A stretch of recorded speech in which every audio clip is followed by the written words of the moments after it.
What's up, everybody? Welcome to the best horse racing show ever.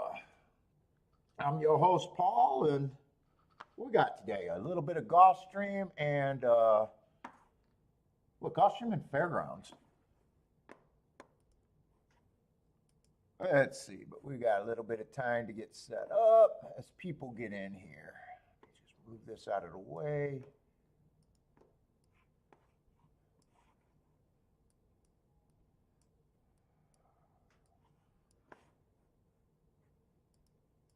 Where's my ADW?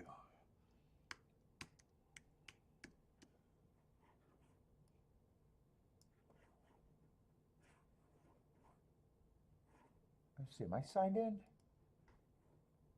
Sure am. All right, let me just set up my betting board and we'll get going.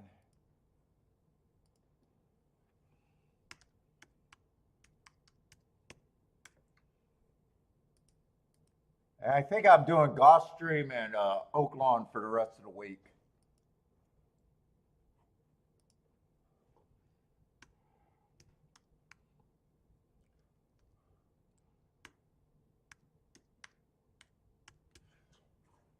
Oh, let's see. What did I say I was doing? Gulfstream and Fairground?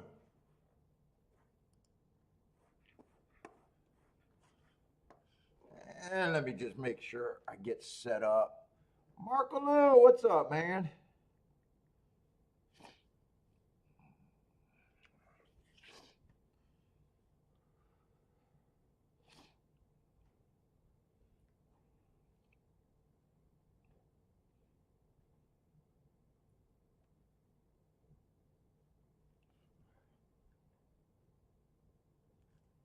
Turn that on. Oh shit! First race at Gulfstream. No plays for you till race 3. Yeah, I'm looking at Gulfstream. Probably going to be a slow start, anyways. Think it might be chalky. I'm trying to think of what yesterday was at Gulfstream. Yesterday there was a few mixes.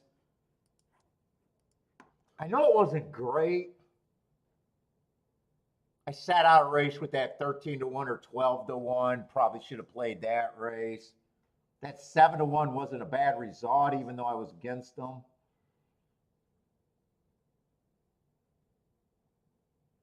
I don't know. Felt like there was a lot of chalk yesterday. I know I didn't have a great day. I hit the last race, but man, I even thought I did better in that race than I actually did, even though I was apologizing that I didn't think a lot of those bets were great. I had the exact on 3 push tickets, but it wasn't good enough.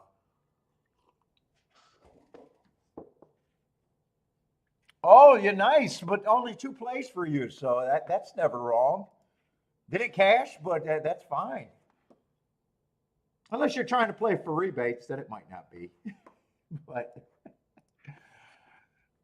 yeah, I mean, only playing 2 races, 1 or 2 races in a day. I mean, yeah, that's a real possibility of not cashing either of them.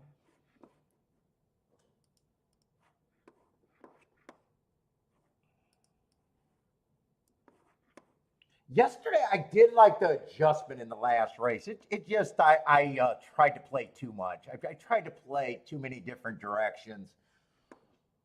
I did a good job realizing that I thought the track was on in the inside. That made me hit the ticket, but I kind of went too many different directions and just weakened everything.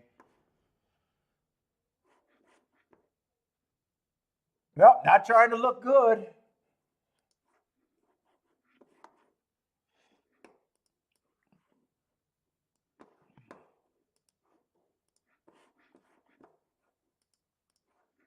But yesterday, I mean, I did end up in a better position than what I was yesterday.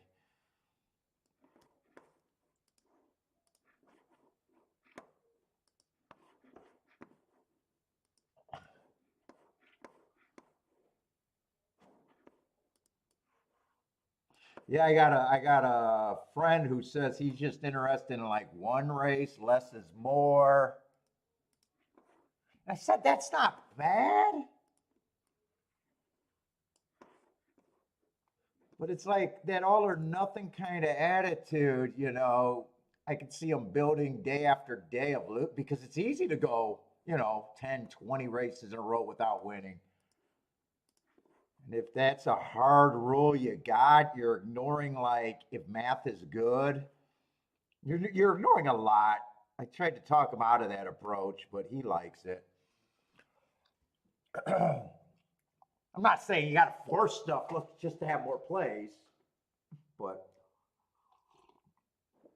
a lot of gambling doesn't fall into like really hard, fast rules.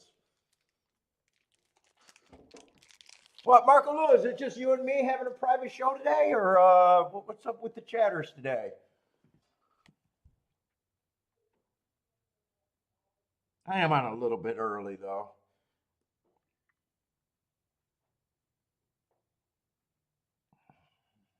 Shit. The other ticket I cashed yesterday was a honest mistake.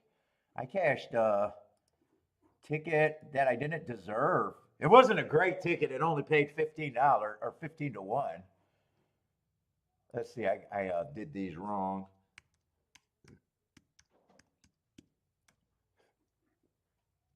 All right, there's some people here. All right, Gary and Steve's here. I was like ready to think me and Marco and I was gonna have a private show going on.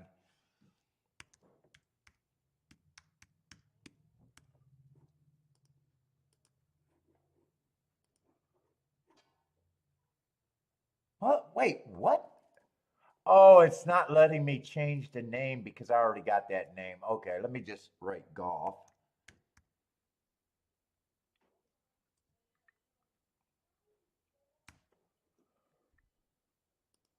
And this one I just changed to fairgrounds. All right.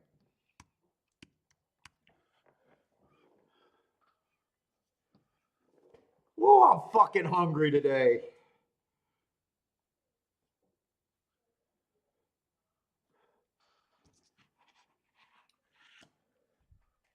Hopefully, once the show gets going, I'll stop thinking of food.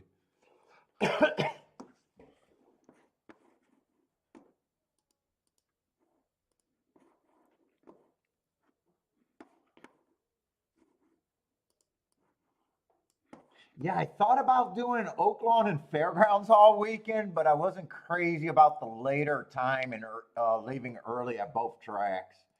I went to the crutch of doing Gulfstream and Oaklawn for the rest of the weekend. Well, actually, it's starting tomorrow because we're doing Oaklawn tomorrow, and so Gulfstream and Oaklawn for the rest of the week for me. I wanted to get Fairgrounds in a little bit more, but I guess I'm using the crutch. Otherwise, it would have been. Yeah, Saturday was the Rebel. I did realize that, so I downloaded the forms this morning, so that's why I know that's what I'm going to do.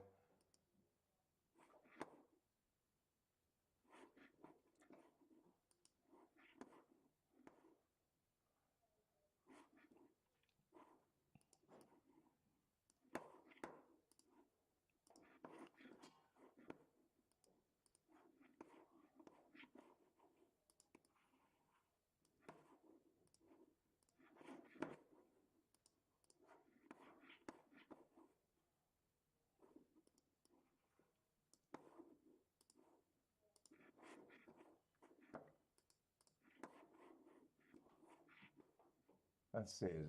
Yeah. I think the Florida Derby is when I'm on the cruise. I'm going to miss some big races. I'm going to miss that big group where they really step up in class. Or not class in the points, not class the points. I think it's the Florida Derby. I get them mixed up, their names, but I'm missing a Oaklawn, a Fairgrounds, and the big Florida one. What's up, Jennifer? Crystal, how's it going?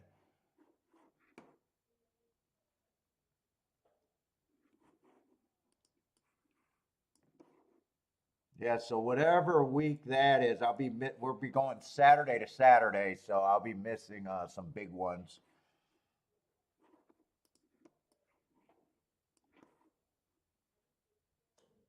Oh, you want to see Bentley's face? Does he even show up when he comes here begging for snacks? I don't know if my camera's low enough. You want more Bentley content?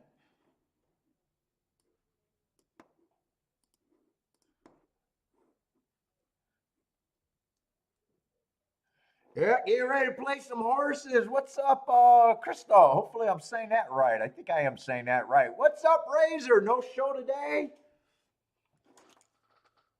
No show for Razor today. I seen that on your thing. Back tomorrow for the Razor fans. Oh boy, I'm ready for smoke.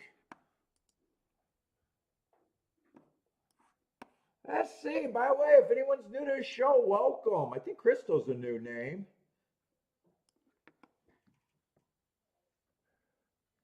Bentley will show his face for 5 cookies is the going rate, huh? 5 cookies now?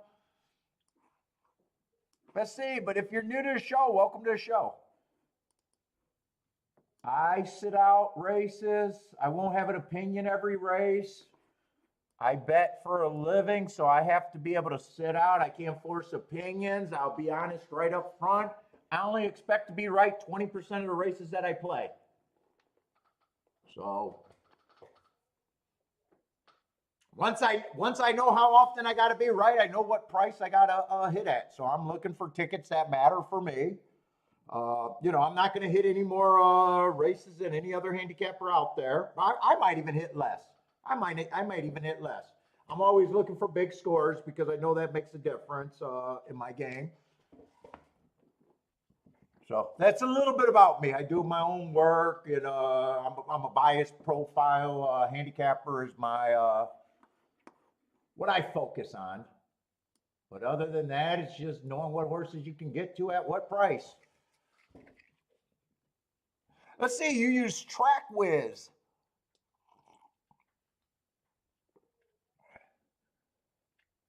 But feel free, if you're new, feel free to jump in, take part in our chat room. I'll put out one warning. You don't have to tell us how good you are. We'll see your picks after a reasonable amount of time if you keep hanging on the show. We'll know. We'll know. There's a lot of people that want to jump on and tell us how good they are. The only way you can judge a handicapper is seeing enough of their tickets over time and seeing if they're getting the tickets that matter and not paying for crappy tickets that even if they win, they got no upside. Other than that, easy fucking game. What's up, K-Phil? Greg, what's up, Greg? No favorites all along. Yeah, by the way, Greg is right for me. If the favorites dominate and win every race and there's nothing in second place and there's no good doubles, I am supposed to lose. I'm willing to give up public days for races that matter. It's just my betting philosophy. If you understand betting philosophy, you'll understand quickly in a par mutual pool what kind of tickets are not good for you that you need to pass up, even though you could hit them. And searching for greater tickets. That's how people get major scores.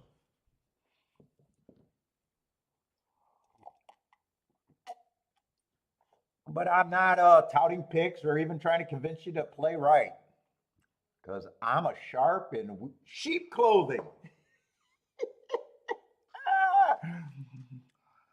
Let's see, Crystal's going to say right off the back, they suck. Crystal, I don't want to be offensive. I just want to know, is that a lady's name or a man's name? I'm not really sure. I just don't want to use the wrong pronouns if we get to talking.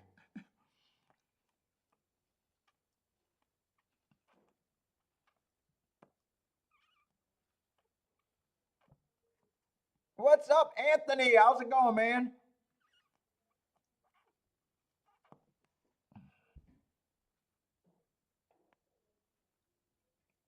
Oh, yes, you're an old lady. Okay, Krista. What's up, Krista?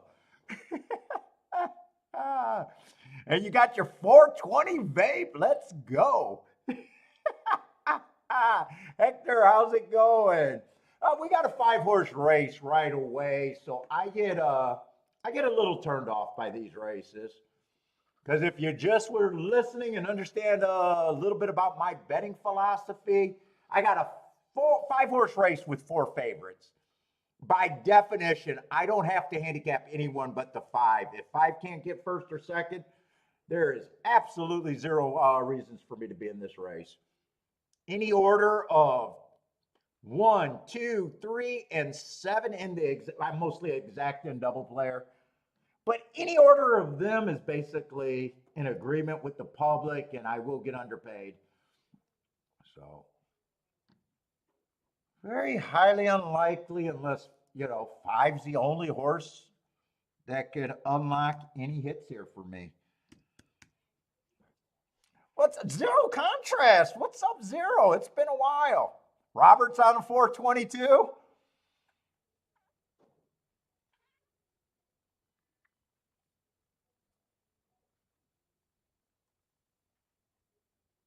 No, Crystal. I'm going to help you out. How new are you to the game? Because the newer you are to the game, the more we definitely want brand new players to the game to ask as many questions. And if you're brand new to the game trying to figure it out, the learning curve in horse racing is so brutal. And the information on players is so bad. I would suggest you always stay away from placing show bets. Okay, you are really new. You're a really new handicapper. So gambling in a par mutual pool basically rewards the bold and people that can get outside of the box. So many people think that we're going to a track hoping to bet on horses. We're betting on horses, but really you're betting on math. And there's things you want to do to give yourself like optimal play, even though nothing's based in science. Place and show feels safe, but it's a rough sled. It forces you to hit too many winners.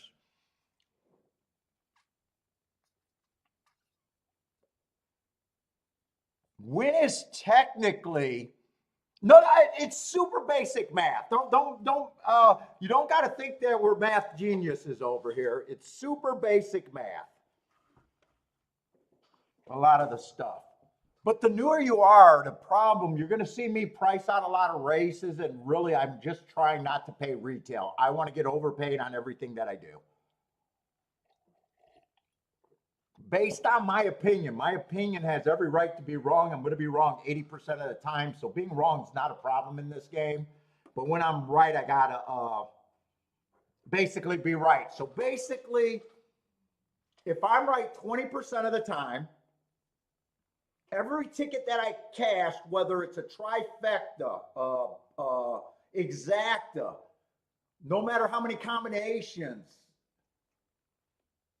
for me to break even, the only time my money has to be 5-1 long term. That's just to break even. So really, I'm supposed to be only cashing tickets 6-1 and higher. Now, some races I'll get underpaid, some races I'll get extremely overpaid, but that's basically the math of long term. It's going to be really hard for me to do a betting line here, but just hang out with us, have fun, and hopefully some of the stuff that we're trying to do will make sense.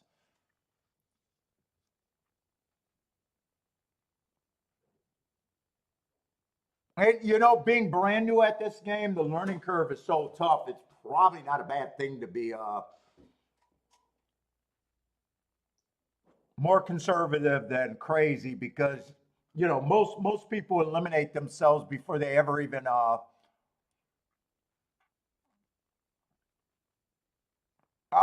if you're talking about boxing combinations, there's times that you can do it and there's times that you can never do it. For instance, in this race, where there's only one horse that matters, there's no order of 1, 2, 3, or 7 that you can box that into being in a good position. You got to have something that's outside of what the public's doing. So the more you agree with the public and you're looking at short price horses, the less you can do. The more you disagree with the public, liking long shots, the more you can do that breaks the rules in betting.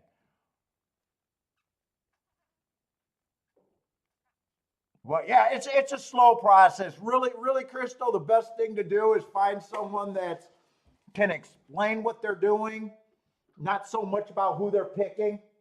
Because we all suck at picking winners. Every handicapper. I'm telling you right off the bat. I only expect to be right 20% of the time. Now, if I was trying to win every race I could, obviously my hit rate would be a little bit higher because I would be taking some of these chalks that I'm trying to beat. But really, that's the harder way to win.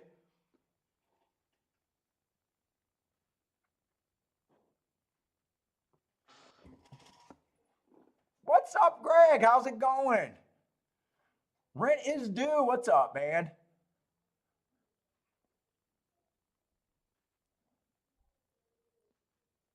Let's see. How do I say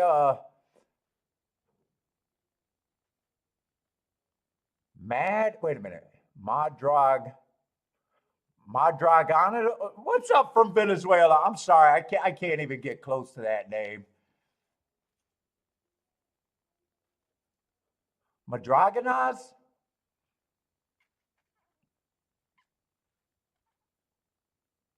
Hey, don't listen to gas station sushi over there. Just bet the likeliest winner to show. I don't know if that's slow death or fast death. I got to decide which way it is.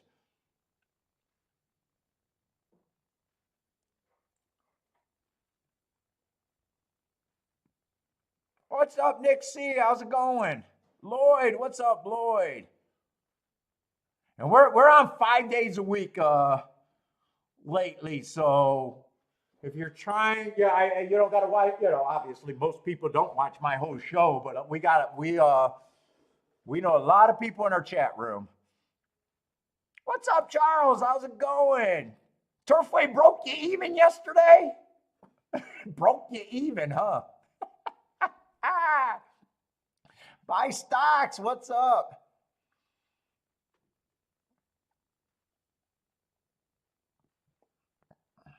Let's see. I didn't even look at a horse, and I already know what has to happen for a good ticket. Let's see. I was already turned off on this race. Let me just get my pin. Usually I sit out the first race. Everybody knows that. Let's see. The 4 and the 6 are scratched.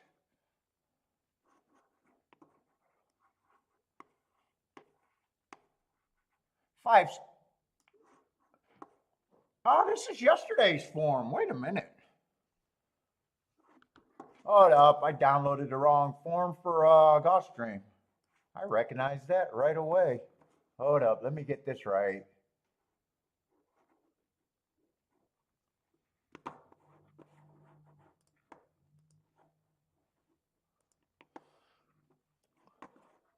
Oh, what the fuck? And I just ashed in my coffee, but it doesn't matter.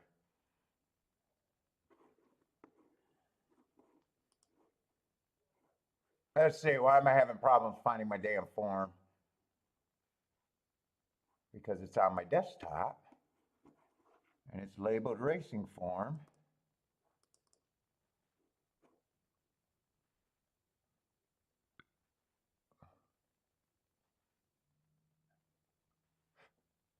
Gulfstream.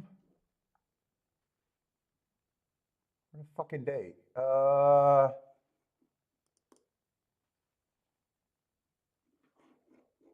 Fuck, that's Wednesday's form. Did I not send over today's form? Hold up.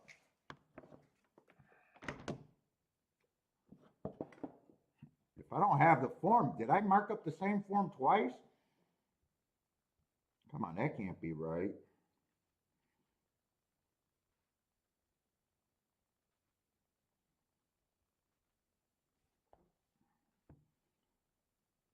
Today's Thursday, all day long, right?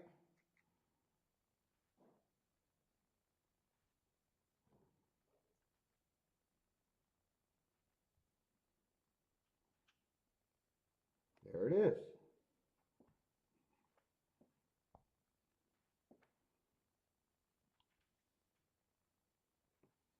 All right, I am going to have both forms, so I'll be all right.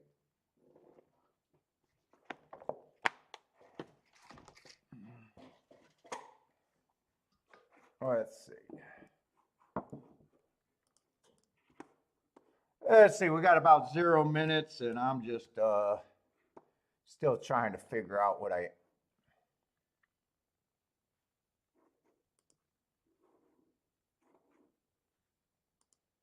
Why does that keep looking like that's the wrong one? Thursday. All right, I got the right one up there now.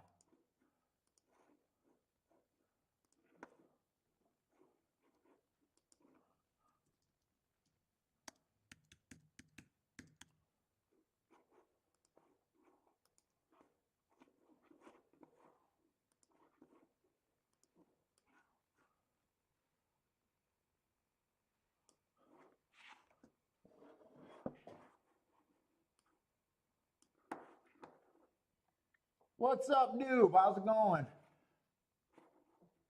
Let me get my pen out here.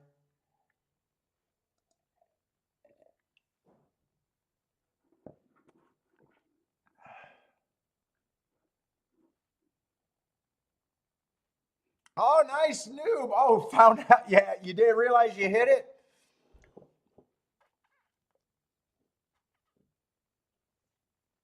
Greg, yes, I'm expecting Fairgrounds to hopefully still be inside.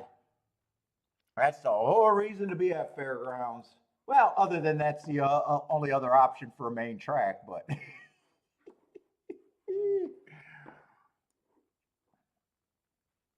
Let's see, they're loading in the gate. What was this? Yeah, I got no bet here. It was either 5 or nothing. 5's the only horse that could unlock any tickets here.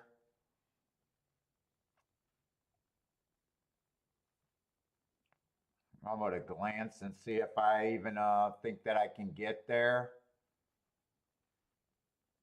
Yeah, I'm not even sure I like the 5.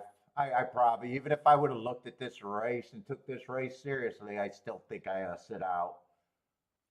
As a bettor, there should be no order of 1, 2, 3, or 7 that I want. Especially if I got to use all 4. I guess if I could only use 2 of them, it gets better. The less combinations, but right now.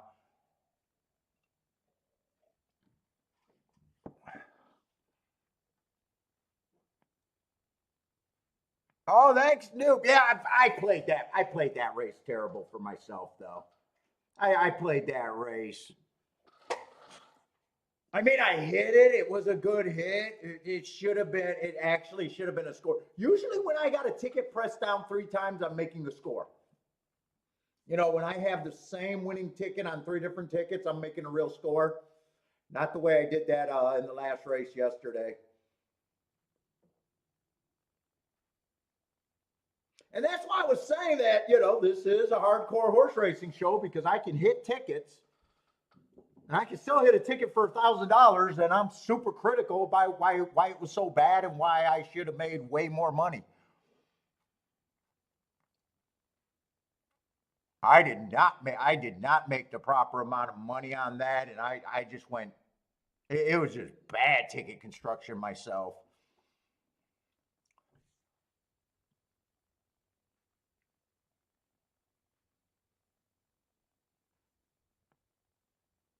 Let's see, it's just a bunch of 3-to-1s, and it does look like the 5 has no shot from there.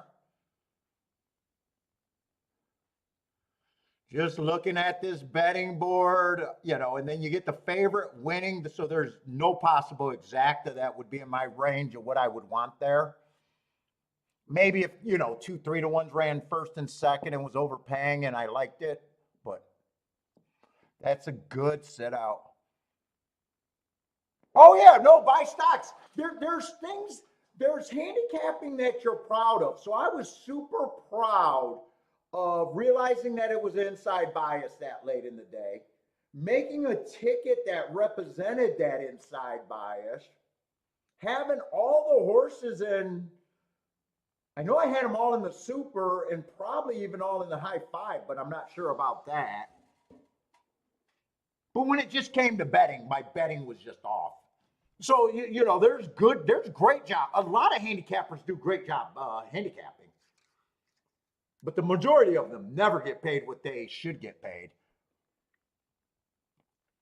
I was basically playing like every other handicapper with that bet right there. I was just, it was just bad. I can't have a $16 base ticket that gets $20 back. I pared it down after that to $8 base ticket to get $20 back. That's just a little over even money. That's not great. Then I come back with a $6 base ticket, to get $20 back. And really, I could have keyed that down at least one more time on a $4 base bet, getting $20 back for every $4. Boom, right there at the 5-1. And boom, right there, automatic by, and I played that 2-4 in the box. I didn't play that 2-4 enough to even get a score. So I had some bets there that got me to no man's land. That $16 base ticket, I only played it for $5. It ate up $80 for a $5 base ticket there. Most of that wasn't going anywhere. Most of that, even if I hit that, well, I did hit that. I got the worst one, but even if I got the best one home, it wasn't going all that much farther.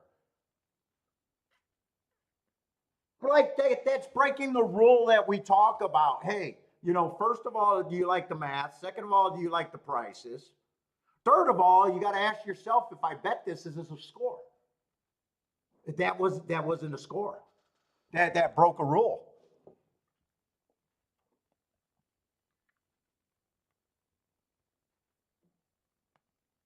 I just should have checked the pricing, and I probably would have made the right decisions.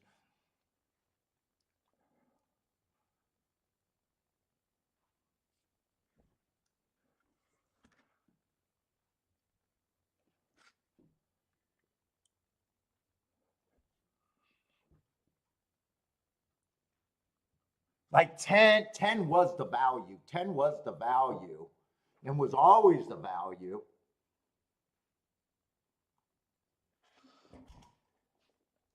The funny part about it is I thought the 2 got second and not the 10, and I thought I lost the bet, and then I realized I hit the bet. Then I thought everything was great because I knew how much I hit for. Then I had to realize how much it cost me to hit that. And it was like, oh, it's not as good as I thought it was.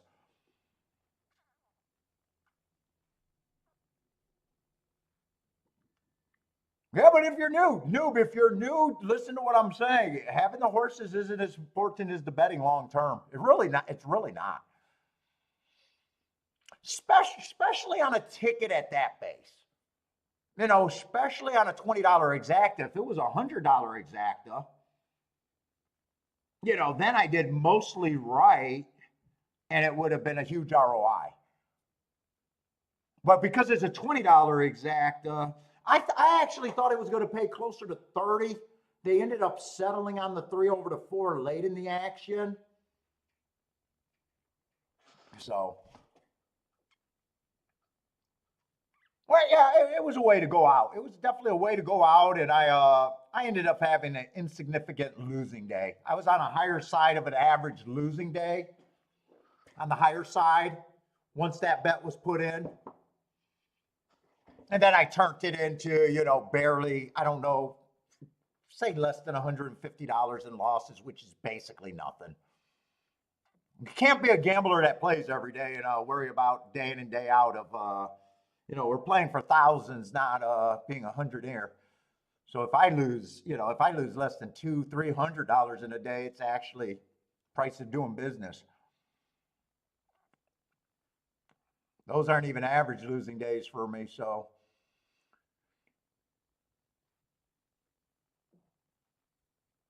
7 stayed up.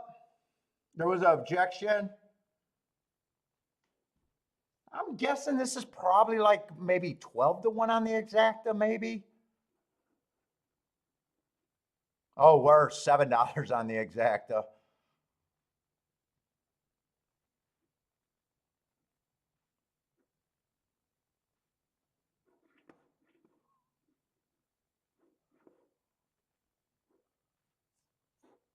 All right, first race down, no harm, no foul. Probably just want to watch the replay to see where the 7 came from. I wasn't really paying all that much attention to that race. Let's see, and it was a torpedo route.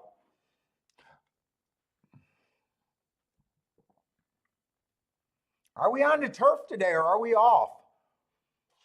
They were off the turf yesterday, but it looks like we might be on it today. Yeah, they have a hard time taking Irad down. What's up, Nick C? How's it going? Attila, what's up, Attila? Jennifer, how's it going, Jennifer? I don't know how to say your name. Is that Durant with just the R backwards? What's up, Durant? If that's right, let me know. First time I seen you in here. What's up, man? Who else is in here? I try to keep good tabs on my chat room. By the way, we got a slower start today because I only handled 2 tracks and Fairgrounds is starting later. So if anyone got, questions, comments, feel free to throw them up too. If you're new to the show, let us know. Let us know. We appreciate you hanging out, and if you're brand new to handicapping and looking for direction, you definitely want to let us know. We can set you right with reasonable expectation about what it takes to be a good player. Believe it or not, that information is completely wrong and it's not even out there.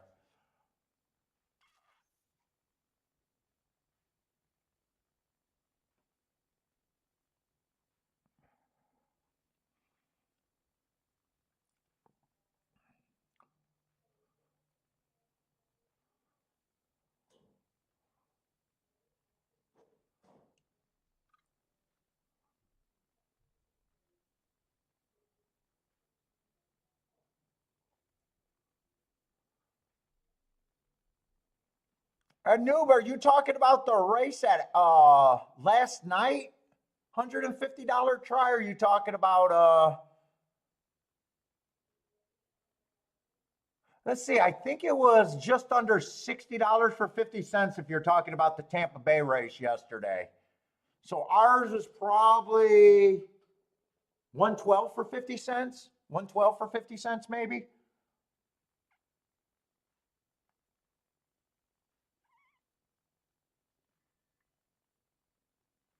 Let's see, Ren is due. What's up, Ren? What's the first thing I look for in the form?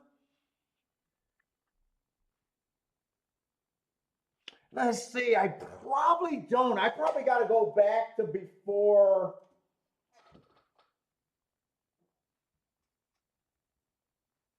I got to go back before. And remember, the first thing I do is just add my notes to the form, everything in red. And I don't do any handicapping. So I know most of you guys, Rennes do probably when you first look at a race, you're looking, whether it's the day before, the 10 minutes before, you're probably looking to, handicap. So when I put my notes down, I'm just putting my notes down in its production, and I don't do any handicapping until this show. I don't do any handicapping. But I'd say before I was so I don't know, I don't like to call it a system because it's not a system. I guess it's my way of doing things. Probably the worst first thing I would do when I wasn't so automatic was basically looking up the makeup of the race, all the running styles of all the horses would probably be the first thing I'm looking at. So it's different because most handicappers are not note oriented or have to do anything like that. Now, and they don't have track profiles where they're zoning in on a perceived bias or a type of horse. that they're looking for. You know, when you know what you're looking for, you got profiles and stuff. You're kind of zoned in and you're looking for that. You know, most handicappers are people learning, and even a lot of handicappers I know, they're just looking and they're trying to find a winner. Damn the, you know, what anything is. Damned if that ticket's good or not.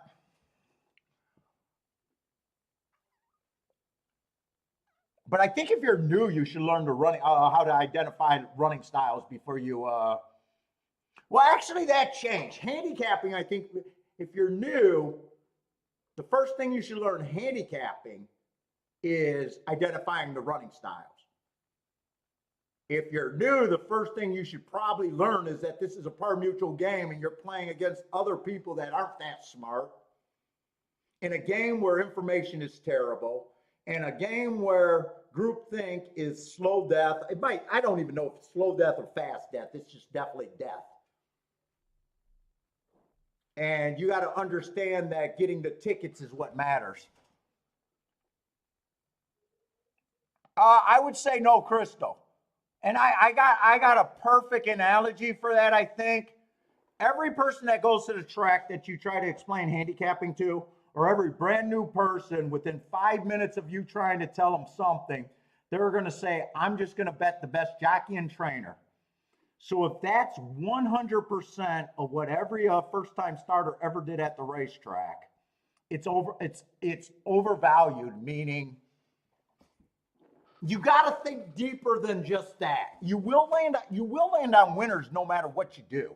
You will land on winners, but you won't outpace to be profitable. And you know, I'm looking at this game to be profitable at the end of the year, and that's all utmost important. So I don't, if you're a weekend warrior and you're just coming out and you want to scream and cash a ticket and money's not a problem, you're not looking at the game the same way I am. But if you really want to get good at the game and have a percent, and not lose or even be better than not losing at the end of the year, and you're going to spend a lot of your time playing this game, then what you need is different. If you go out to the track once a year, do whatever you got to do to cash tickets. Have a good time. I'm not really talking to that person. But Attila is absolutely right. Trainers, jockeys are already priced in their odds. Everyone started there.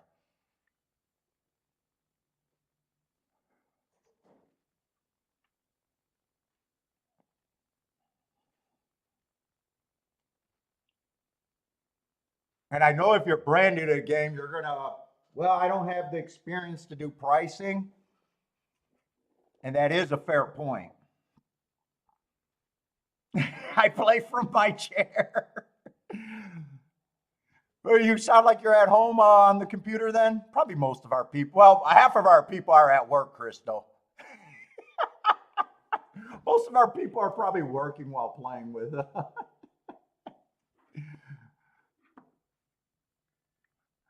Let's see. We're going to start handicapping this race. We got maiden claiming 25,000, nothing special on the turf. I'm going to bring out my turf profile because I did kind of make a mistake not regrouping, not thinking about it yesterday.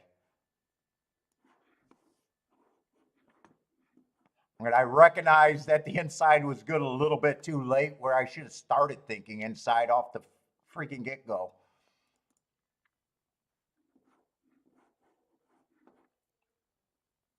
Let's see. Let's pull up Gulfstream.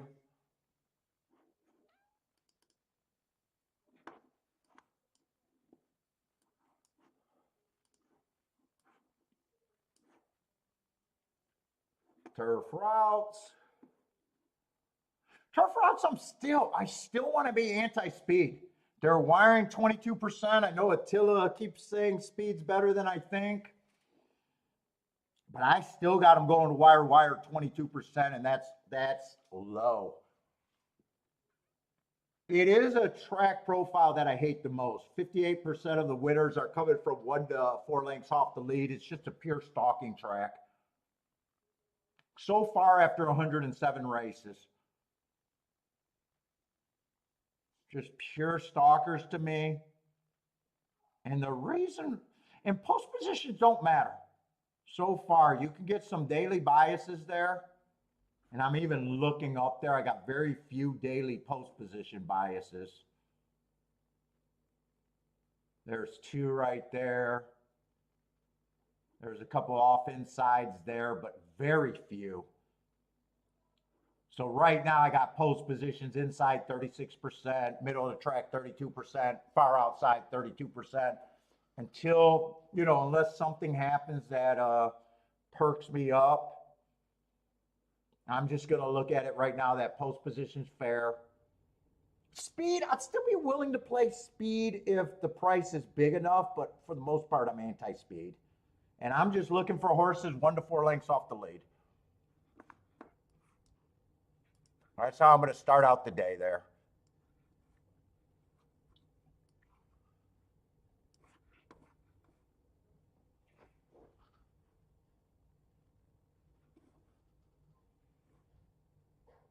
And the reason why stalking profile is the worst or is the hardest for me, because that definition, think about it, it's 1 to 4 lengths off the lead. So closers start at 5 lengths. You'll have races where, a closer's not 100% 5 lengths off the race every race, right? Sometimes they're 4 lengths off the race, but abnormal, they're 5 or farther back. So all of a sudden they're 4 lengths and they all of a sudden can win as a closer. And just like front runners, you got to be on the lead or, less than a length behind. Well, you could have a front runner that, decides to stalk from 1 length off and all of a sudden they're a stalker. I prefer tracks where I think it's speed and stalkers or stalker closer or just a close, you know what I'm saying? But stalkers are the worst profile for me. Trickiest. So right here, 1, I don't got a lot of marks on him. But overall, he looks like a closer more times than not, which means I'm a little, that's not my favorite running style. Let's see, 3 races ago, I got a note speed favoring track. I think he ran against the speed favoring bias. I like the excuse there. 2 races ago, that was a stalking trip. That was a rare stalking trip. He's only 2 lengths behind, finished 3rd. Average all the way around. I don't have a real problem with that race. And last race was just a 1 race sample where he was a closer again. What's up, Kathy? How's it going? Austin, what's up, Austin?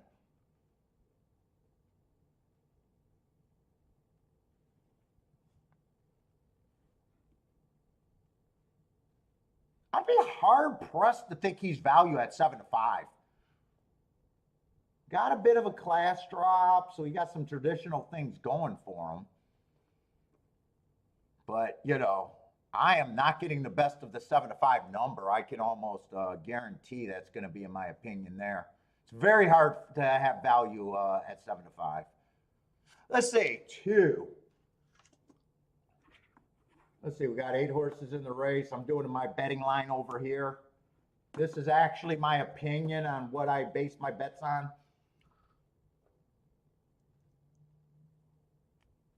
2, I don't mind the running style, but man, does he have to improve, and he has to improve quite a bit. Right now, I think he's way overvalued by the public. 3's a first-time starter. I don't do anything to get to first-time starters. I just ignore them. Dare them to beat me, which they do. But I have no way to have good opinion on first-time starters. 4 is just cheap, right running style. Not bad form. I'm going to have to see the other horses before I give him a number. 5, I don't like the year off. I don't like the big class drop. He did chase one of the slower paces of the day. But I agree with the public. I need a pretty big number to even get to him. 6 is another unknown quality for me.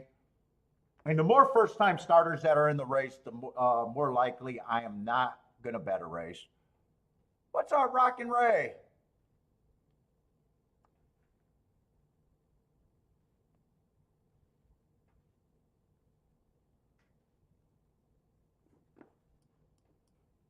Seven definitely gets points here.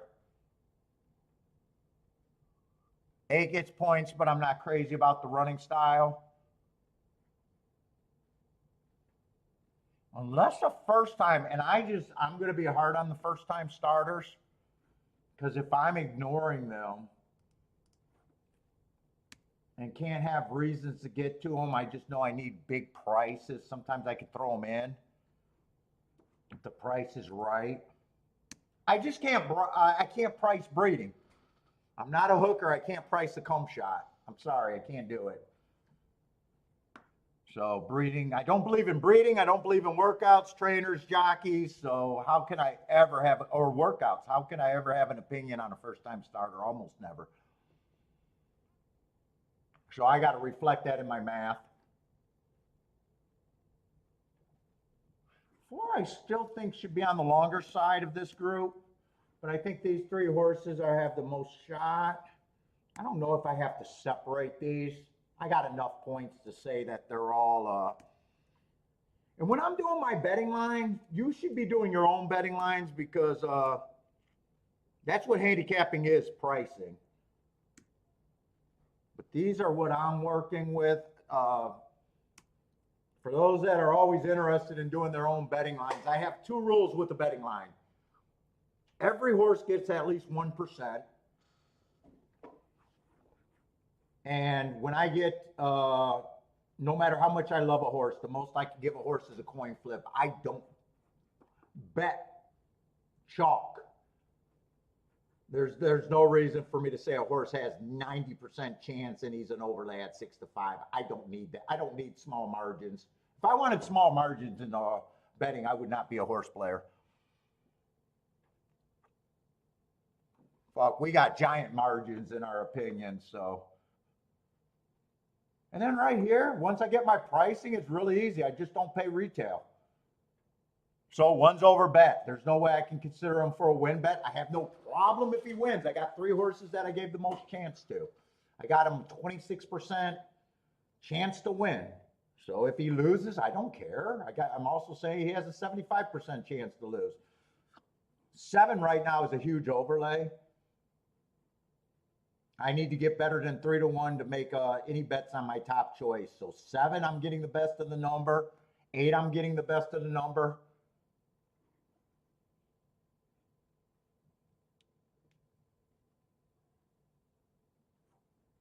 6, I'd be behind my number. 5, getting the best of the number, but that's a 5. I do like 5%ers a lot, but that's a 5%er that I'm not that interested in.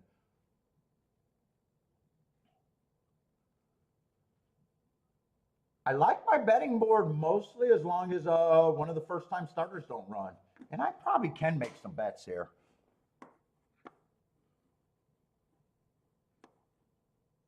Seven's the best thing I got. 7 and 8 can both be used in win bets for me.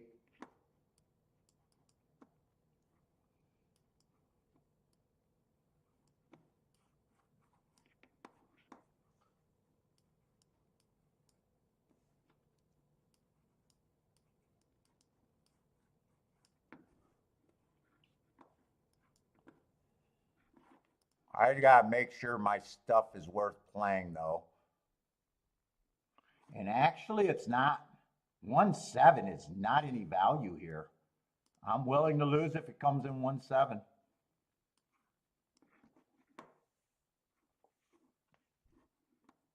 So this is just the same bet as this, except it's pressed and now declaring 7 has to be first or second. This is anyone can be first or second of that group. 1 on top of any of my horses I'm not interested in. 1-4 is the only one that's close at 19 to 1.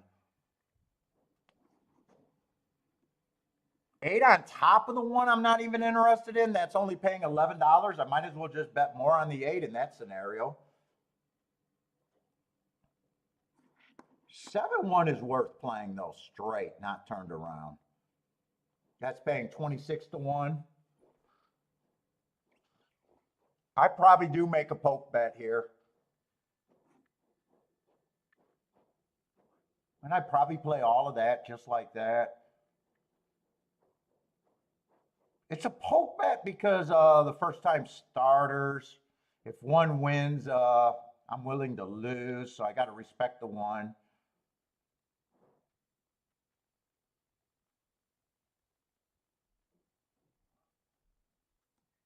There might be a try that's okay there. I'm going to write it down, but I don't think I'm going to play it. I don't mind that try, but I don't think I'm playing the try. But I still, whether you guys, if you're new, I like writing the directions I could go that I think are good bets.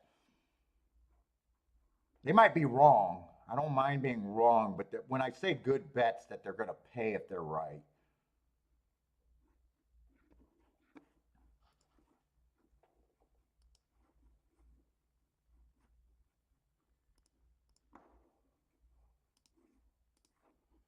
And really, 7's such an overlay.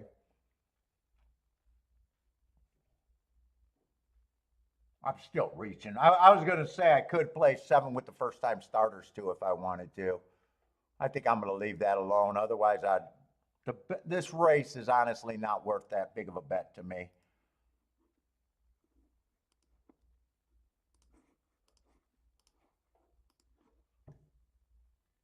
So I don't want to weaken it with more combinations.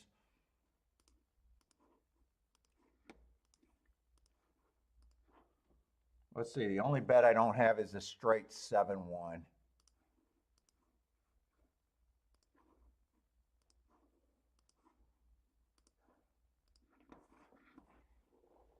Kathy, 347.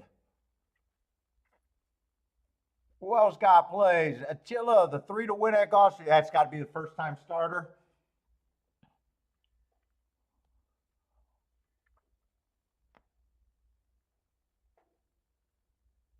Lloyd is staying off those damn ladders.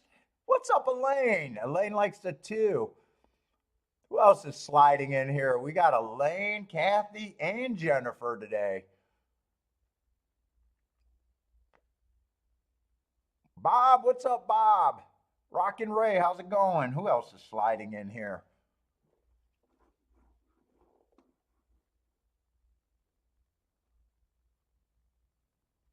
Let's see. 5 got the lead all by himself.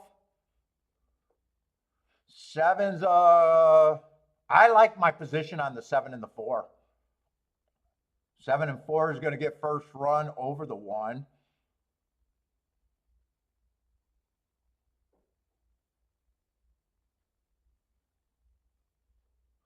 $23 and 4. Not the fastest pace, not the slowest pace either. Just probably in the average range right now. 48 and 4 at the half. That's a 25. There is a breather there.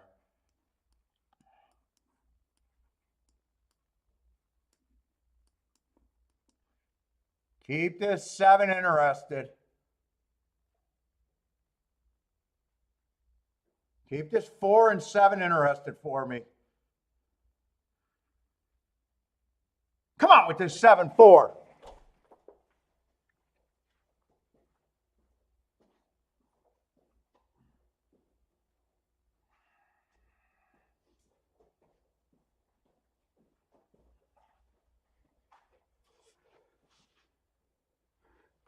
Seven, 4, 4, 7's probably what I need.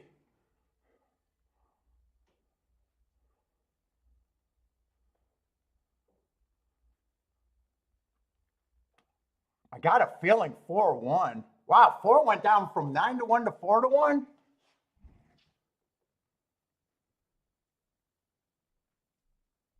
Keep the 7 in second, and I got a boom.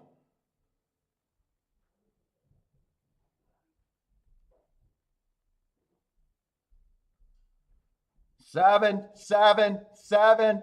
Let's go. Right off the bat, we'll take that. Let's go.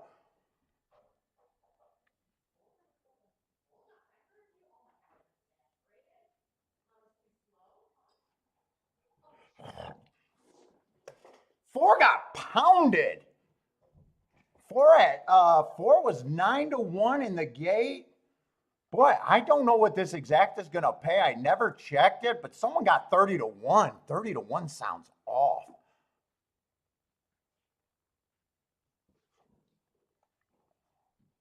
Wow, it is 30-1. It is 30-1.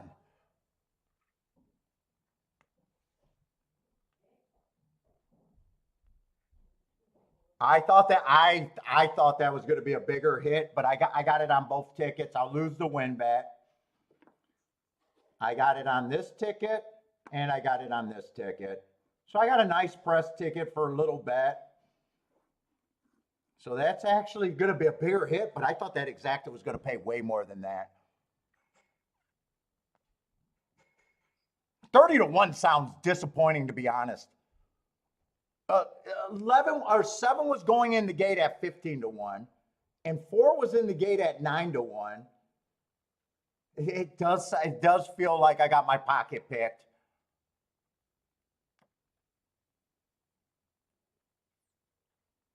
It does feel like I got my pocket picked. I got to be honest, it's a little disappointing there, but still, nice hit, nice bet.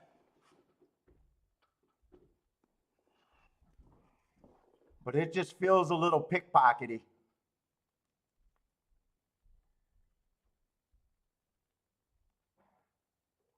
All right, buy stocks. Buy stocks is the one to blame. He crushed the exacta.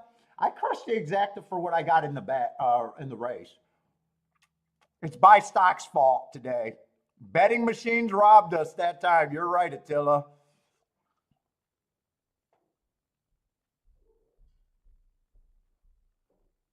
All right, but yeah, hey, that's all you can do.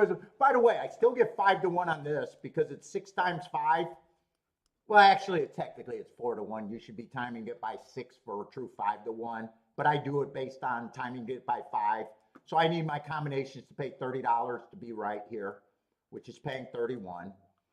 Here's a $4 base bet. So I only needed to pay $20 base bet, 20 times 5.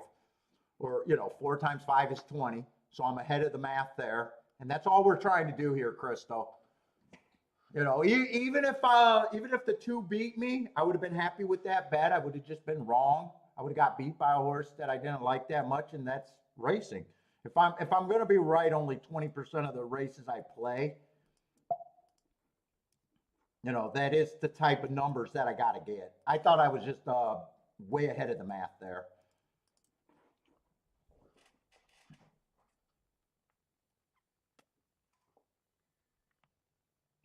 Florida crap shooter, what's up, man?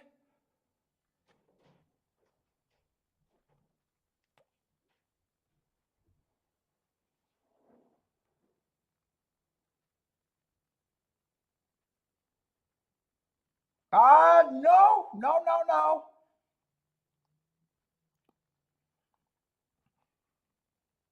No. Well, how do you know? Wait a minute. No. How do you get that's 120? No. If I play both of these for $10, this is only $60. This is only $40. This could be $20 easily. And I'm being conservative. I'm even scaling them down. These could both be $20 easily. And right here, this is 600. The return right here, just based on that, is 620. For a little poke bet, for 160 to get 620 back. And really, going in that, I'm shocked it's paying $30. I really thought I was going to get over 1,000. I thought it was going to pay at least 50. And really, when he was 9-1, I thought it was going to pay $80 to $100. Oh no, I'm happy with that. I got the CAW stole money from me, and really I could have played these for more even. I'm just wondering where you got that. I bet 120 in that race.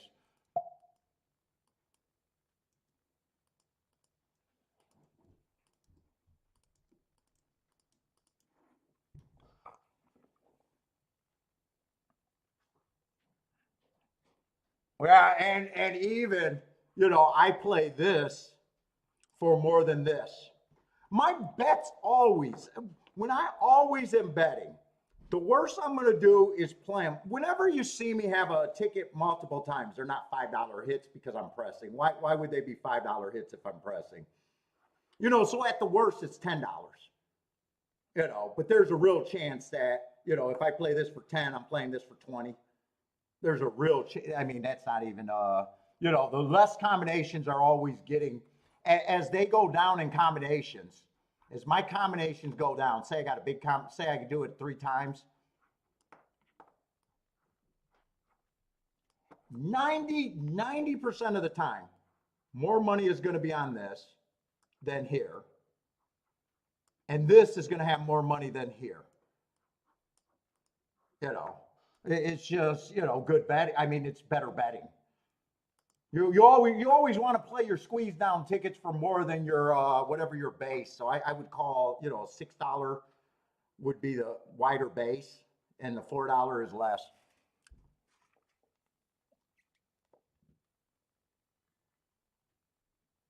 Oh no! Oh yeah. When I got this, so whenever I'm doing this, it's back and forth. This is a key box, so that's why it got a box. This is a 3-horse box. That's pretty easy. But there is times where I only play the 7 on top, and that just looks like that. Like I got the 1. Like if I turn the 1 around, that would be both ways. This would be both ways. So yeah, I try to be consistent in the way I write down my bets.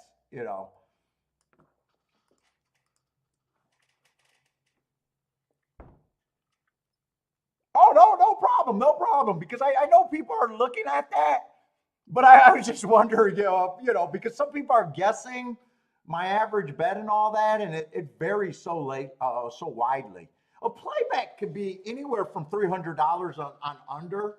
It could be as low as $20 if all I'm doing is a single win bet. It all depends on what I think a race is worth.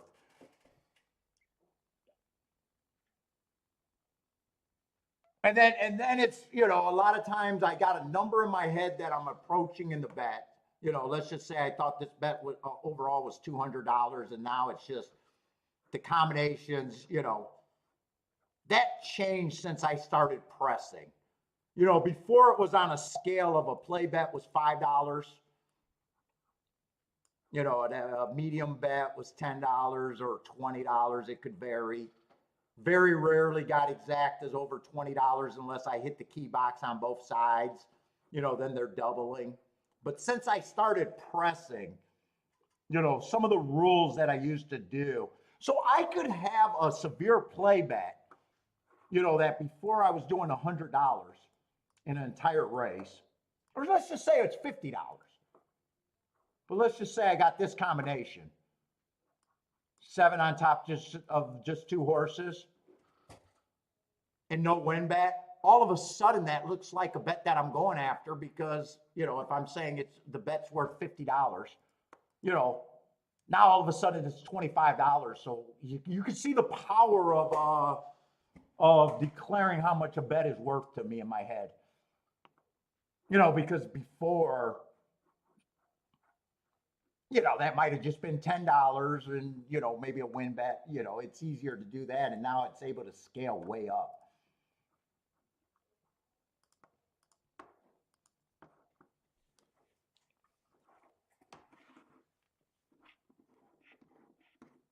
And not only did they like the 4 there, they valued the 7 also. Because 4-1 over 11-1 should still pay over 30-1. So someone or the computer teams really thought the 1 was not that much value there.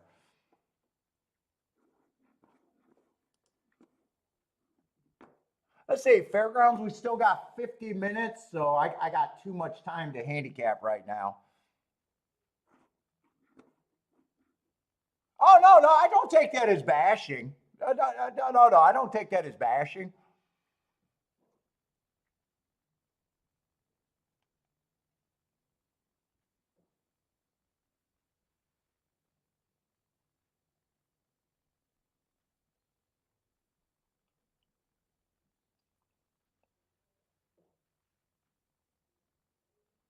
Now, I probably did a little bit more than I said. Remember, I'm on the internet. I was just saying, I was just doing that as an example. I'm very happy at the same time. I think I got my pocket picked just because of the payout. I'm very happy with the bet. I'm super happy with the bet no matter how I played it.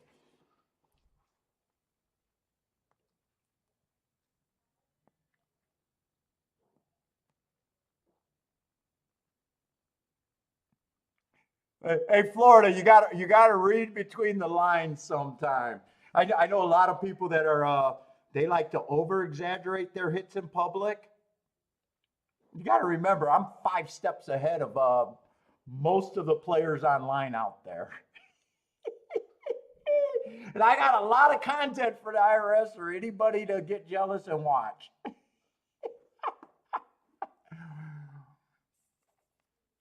Yeah, those payouts were super suspect there. But you know what? If you liked it, you got to assume other people like it too. And really, look at the makeup of the race. You got two first time starters. You know, if you're not into first time starters and you don't like the one, honestly, where else do you go? Two looked like a complete throwout. But really, you gotta sometimes you gotta go back and look at a race and say, well, where would the public have gone if they didn't like the first time starters and they didn't really think the one was that bad, right? Where do you go? Two's pretty hard to get to, right? Four just looks cheap, but he got good running lines and he has some speed. There's a chance that he could have got the lead and no one bothered him. Five's off a year and didn't run all that great at the basement, so you can make the argument that 4 and 5 are both basement horses, and five was 50 to 1, so he didn't take action. So in a way, it only leaves the 4, the 7, and the 8. So really, I probably didn't have that much. I probably wasn't that far out of the box as we thought we were based on odds, really.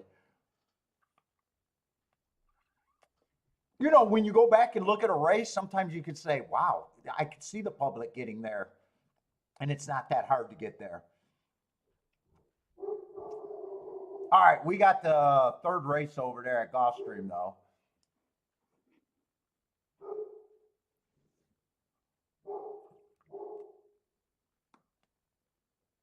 And we got two favorites in this race, and then there's pay raises.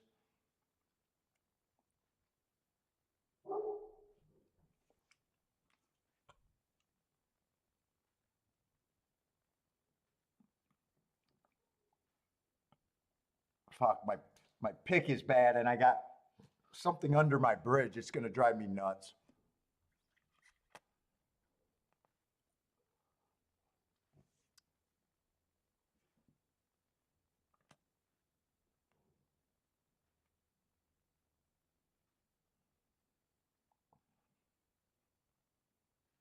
Let's see, and the 4 and the 7 both stalked. 5 got the lead. So far they did stalk.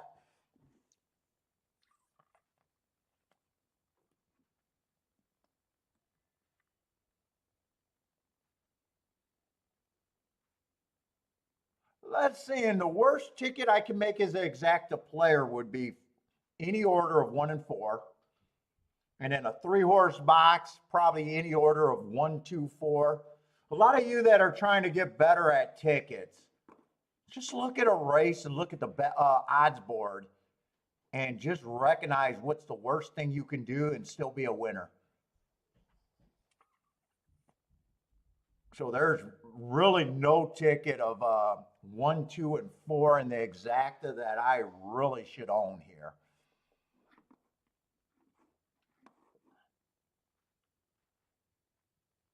And then you also know what you need to get scores here. You got to build a case for either the 3, the 5, or the 6 right now. Are the only horses that really unlock anything. You should be looking at betting boards even before you're handicapping and going, wow, what's crap at what would be a crappy opinion?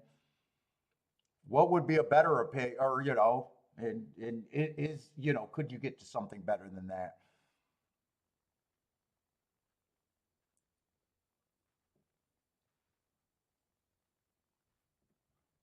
Let's see. We'll start with the 1 and the 4 because they're the 2 favorites, and they're the ones that are going to tell us the most what we can do in a race. This is going to be a dirt race where let's pull that out. Dirt sprints, you guys know what going to be dirt sprints. Right now, for the year, and this bias been going on for multiple years, 44% of the winners been coming from post 1 through 3. That's a huge number. 38% coming from 4 through 6, and there's a big drop off from 7 on out. There's no 7 on out here. I still prefer the inside post positions. So, but, my bias report tells me if they're not winning from the inside, they're winning from the middle. Speed is solid, 41%. It's definitely a speed and stalker track. 54% stalking, 1 to 4 lengths off. And closers are a weak 4%. So I'm fading closers. Last week, it was even better. 7 on out, 0%. So all the winners came from the first 6 post position, 50%, 50%. And speed did super good last week, 63%. So speed overperformed last week. So really, if you were looking and doing the bias report, the only way you should have lost that Gulfstream last week on the dirt sprints is if the combinations were not paying anything with that matching up and even being stronger last week. In theory, it works in practice, but I'll say in theory.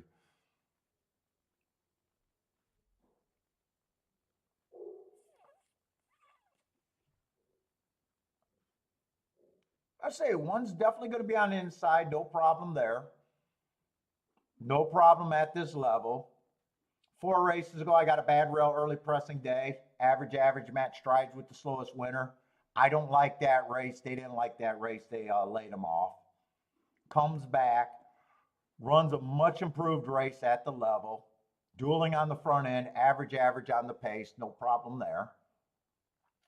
Comes back, inside of the track was good. That's I think it was according to my notes. Had the 7 hole. I just said it's hard to win from the 7 hole. I do like that race.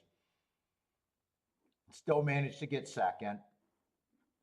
And then last race had the good part of the track, 3 hole. Average slow, ran 3rd, got beat by a horse in this race. I don't have a real problem with him. We'll see what the horse was that was beat him.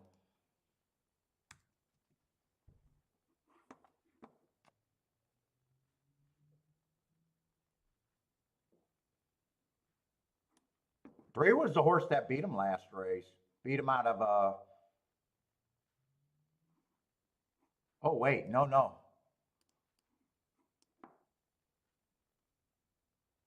Oh yes, he did. 2 races ago, 3 was in they were in January 6th race.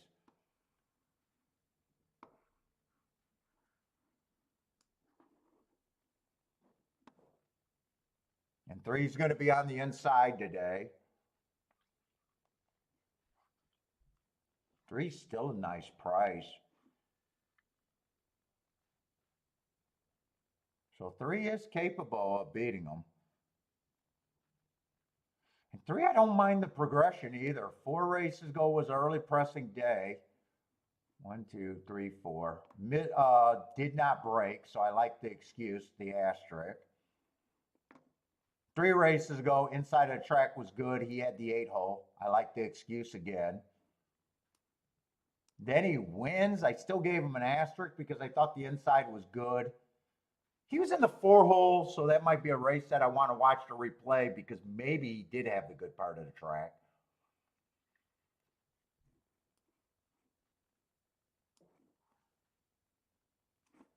Three, I think, still is going to be a little bit of value. 4's the other favorite. They all ran on January 6th. So that was a day where the 3 beat both of the favorites before.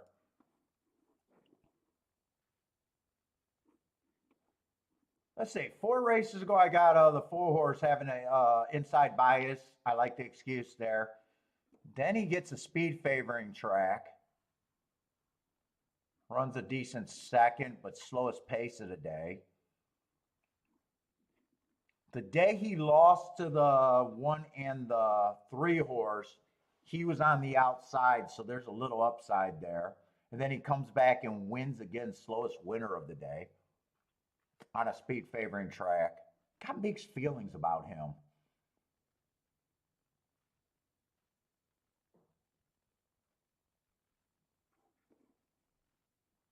2, I think the inside helps and the class drop helps. But he's more of a closer. I'm not on him at 5 to 2. I think he's overvalued. I don't have a problem if he wins. I just think he's overvalued.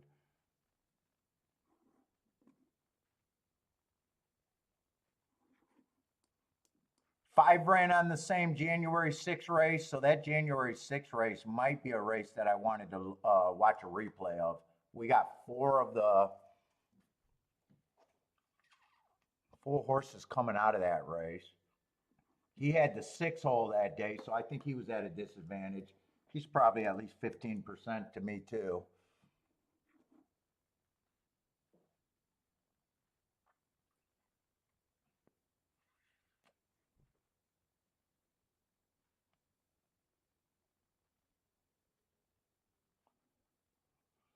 Six, I don't think should be that high. I think 6 is a little bit of value. I don't like him as much. He's probably the horse that I give the least amount of points. Not impossible for me. I'll say these 2 horses. I don't mind being the favorites. I don't think I'm all that interested in this race though. Let's see. 3 is still my biggest overlay though. So just win betting. 1 would be priced right. I'm paying retail at the worst. 4 is priced right. I wouldn't be interested in either of them winning, even though I give them the best shot. 3, I'm getting overpaid if I'm right. So 3 I could consider for a win bet. 5 is a little over bet. Actually 6, but I don't like the 6 as much. Those are the only 2 horses I can consider for a win bet. 2's overvalued from how I see it.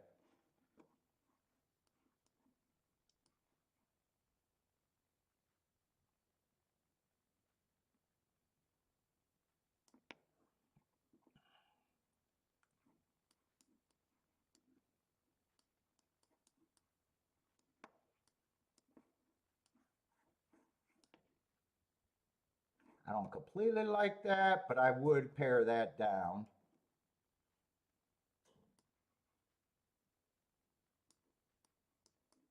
I don't completely like that, but I pare that down.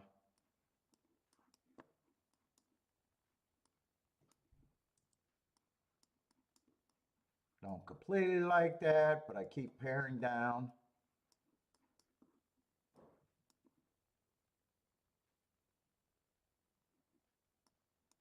That's probably where I get to be.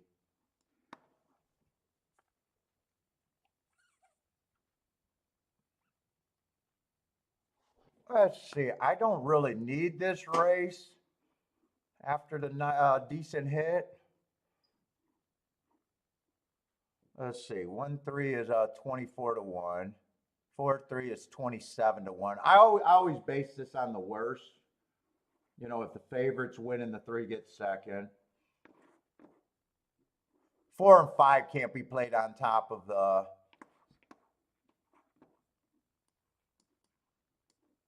I would take 6 with just the 1 and the 4 if I did this, but I think I'm sitting out this race. But that's definitely the direction I would be.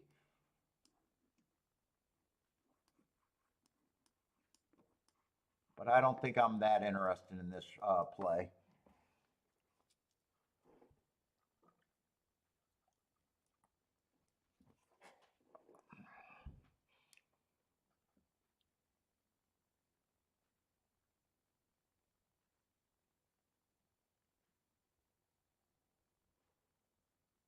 Evander, what's up, Evander?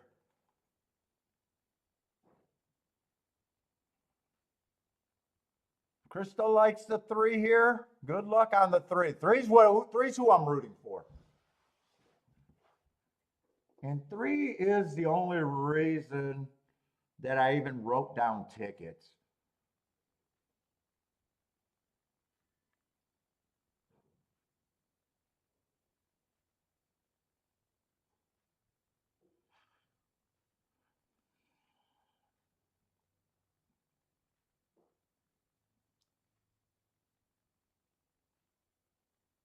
Four gets the lead, 5's in second, 1 and 3's in good position.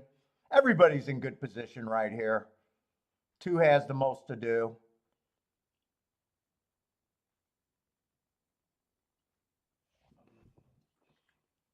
$23 and 3. That's slow on the dirt. That's actually pretty slow on the dirt. 4 should probably have no excuse with that, just based on that opening quarter.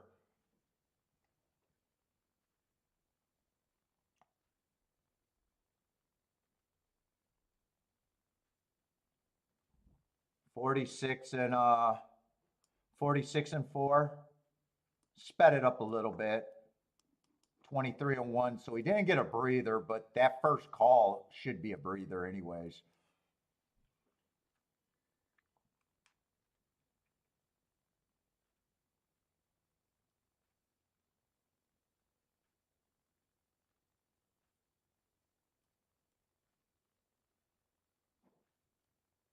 And I looked at the exactas of 3-5 or with the 5 in first and second and knew I couldn't play it.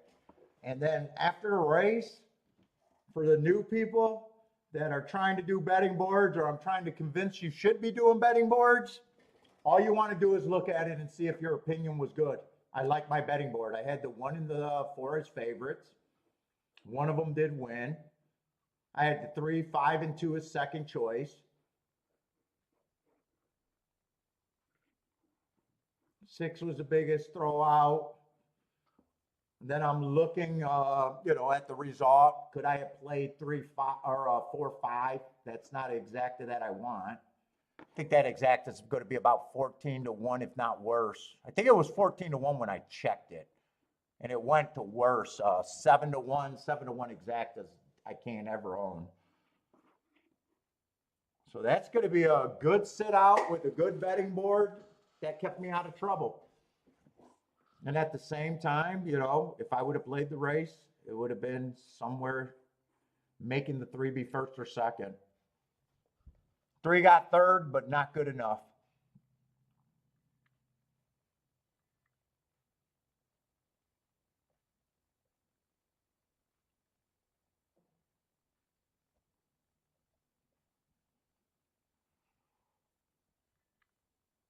Jennifer hit a Blair exacta. Jennifer. A Blair exacta. Buy stocks, ABC not for me. Yeah, I agree. ABC's not for me either. Yeah, Gulfstream on the dirt, you don't want to be a closer. Especially if they get 23 and 3 at the first call. As soon as we seen the first call, I was like, yeah, 4 getting the lead that easy is going to be super tough to beat. That was a breather on the front end, even though they sped it up at the second call. That the breather was on the front end. But that's a race that, yeah, you could I could hit that. I could have boxed all of the horses that I thought had a chance, and it would have been a terrible ticket. And it would have just reeked of desperation.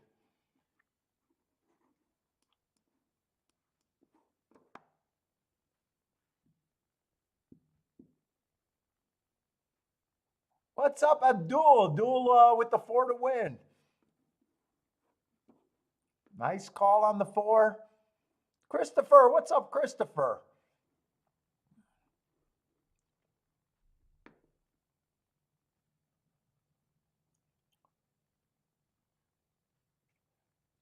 Jennifer, I think you got to apologize for that ticket. You don't usually hit that kind of ticket, Jennifer. I think Jennifer got to apologize for that ticket.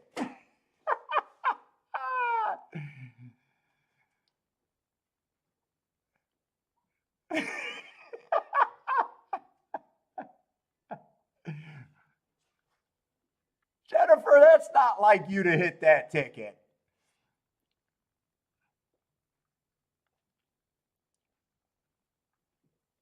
Maybe she didn't. Maybe she's just joking. That's definitely not a Jennifer ticket. Jennifer's been in the chat room for me to know that's not her type of ticket. Hector said at least it wasn't a Lee.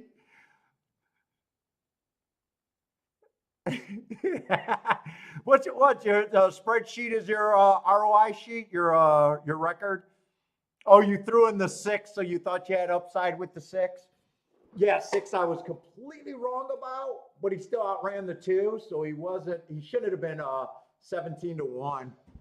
I don't know if that's what he ended up at. He was still the horse that I thought had the least chance to win. 22 to 1, yeah. Even if I would have bet the 6, I wouldn't have minded. I would have just been wrong there. I would have had upside. I would have been ahead of the math. How I seen the race, and that's all I can do as a bettor. Let's say Fairgrounds. We got 28 minutes to the first race at Fairgrounds, so we're going to start getting a little bit more, having a lot more races. By the way, if you guys are new, like always, welcome to the show. But I'm just focusing on 2 tracks. But if you're interested in other tracks, we got people playing other tracks, and we don't mind seeing your bets at other tracks too. So if you got other tracks, I think we've been pretty quiet about other tracks today. There's probably not much going on right now other than Mahoney. But even on Saturday and Sunday, I'll just have 2 tracks, and people in the chat room are playing a lot of different tracks. So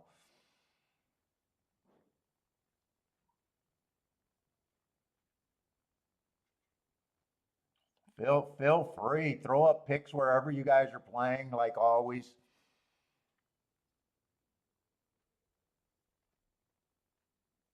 Let's see, did I circle that 4?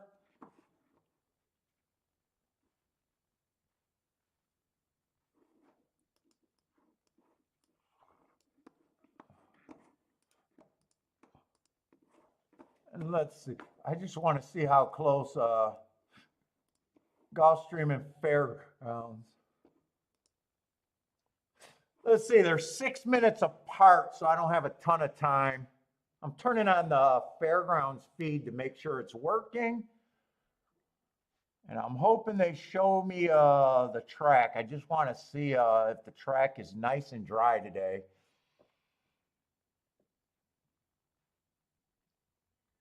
Looks like a nice day out there, at least from the walking ring court area. Show us the track. Dude, Kiki and I was talking about going to Fairgrounds again after we get back from the cruise if they're still running. I might have to go get some seafood. God, the food was amazing out there.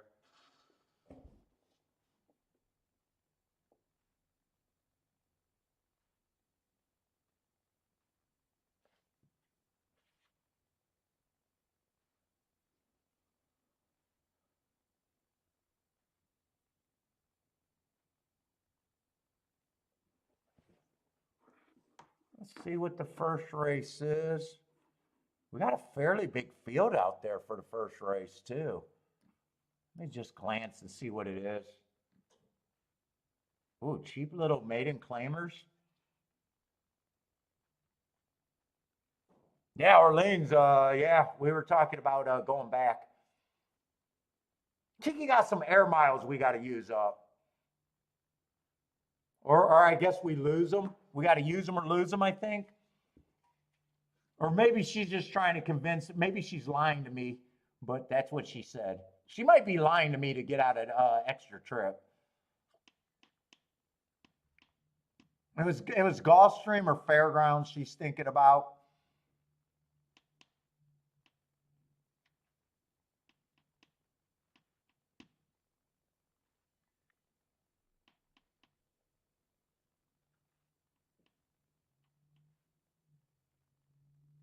Not the craziest betting board if the inside's good, though. We got 3 favorites or short price horses all on the inside from post 1 through 4. Fairgrounds, if you're new to the Fairgrounds, I'm actually going to read that bias report right now, too. Fairgrounds, we love the Fairgrounds as long as their prices. They could get chalky. Well, all tracks can get chalky.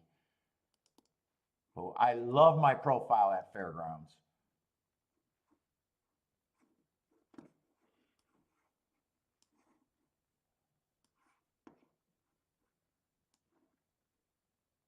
And I don't know why I'm pulling up 2019. Let's get the right profile. Dirt sprints out there. I love the dirt racing out there. Dirt sprints, post 1 through 3 is winning an amazing 52% of the time. 30% middle of the track and 18% 7 on out. But that 52% from post 1 through 3 is an insane number. Wiring 46%, insane. 40% stalkers and closers are a weakish 14%. I'm still fading closers. And routes is even stronger to the inside a little bit, 53% post 1 through 3. Last week it underperformed both of them at 47%, but you know what? You still had out of 15 races, you still had a chance to get 7 winners. So just knowing that simple little number. So Fairgrounds we're definitely interested in, but I probably need to look at Gulfstream first because Gulfstream is going to be a little bit sooner.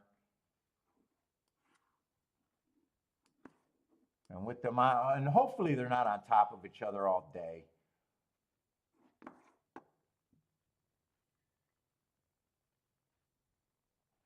Gulfstream, we got another 7-horse field.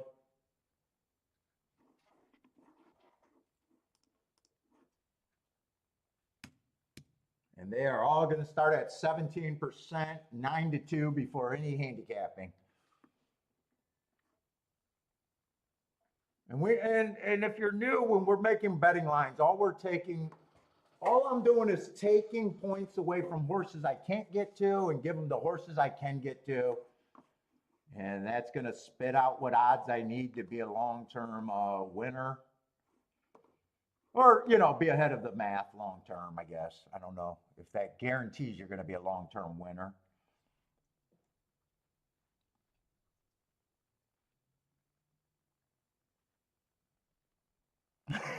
Jennifer's lost today. You need Lee back. Yeah, if you keep hitting $7 exactas, Jennifer, I'm gonna have to ban you for a little while until you get your act together. Now you didn't let us down at Oaklawn on Sunday. You were huge at Oaklawn. I think you had every ticket that mattered at Oaklawn on Sunday.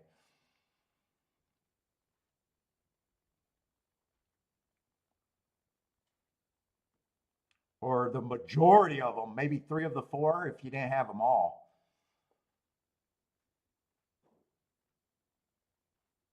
Let's see, Gulfstream, we got another dirt race, but a mile. The inside was pretty good on the sprint. Let's just pull up the miles. Miles on the dirt doesn't play any different. 43% inside. They're not winning inside. They're winning from 4 through 6. 7 hole is where they get it really hard to win, only 10%. 36% going wire to wire. That's still strong. 57% stalking. And closers, horses coming from 5 lengths out, are a weak 7%.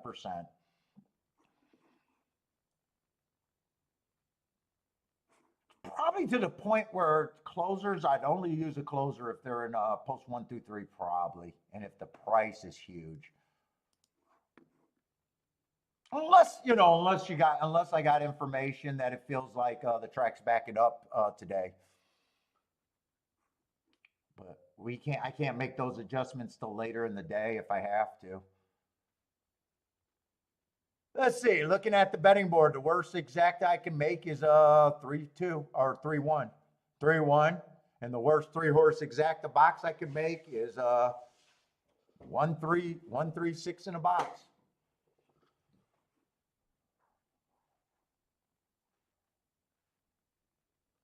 Let's see, we'll start with the 1 because he's a second choice.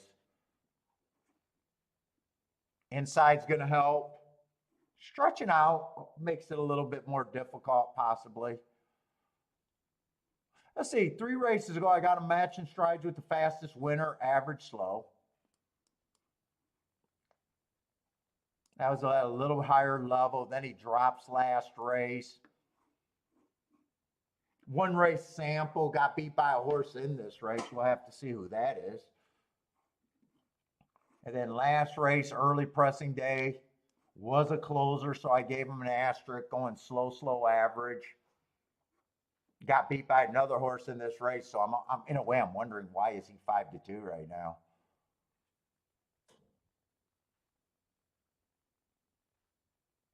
Being a sprinter stretching out, he might have some speed though, depending on if there's other speed here. But 2's another sprinter stretching out.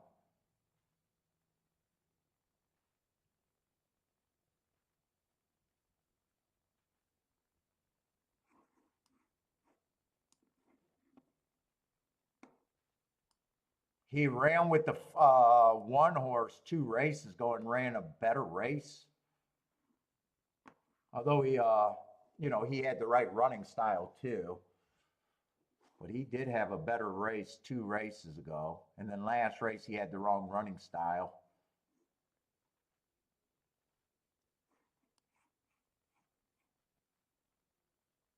Three's the other favorite. Let's see, we got a 1 race sample 4 races ago. Another sprinter kind of stretching out, but he's ran a few routes. He usually has speed at a route. 2 races ago, speed favoring track. Couldn't get the lead, so I like the asterisk. And he was slow. But that slow tells me, because he was only 1 length off. Not only does it tell me he was going too slow to win, but it was also, if he was only 1 length off the pace, that was the slowest pace of the day. So that's a tricky race, because if it's a speed favoring track, the leader's got the lead going the slowest of the race. If I thought it was a speed favoring track, they probably definitely went wire to wire. And he would have been at a disadvantage, not only not getting the lead, but chasing the slow pace that would have helped the front runners. And then he comes back and ran an improved race. 1 tick slower than the fastest winner for the first 2 calls average. I got no problem with him taking money.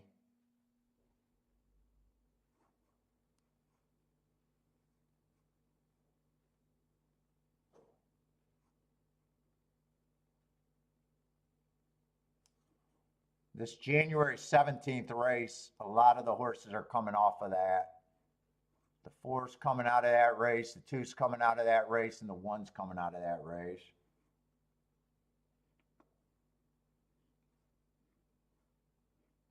Boy, I like the race 3 back on him. Bad rail closing day, trying to go wire to wire, going too fast to win. I like that race. Then he comes back, runs a nice second at 24-1 on a one race sample, though.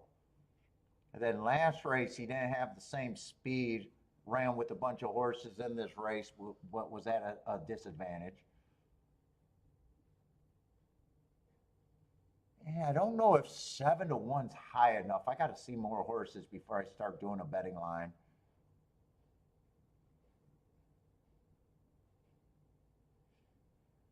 Five got to improve just to be competitive with these. I got him running against a speed favoring back, race three back or two back. Yeah, five is the first horse that I can at least give a price for.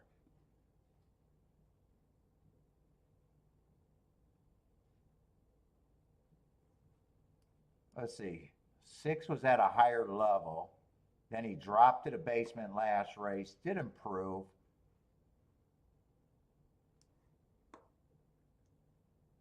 I'm not at 7-2 on him. I think I'm at 5-1 on him.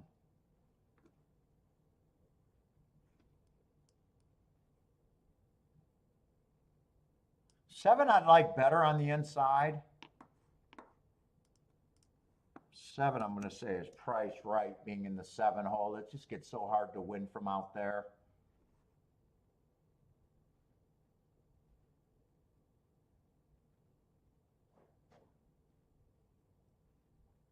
There's not much difference between these 4 horses to me. Let's see, right now, if I look at them, that they're all equal. 22%, I might actually like 22% on all of them.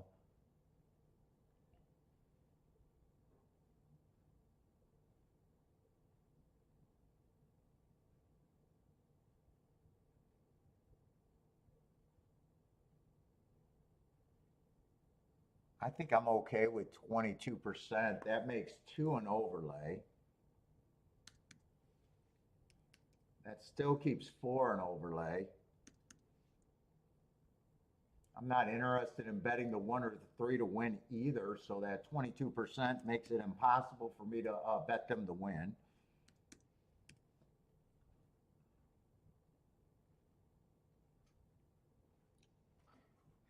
I don't know if I'm agreeing with the betting board quite a bit. My keys are obviously 2 and 4. Both of them could be considered for a win, or one of them could be considered for a win. Doesn't really matter. I don't think there's many exactas that I can consider here. Get a 2, 4 in a box.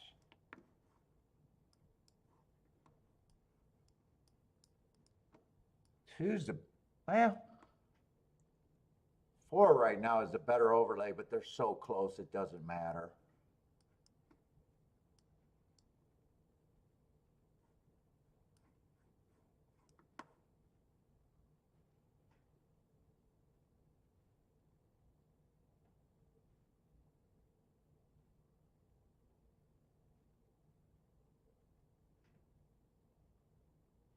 Trying to see if I could throw in the 5. Trying to see if I can throw in the 5 a little bit. Let me just price. Let me just see what these are paying to see if I'm even going to bet this. I'm not sure I can.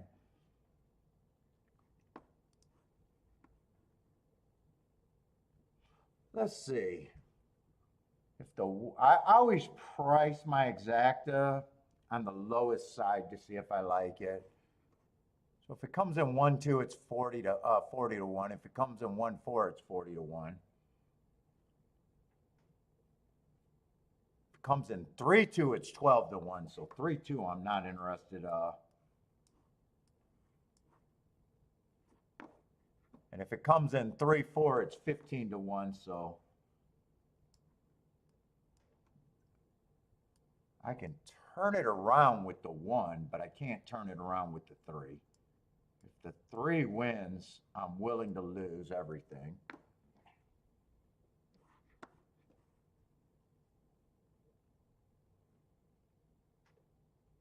If it comes in 2-3, That's only 17 to 1. I'm not interested in that.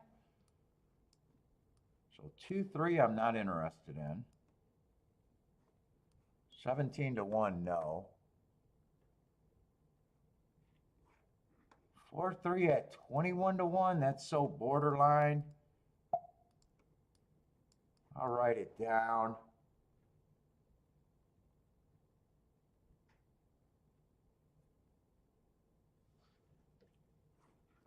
And 2-4-4-2, I don't got to worry about that. That should be at least 30 to 1.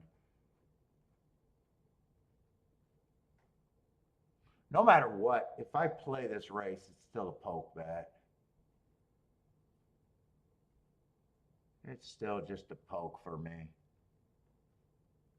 Trying to get to the 5 because 5's great for my tickets. 5 is so great for my tickets.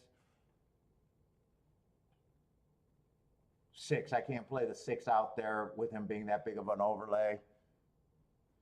7's priced right, and I just don't like the 7 hole. 5's the only horse that I can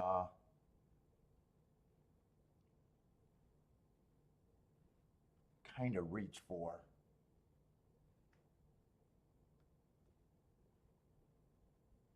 If 6 just wins, I'd be 6 wins or get second, I'd be willing to lose.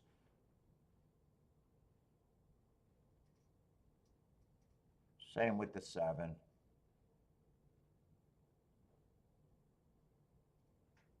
Although 7 got more upside than the 6 as for a bettor at 7 to 1 over 7 to 2.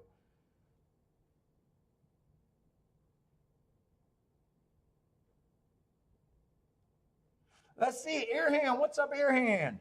You like the 6 there. You like the 6.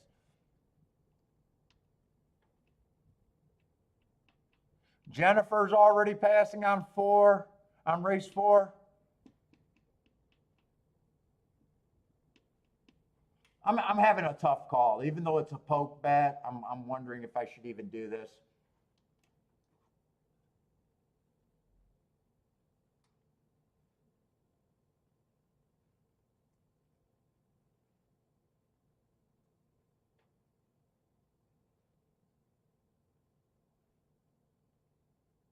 I could go either way. I could take it or leave it.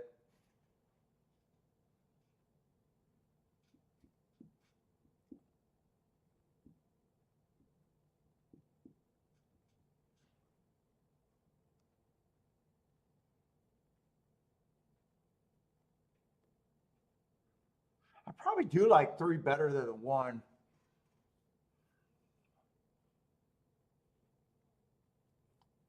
Three, if I decide to grab the 3, 3 would have to be played in tries, I think.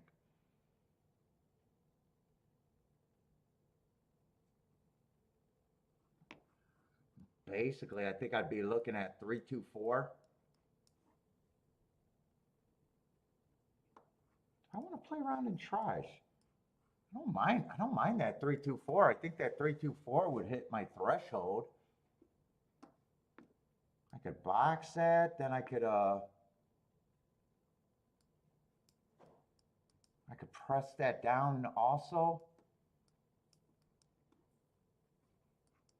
In fact, I can even grab the 5 in there.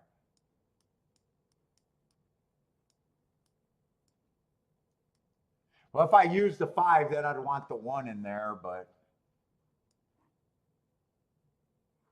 tries, I'm not a try player. I got a very tight budget that I'm using for my tries. So with that being said, I probably leave out the 5. Because if I play the 5 in there to get the ticket, then I definitely want the 1, because even if it comes in 3-1. So I think if I played the tries, it'd just be that.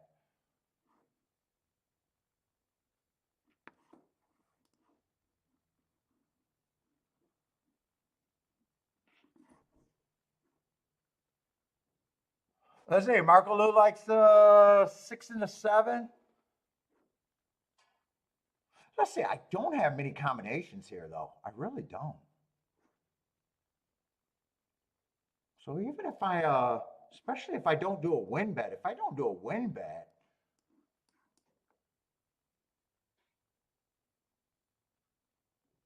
I probably at least want the exactas. I probably at least want the exactas here. I could still make a score with the exactas. I don't think I'm going to put enough on the win bets here to get a score. So I think I just eliminate the win bets there.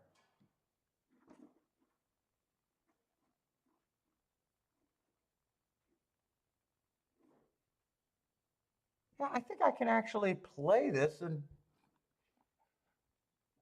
really don't have too much downside, really.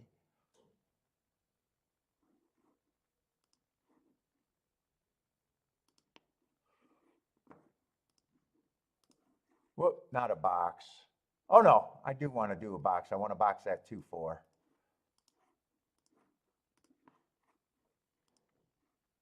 Then a key box. 2-4 with the 1. And then a straight 4-3.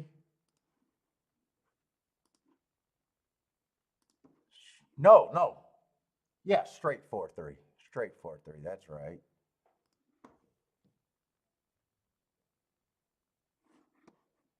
Was this a route race? Wait a minute.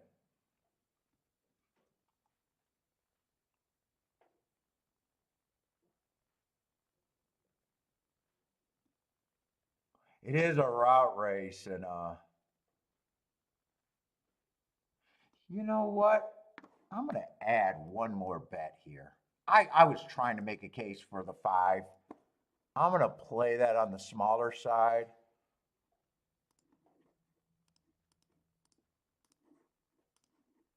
Oh, no, I didn't get it in. I was going to play 5 with all the inside horses, but I did not get that in. I was going to underplay it.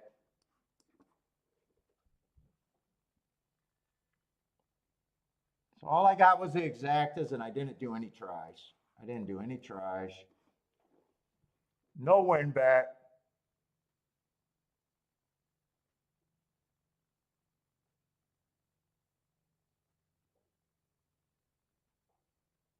Keep this 1 and 2 going. 1 and 2, 1 and 4. Just keep the 1 going.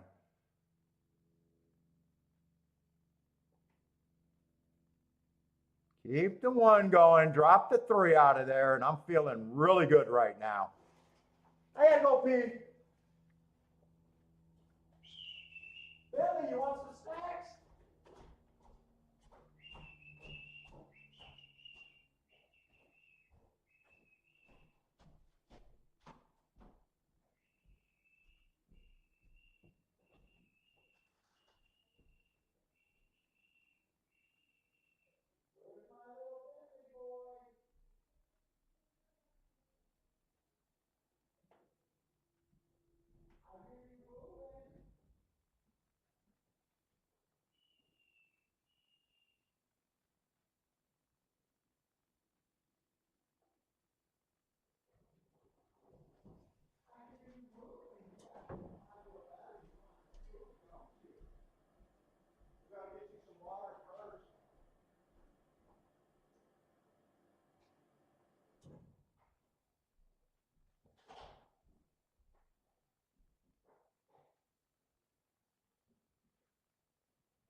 Here, they want to see you on camera. I'm going to make you come downstairs.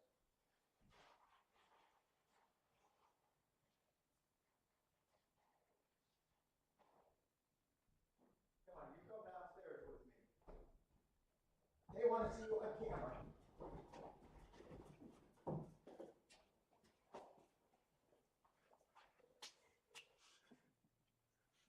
Oh my God, where the hell did a 6-7 come from? I thought I had that race locked down. Where the hell did a 6-7 come from? Come here, come here. Come on. You gonna come and get it? Come here, come here. Come and jump on the camera. Boy, I thought for sure I was going to hit that race. No? Come here. Which one you want first?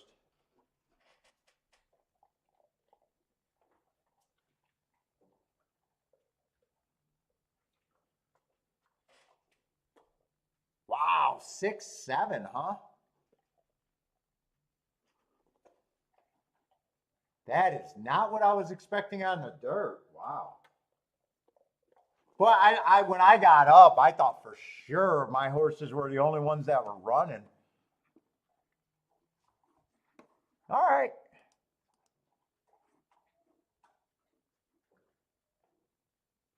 By the way, 1-4 and 1-3. Man, I should have known that was going to take a ton of action. They went from 20 some to high 20 to 1s to 12 to 1 and 4 to 1. I probably deserved to lose that anyways by putting that in.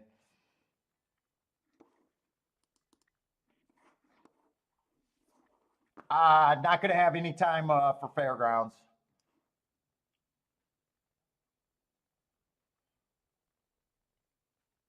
I'm rooting for the inside of the track and nothing else here.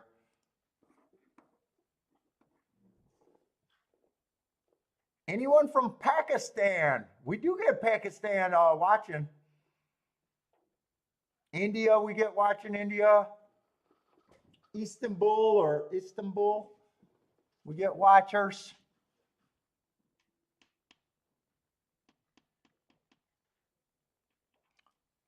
Let's see, didn't even have time to look at this race. 7 is on the outside, but is one of the better marked horses in the race.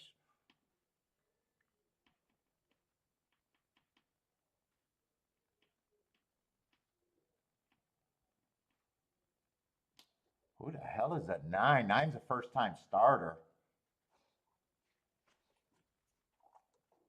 That's it, buddy. That's it. They asked about you. They wanted more Bentley time with those floppy ears.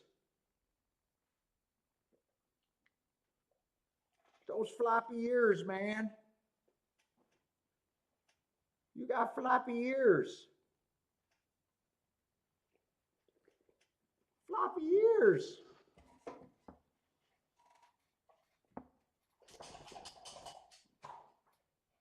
I don't know if I'm going to have mixed feelings about this race or not, really. Because 7 is one of the best marked horses in the field. But he's on the outside. But he does have the speed where he could have got over. And he's a nice price.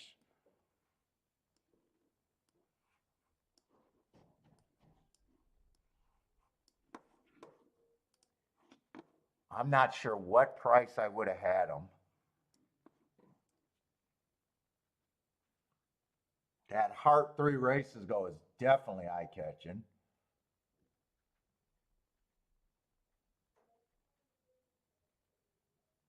Six, I know I wouldn't have liked.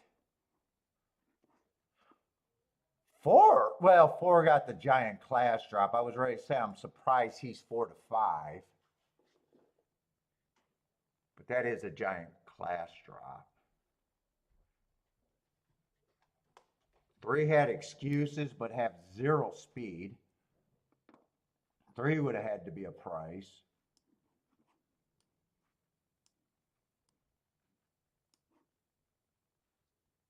2 only has the rail. And 1 earned hearts at a mile. And before that, he's not the fastest horse. 1 would have still been considered.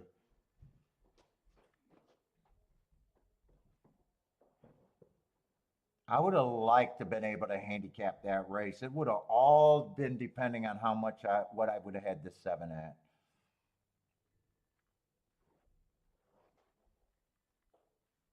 Let's see. Kevin bet the Dutch to 6 and the 7. Nice call on that 7 horse. 8 to 1. Nice price.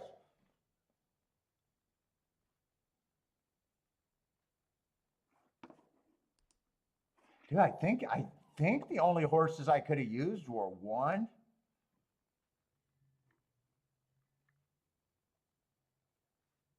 Man, 2 and 3, they both look bad. I'm not sure, but two's attempting 16 to 1.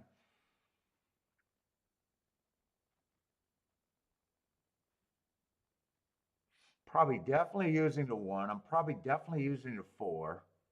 Seven, I definitely would have probably said I wish he was on the rail. It just depends on if 8 to 1. It just depends. I honestly, without having the race, before I seen the result, I honestly can't say if there's some races where I know I would have hit. This is not one of them.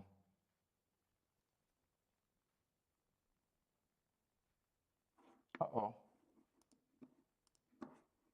Let's see. Why are the probables and exactas are going crazy? 7 got the lead and got to the inside right away.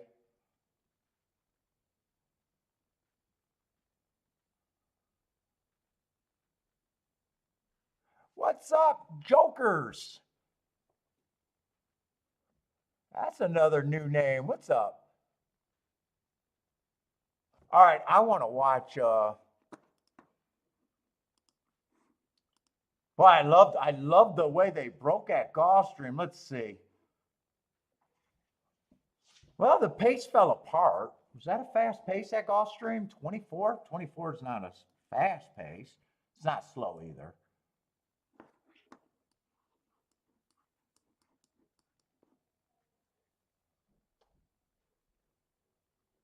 Boy, when the 1 and the 2 kept going and the 3 looked like he was struggling, I thought for sure I hit this ticket. 6 and 7 closed. They really came from at least 5 lengths back. Did not get a breather though. 47, they did speed up at the half. These aren't the best horses. Not even close.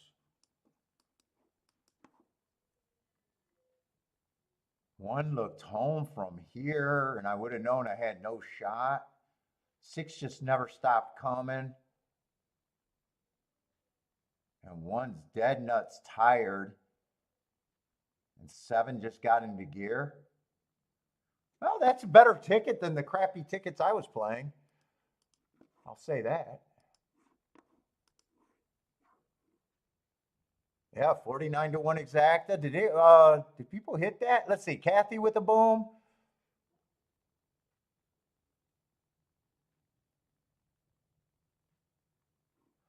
Inside bias, lowest form. Kathy. Well, it was there. It was there. It was all outside, huh?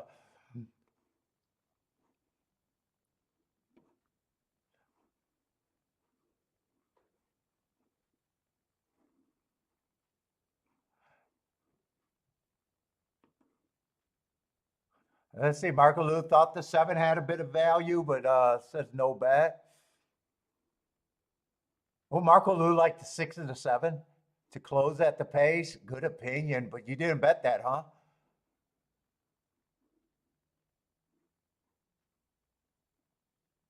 Nice call. That was a nice ticket. 49 to 1. And you thought that you even said you thought that that they were gonna come off the pace there. Nice call.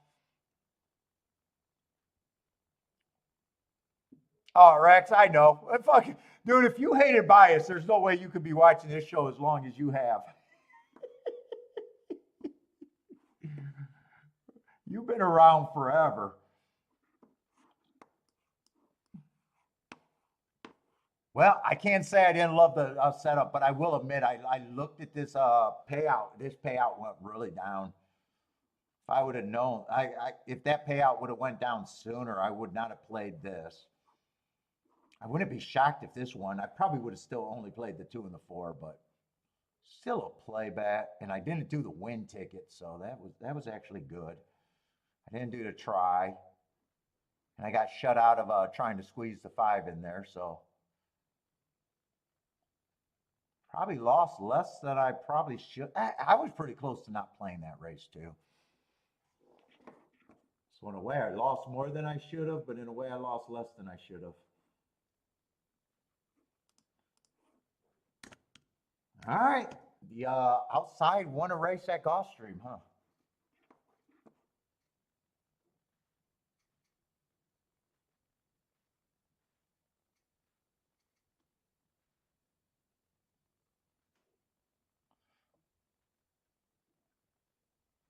And if 6 and 7 were on the inside, I'm using 6 and 7 instead of the other horses, so that's almost a pure bias play for me.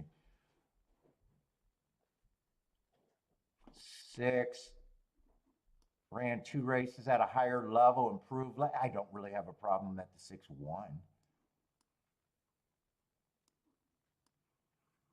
He probably had upside with the improvement last race. First time he was at the level where everyone else been at the level.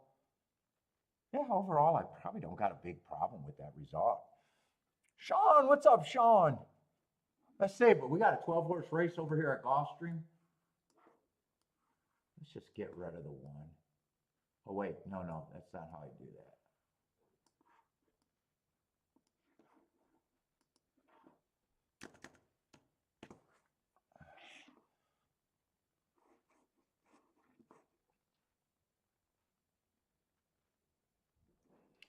What we got? $25,000 claimers.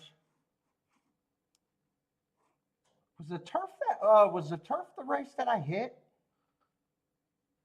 I know we had another turf race today. Was second race the race that I hit? Yeah, second race was the race that I hit.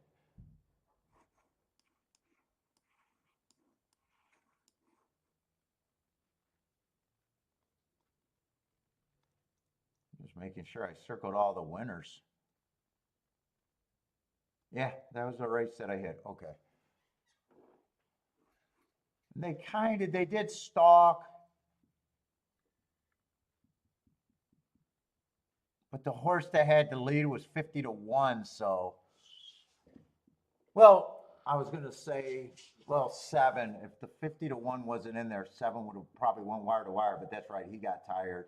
I think 7 was in second all the time, if I remember that race. And I think 4 was just behind him. I don't know. I'm trying to decide if I still want to go stalkers or I want to open it up for speed a little bit. I'm not sure. Let's see. 2 is definitely making a class drop. It was in the Breeders' Cup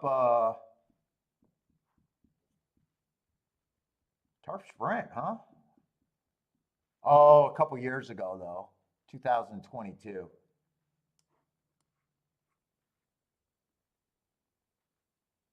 You know what? I don't know if I trust my marks here.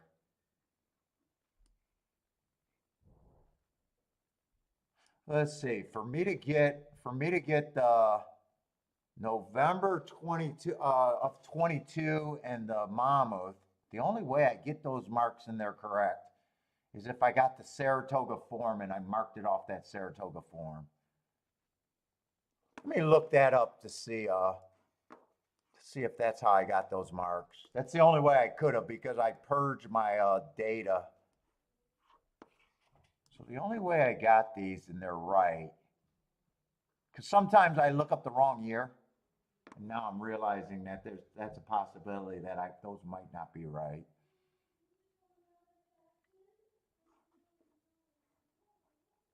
I do have that form, so they are probably right. They are probably right. I'm going to look them up right now, but I'm guessing they're right. August 24th. And when I look them up this way, I always check the horse's name. So if I was able to pull them from this, they're definitely right.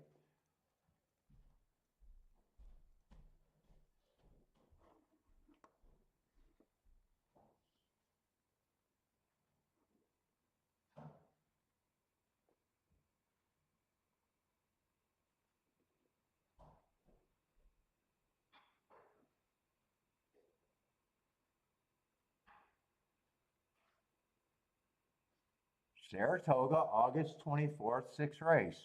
Why don't I see him?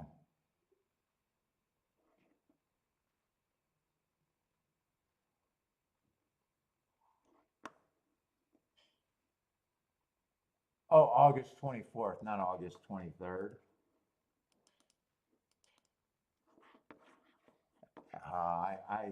That makes a difference. I'm pretty sure they're right.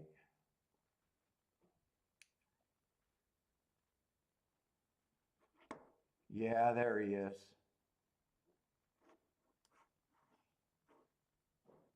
But those hearts are going back. Those hearts are going back to 2022. He's just annoying because he comes back. These hearts are not in play. 2 years back. Then he's just annoying because he comes back and he wins, or not wins, he runs a whole bunch of one race samples.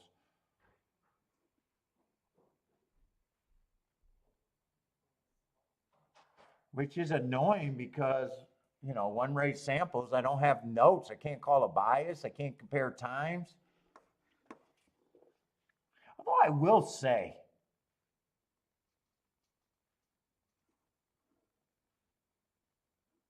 he comes back in August after being laid off from November. Definitely needed that race. And I will say that at the very least, this has to be a pretty big improvement. Now, if I was going to poke a hole on them, these bias number, or these buyer, or not buyer, but these speed figures were earned on one race samples. I don't know how you make a speed figure on a one race sample. But I'm probably going to say this horse is probably a class of the field without looking at anybody else.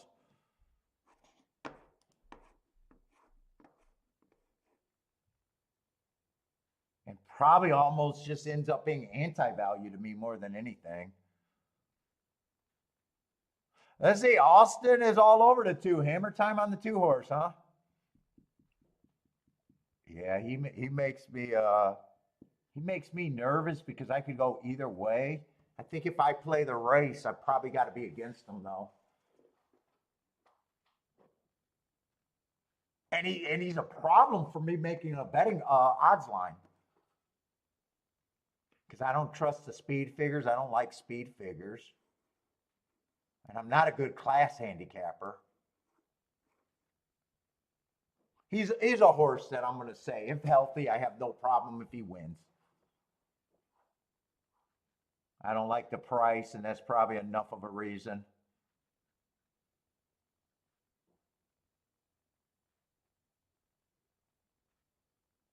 Man, 3 got decent marks. I like his last race. He just has to take to the turf, and the 2 just has to not run.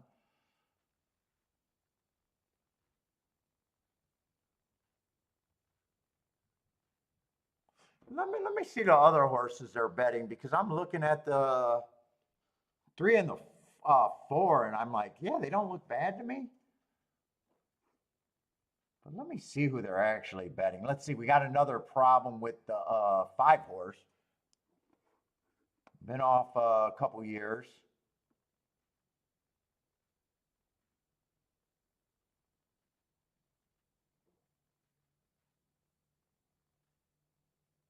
So who's second choice here? Second choice is going to be the 7, huh? And third choice is going to be the 9. Wait, no, I don't see the 13. 13 is taking a lot of action. Let me go to 13. I can judge what I got to beat on by the 13. Oh, great. A horse that drew it. I got a feeling I'm going to check out this race. I got a feeling I'm just going to check out this race. It's almost a big headache. Let's see. I'm going to try to look up this race, though, on this horse. But right now, I'm leaning towards, yeah, fuck it. I don't need it.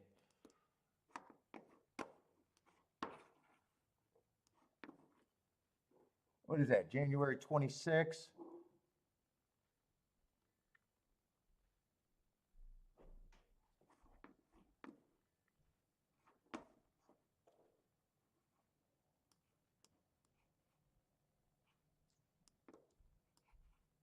I got him average, going too fast to win.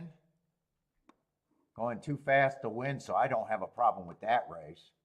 By the way, if you're new to the channel, I mark my form up like a 12-year-old schoolgirl in love. These hearts are my best mark. They're always going to be my eye-catching marks.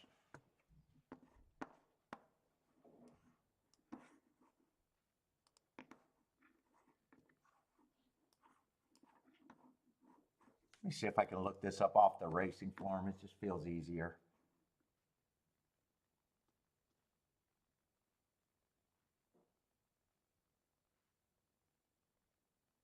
Though I feel like I'm slow right now. Let's see, coming out the 9th race.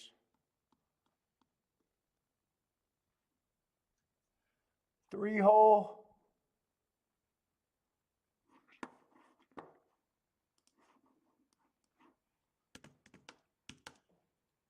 Slow, slow, slow.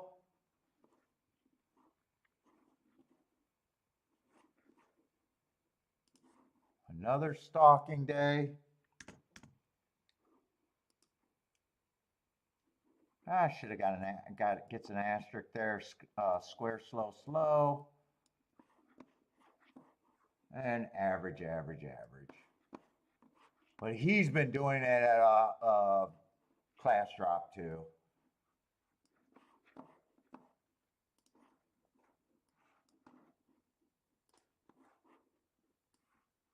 All right. At least I know what he is and understand the marks. I can at least say, okay, that's the favorite to me.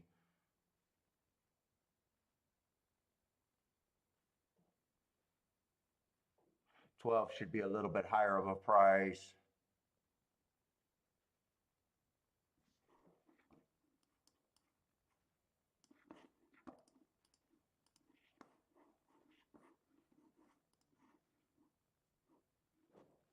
What's up, Kumar? Anyone got Mahoney Valley? I could say 11 should not be 25 to 1 at the very least.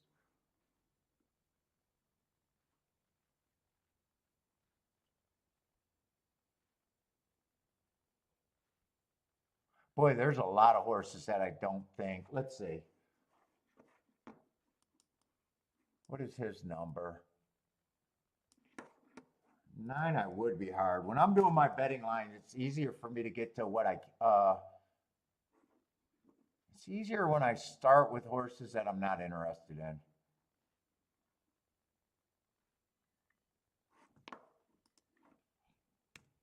Or less interested in.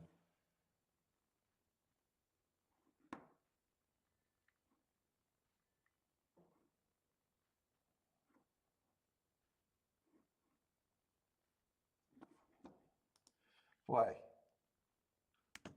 even though I think he got a small chance, 45 to 1 is still getting the better of that number. 5, I'm not at 10 to 1. Off a year layoff. I'm just gonna say my betting line says he needs a race. 4 probably doesn't have the upside that I thought he did.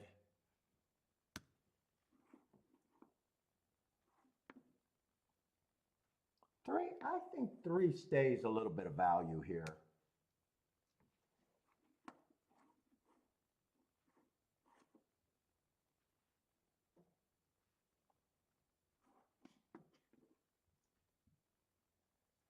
$10 I don't have a problem with. 11 should not be that price.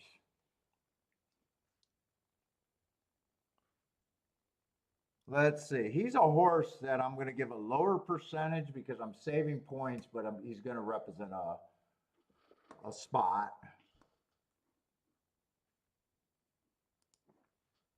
10, I'm just going to give enough points to make him an overlay. What the hell is this 12? 12 I think gets points. 7 I think gets points. 2, I'm going to say gets points.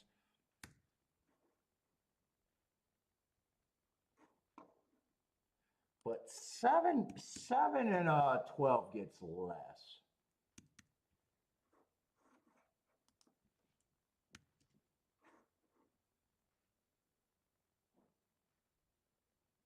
I don't really have to separate these. I got them both at 7 to 2. Part of me thinks I'm not going to play this race.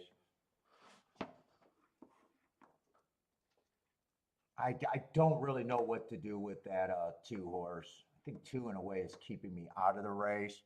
Let's see, 3. I'm going to write down my what's good for me. 3 is definitely good for me.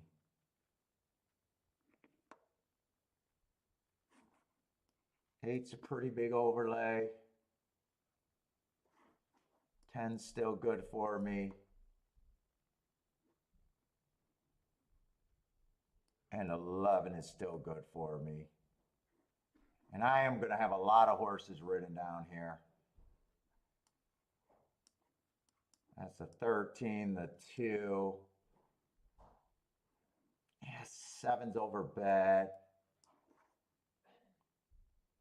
That's a lot of horses to make combinations with. 7 horses? Yeah, I'm out. I'm out. I'm out. I don't have a real good opinion there.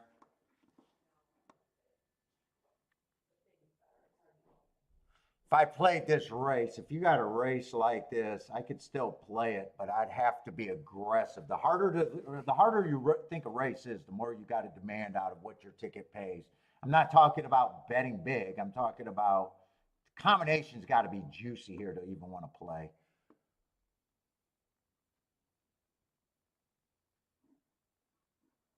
So I'd have to be keying off of either the 3, the 11, or the 8, or even the 10, any of these horses. I'm rooting for something in this group to get first or second with either this group or this group, but that's a lot of tickets. That would be a lot of tickets for me. Damari, what's up? Hopefully I said your name right.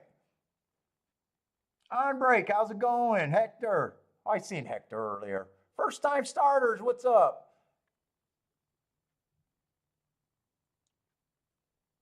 Oh, and I don't have a lot of time for fairgrounds, so fairgrounds I definitely want to look at.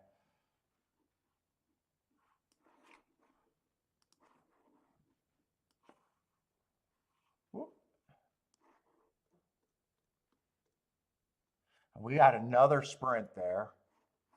Let me just see if we got scratches there. They're not going to give us time. 6 is going to be the favorite. No scratches there. Nice big field.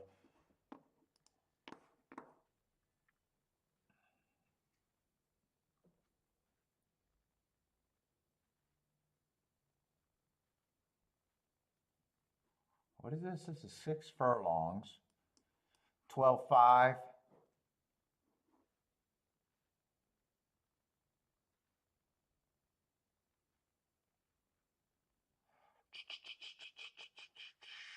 I'd be worried about the 4's running style right off the bat.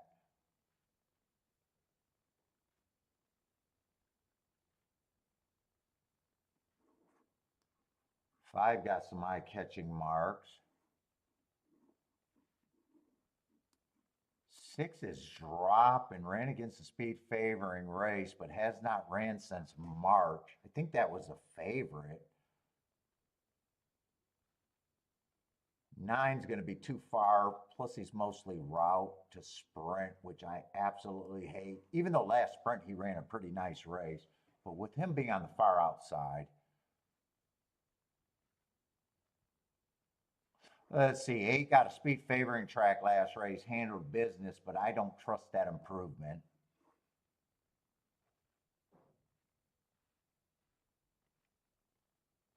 Let's see, 2 is the favorite at 7 to 5. I want to see how good my betting line is here. 23, and I want to see if speed's holding up or what. Let's see, I got no bet there. I want to get these fractions, so it does look like they're going faster than the previous race.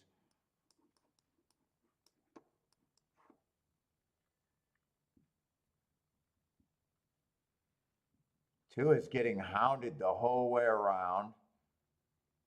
3's in good position. 3 would have been a horse that I could key off of.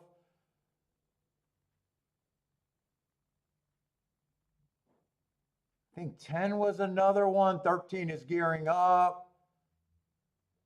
2's going to get beat. 7 got him, but 7 was just 6-1. I wouldn't have had that.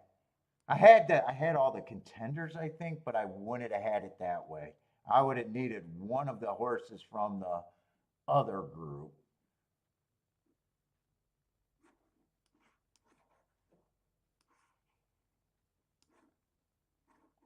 $7.13, but that exacta, even though that's going to be a nice exacta, that's not what I would have wanted.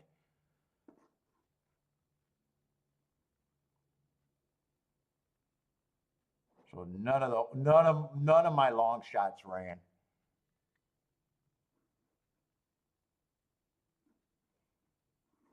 I mean, I could have boxed. Well, I can't box that. I could have keyed the 7 with that, but I'm always playing for the biggest hit possible, and that's not. When I got these horses, I'm not interested in the 8-1 all that much. Okay, but no bet, no harm, no foul. Now, if I'm playing doubles, then I'm looking at that race completely different. If I'm looking at doubles.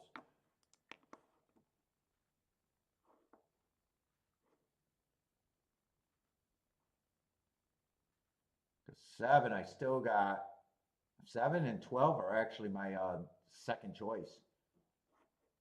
So I definitely would be taking the 7 more serious than the double, but not the exacta. All right, I gotta get over to Fairgrounds. I'm not sure if this is a spot. Man,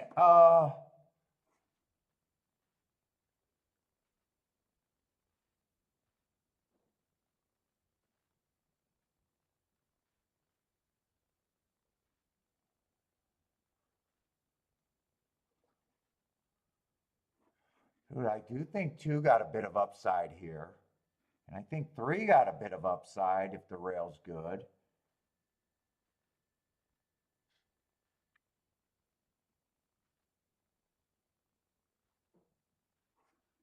4, I only think can suck up.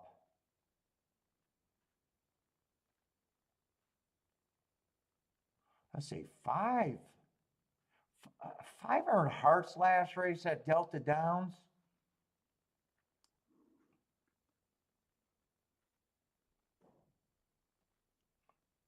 I think he could stop the 6. I don't think I'd be anything outside of the 5 hole, but I don't think I'm going to be able to work out bets in time. 1's probably the safest horse to me on the inside. I'd definitely be using. I kind of like the 1, 2, 3 box. I wouldn't go outside of the 5. I'm rooting for basically a 1 through 5 exacta, except I can't play a 5 horse exacta box. I'd have to get the right key.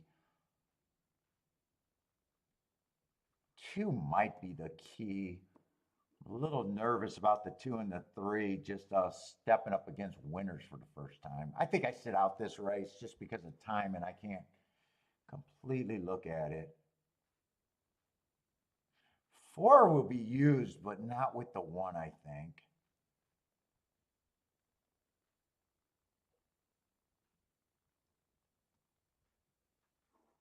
Six, I'd be trying to get around the 6 and everything outside of the 6. I want to see how this race develops. But no bet for me here. I think 1 would have been the safest thing to key for. But I don't think I'd be interested in a 1-4. I think it has to be 1 with the 3, 5, or 2. If the 1 wins.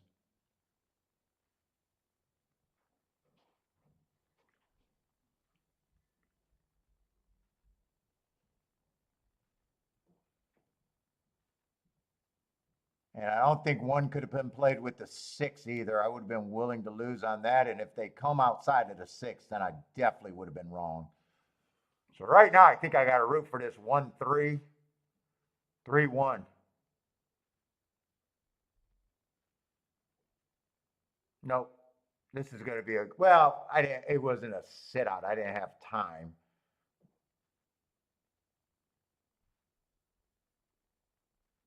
One was the safest horse, but 9 would have wrecked every exacta hope that I would have had there. I would have had the 1-2, but first and third would not have been good enough.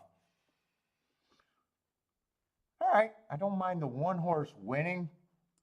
Rails away, another horse that went wire to wire. But 7-5, I know I can't make a win bet there. Who's the 9? Just on the far outside. He just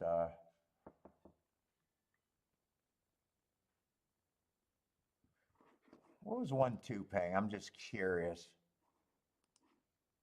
1-2's only paying 20 to 1. I was right about 1-4 could not have been played. That's only paying 10 to 1. 1-9 is going to be a 16 to 1, and 1-6 is another 16 to 1.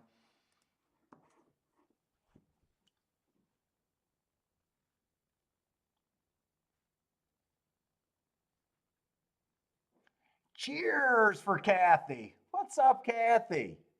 Is that a pick 3 or a trifecta? I hope it's a pick 3 right now.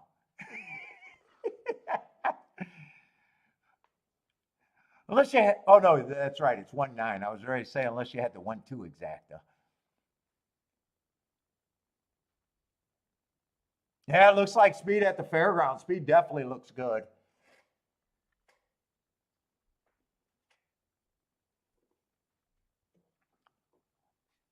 What's up, Bunty? Renewal? 1927. 1927 at the fairgrounds.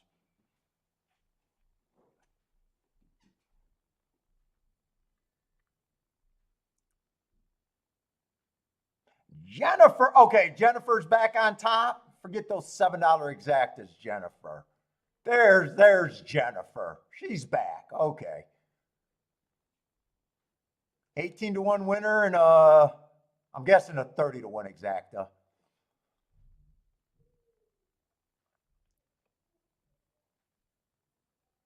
Let's see. Noob is booming off the 7. Nice job, Noob. With the same 18 to 1 winner. Is that what the 7 paid?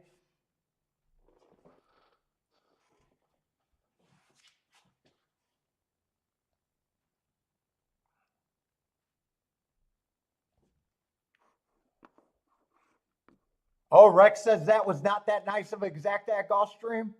Well, that was kind of I think 7 was the third choice there, if I'm not mistaken, right? And 12 was the co-favorite.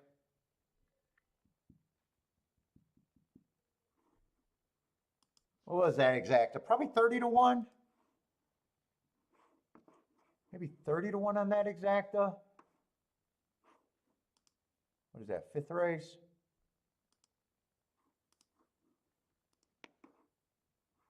Why am I freezing here?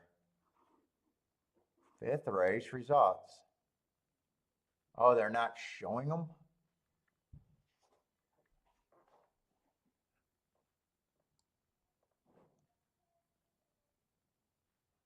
Fairgrounds result 192, 192. Not sure who got 4th. 192. Let me see who got 4th. I'm signing in and out of my ADW. It's acting a little janky there. Let me just get in and out of there. 1927 at Fairgrounds. Thank you, Marco.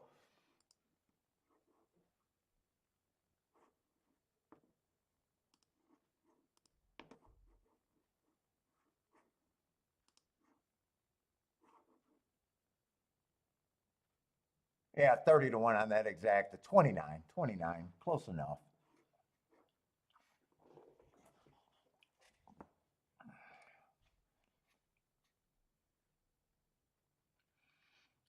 Oh boy.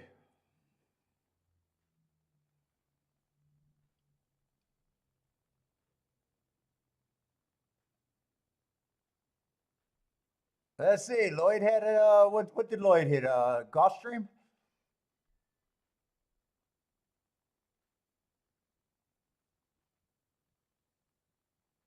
Austin, that was painful watching the two. Yeah, two was probably enough to keep me out of that race, honestly. I was kind of looking at it in my head like 12 was the favorite. Luckily, I had too many contenders and just decided I didn't need that race. I would have been all over the place.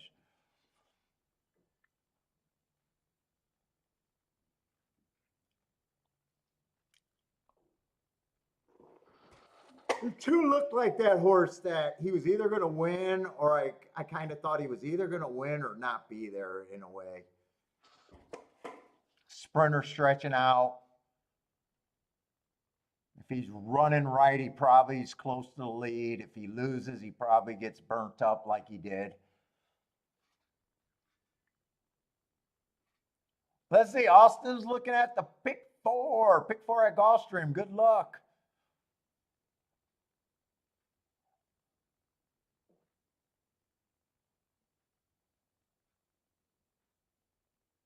Let's see. I think I only played. Did I only play two races today, or did I slip another one in there? I had a decent hit on my first race. I didn't do anything at Fairgrounds. So if I slipped in a race, it would have been at Gulfstream. Let's see. Last race was a no bet. I did bet that race, but I think that's the second race. That race I wrote down combinations, but decided not to play. And that was a race that I hit, and that was the first race I played. So, yeah, I won't stay at 50%. I promise you that.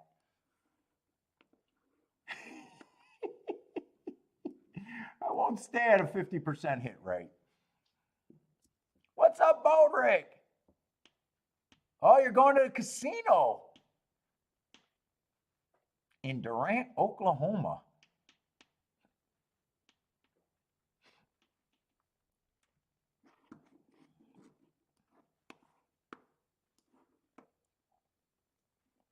Let's see.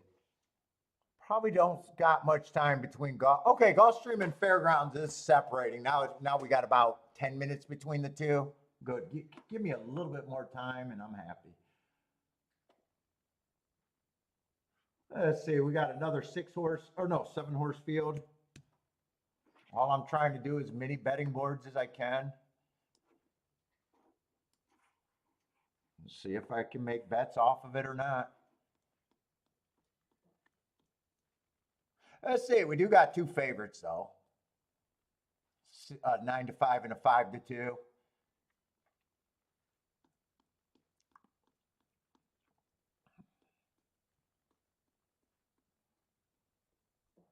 I want to look at some doubles if I get some time. I say we do. Oh, sorry.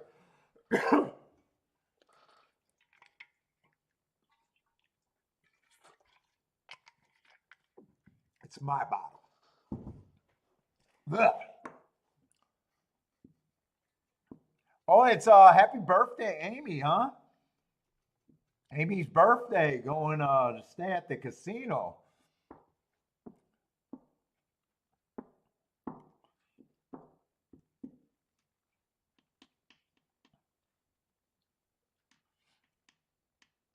Happy birthday, then, Amy. Happy birthday, Amy.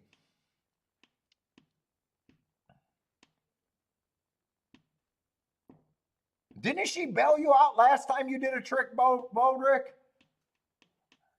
I think when you went to England, I think you said Amy bailed you out. But did she hit? Did she hit a slot machine or something that got you back? Or a really nice slot machine? Was that Amy? I'm pretty sure that was Amy. Maybe that was someone else. It had to be Amy because I think you were the only one that I know went to Ascot.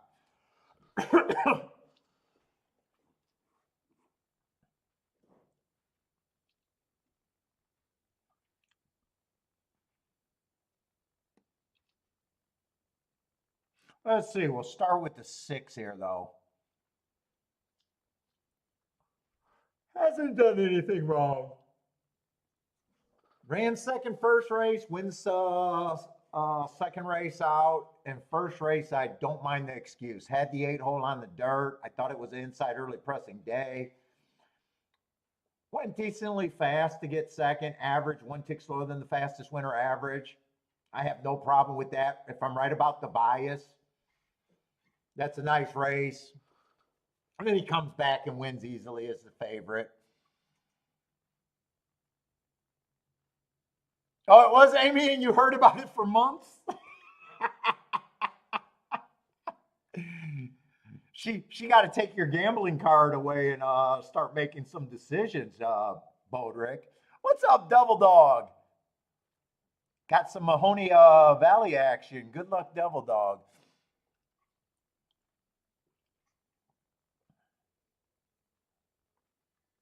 Yeah, I don't have problems with the 6. It's just pricing. Right now, I'm probably thinking it's very hard for me to say that a horse 2-1 or under, 3-1, even under, is much value. So if you're thinking gambling game, pricing is everything. It has nothing to do if he wins or loses to me. It's just horse at that price. I got tickets?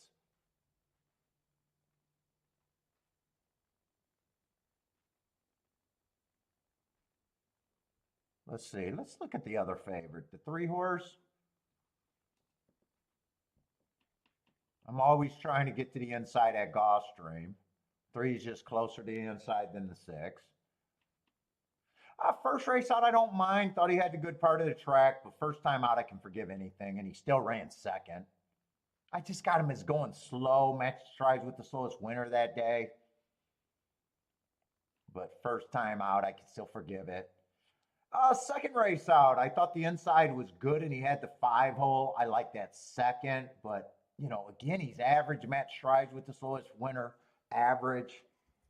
And then last race, he wins, average 1 tick slower than the fastest winner of the day, average. And I just noticed that was on the rail. Even though I didn't think the rail was particularly good that day, it's usually good at Gulfstream. I didn't have it noted as any extra good. I don't really have a problem with him. 2 feels like you got to take a step forward. I like the speed. I like the inside.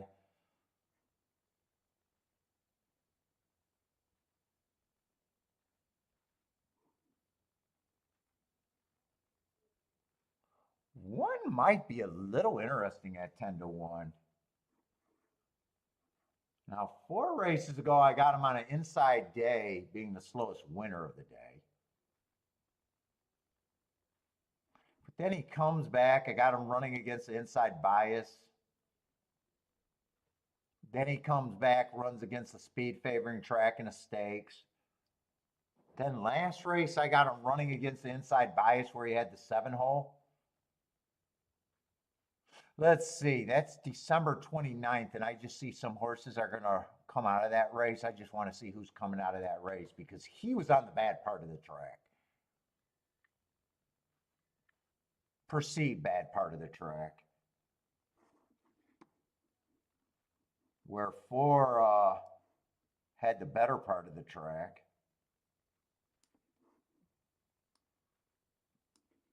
4 runs his best race last race when he won.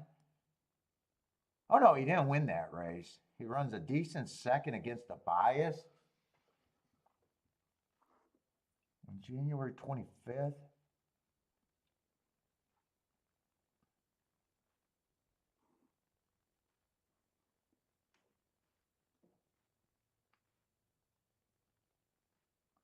Seven's going to be too far outside for me. Although I do know that the outside of the track won an earlier race, but I need to be beat a couple times on the outside to decide if I want to make that adjustment. Right now, it's probably too early, but if the outside of the track is good, he has upside. I'm just going to say he's priced right to me. I don't know which way to go there. I do think that the two favorites should be the two favorites. Five, I think, got a little bit of upside. If I could get to the one, I could get to the five. One, I think, got a little bit of upside. Two, got to improve. Inside of the track helps. Might be the fastest horse early. I think I have him at 5-1.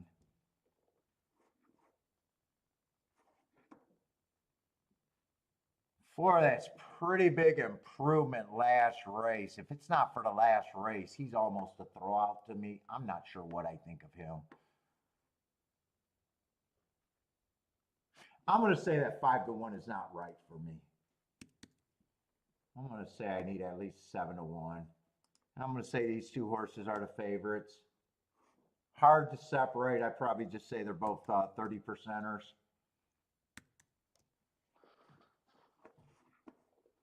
And right here, if I bet the race, I'm betting the race because I need the one to do something.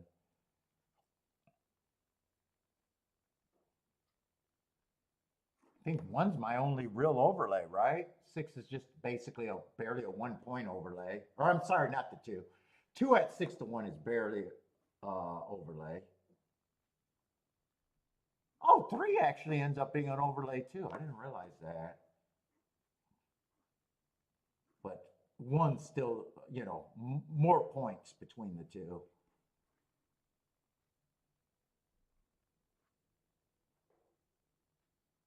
Yeah, if I bet this race, it's definitely 3 and 6 can't be paired up in any order for me. So really, it's everything would be trying to get the one to be first or second. That's the only way. That's the only way I can see unleashing anything.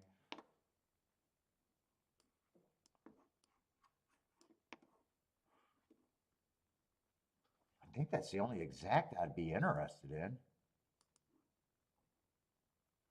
If I did doubles, I'd be pricing out this group, although 6 makes it, let me see if I got doubles here.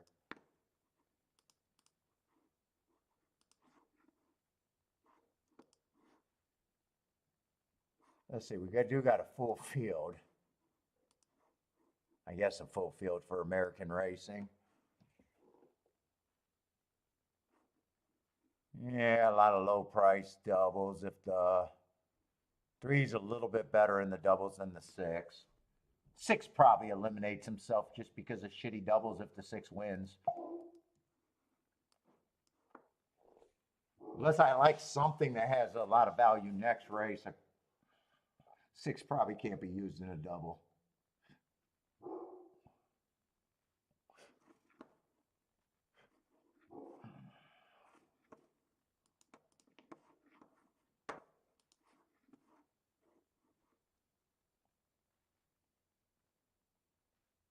Let's see, 2's going to be the favorite next race?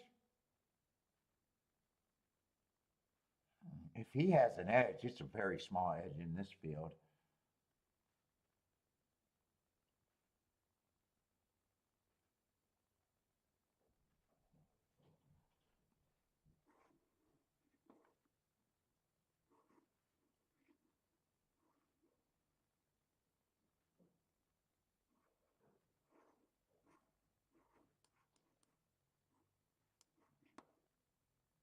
Four's taking a lot of action. I'm against the 4 next race.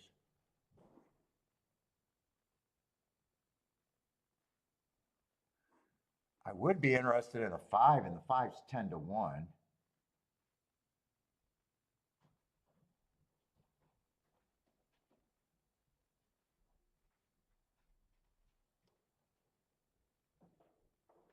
Actually, 5, 6, and 7 I'd be interested in.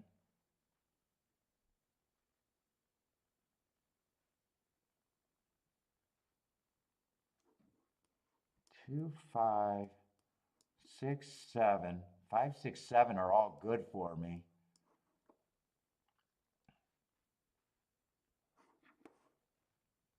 Let me see what these doubles look like. I'm going to price it with the 6 since I got 3 horses that are good for me.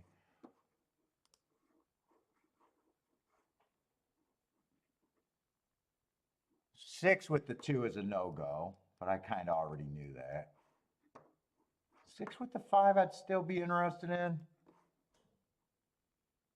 6 with the 6 and 6 with the 7, so most of that could be played.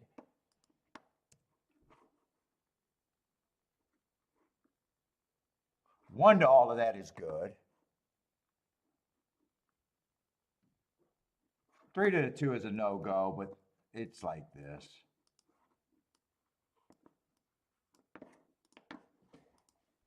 I'm going to do a small poke here because they're getting in the gate.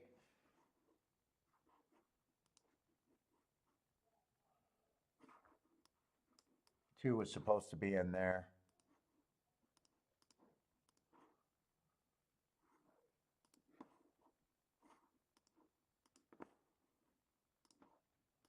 Three and 6 to only the 5, 6, 7. I'm underplaying these right now because I'm trying to get the exacta. If I was just doing the double, let's see, key box, I need the 1 to be first or second. I should be able to get that in. All right, so I'm not underplaying it.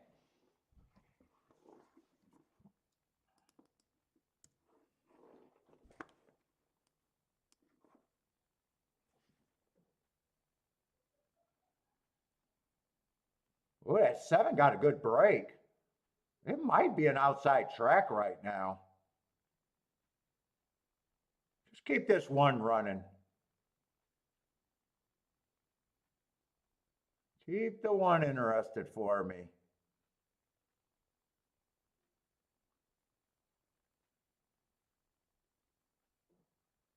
The 1 gets first or second. I get to get the exacta, and I'm alive to everything I like in the double.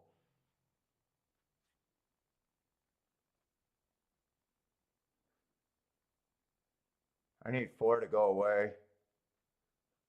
4 looks like he's going to be a problem. 1's not done, but 4 has a lot of horse.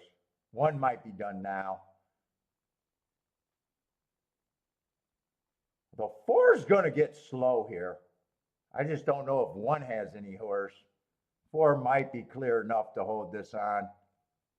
Yeah, 1 just can't keep coming. I think.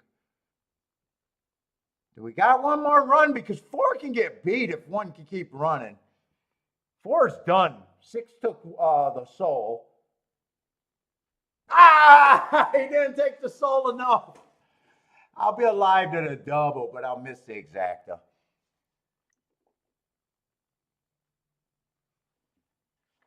I never got to check to see if it came in 4-1 though. Or 6-1. Yeah, 6-1. Wait a minute, I'm looking at doubles.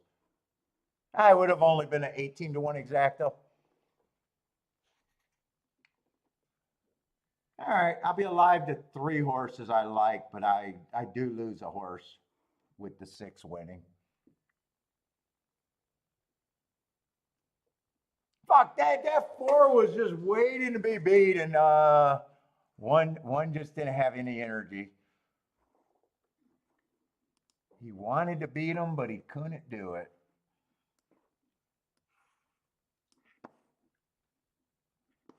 All right, fairgrounds. I think this is a turf route race, though. And I'm interested in turf route races because at fairgrounds, because speed is a disaster.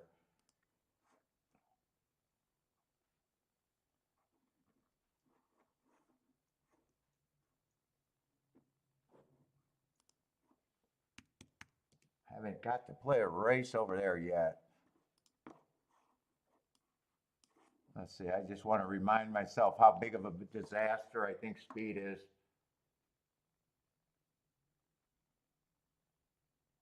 Yeah, speed. They're only wiring 21%. I'm always against speed at 21%.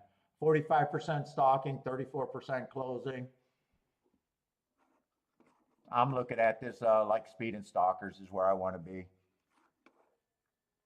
So best case scenario, I got a race here loaded with speed. Would be best case scenario. If I hate speed, I want speed to all eliminate themselves.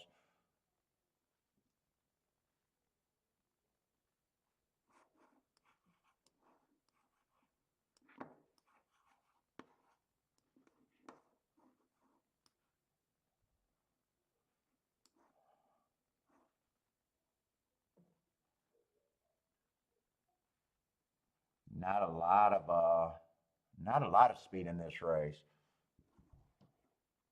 Let's see, 7 might have speed though. He's a sprinter mostly. And then he on both of his routes he did go to lead. So I got the 7 that has speed. And 3's definitely a front runner.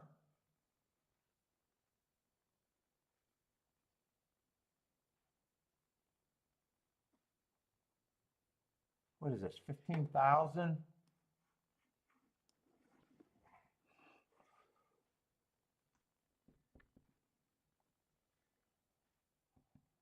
One, I just have no idea what kind of horse this is. But he has 0 speed and he's a price that's good for a bettor. But outside of that, man, he looks cheap. I don't know how the class correlates over there. But man, when he was on the turf, he had the good running style for this race.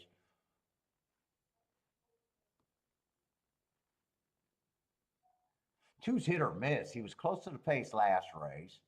2 races ago, he was a closer. I like him if he relaxes. More than often, he has the right running style. I think 2's actually probably going to deserve to be the favorite here. I'm hoping that 3 and that other 7 horse hooks up. In fact, 5 might have some speed too. He's also has some sprint. Yeah, 5 does have some option to route every. He's also off a year layoff. I'm hoping 5 gets into the mix going to the front end.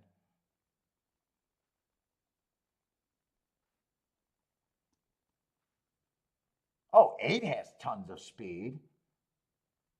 Let's see, 9 did not draw in. I think there's only 3 horses that even have a chance to come off the pace, and I think it's a 2, the 1.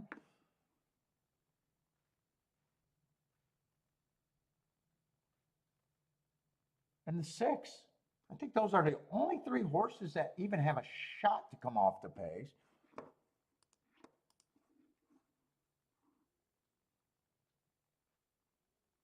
That's going to be worth a little poke exacta to me.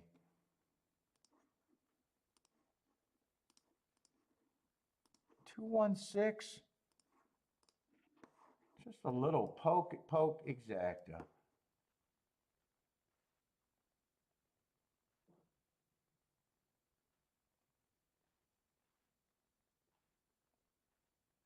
But I'd like to bet the 1, but man, he just feels cheap. I like his running style. I'd like to bet him to win, but I don't think I could really pull the trigger there.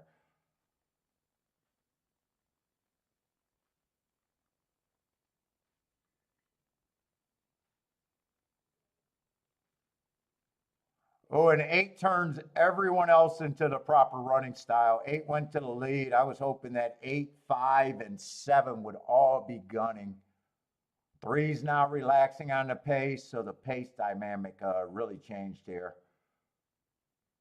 I was hoping that the 3, the 5, the 8, and the 7 were all going to duel. Yeah, this might. I don't think this is going to be a good setup for me. I'm glad it was just a poke right now. I can say that. I'm definitely glad I just poked at that.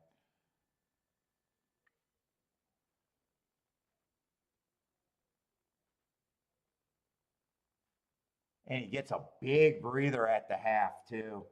Ooh, I wanted all 4 horses to be dueling. 24-1, 49-1. That's a huge breather. That's a 25 around the turn.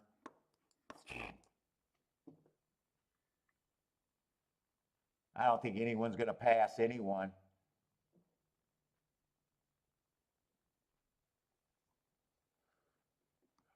Two was the best closer. He made his move. 7's going to surprise me and catch the 2. But 7 I thought was a confirmed front runner unless I... Well, he was a sprinter stretching out. Nice price on the 8. Went wire to wire, though, and that I was not looking at wire. Oh, and he's a sprinter stretching out.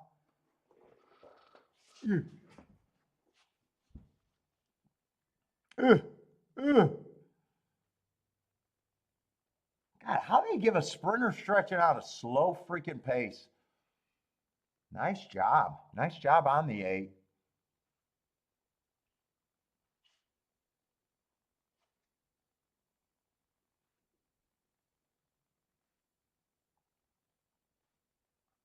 Yeah, speed definitely held on there, but man, that's a big breather with that 25.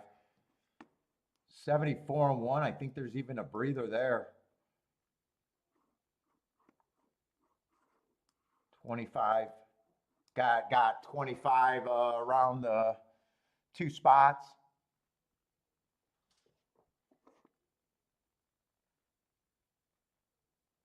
Yeah, 7 decided not to go to lead. What the fuck was the 3 and why did he not fire? 3 decided not to go to lead? Yeah, well, that's still the only bet I could make. That's still the only bet I could make. I'm just glad it was a severe poke. I would have bet that more if I knew if the 1 fit. I would have bet that even more if I knew if the 1 fit.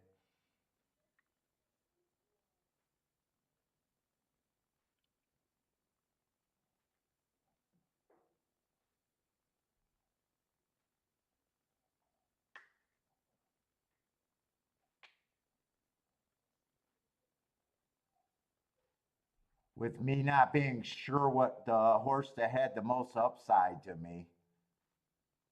Because I wasn't even sure if it came in 2-6, was that worth playing? Let me see. I didn't have time to price it. Yeah, 2-6 was only paying 17-1. I thought it could be on the low side.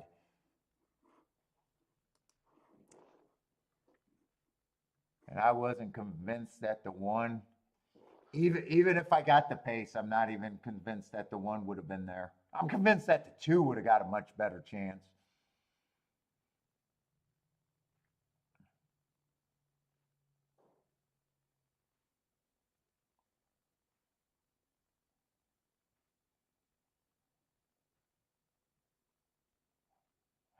Let's see, Lloyd got paid to watch a race with a poof.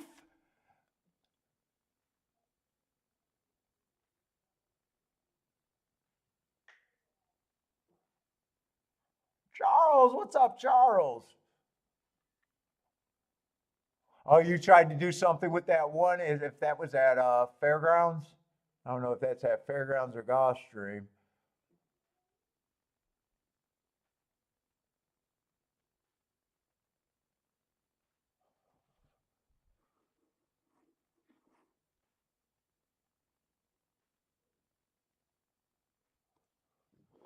Let's see. I'm hoping I'm in a good position with my double. I think I am, though.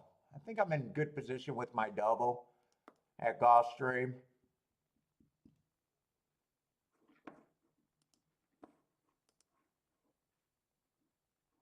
Let's see. That 6-4 exacta just paid $9.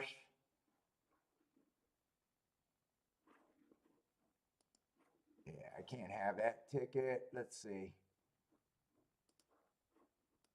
Will pays on the double. It held up. It held up decent. It went down. Most of it went down. 7's still my best option. 61 to 1. That would be a nice hit. 5's still decent, 27 to 1. But I think that was about 30 to 1 when I put it in. So that went down a little bit. And I think that a 6 was 30 to 1. That one went down more, 19 to 1. And 2, I couldn't own the 2 at 14 to 1. Oh, 4 is the big favorite here? I think I'm surprised that 4 is the big favorite at Gulfstream. I thought 2 was always going to be the favorite there. Hold up, did I miss something completely? Oh no, I did know that 4 was going to be the favorite. I did not like him. I thought 2 should be the favorite.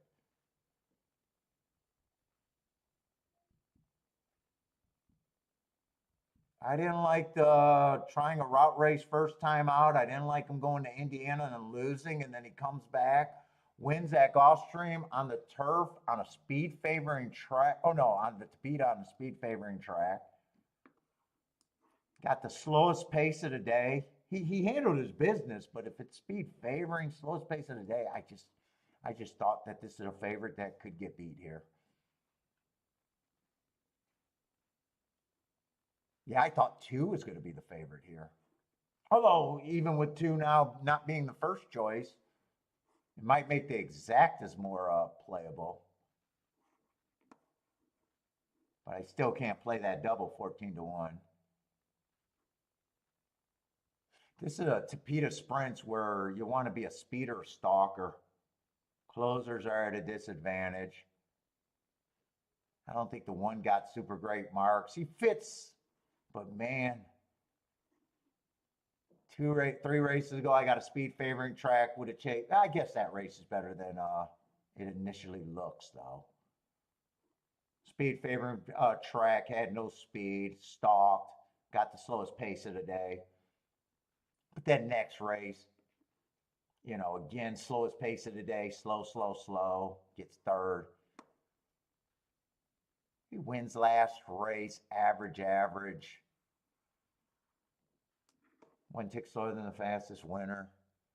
I don't know, I'm not crazy about him. 4 is another stalker, actually a little bit deeper of a stalker.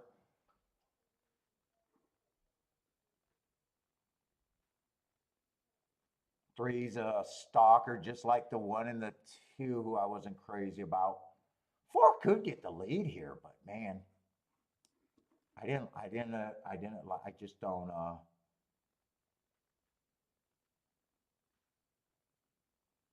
don't trust them. I thought 5 had some upside. 4 races ago.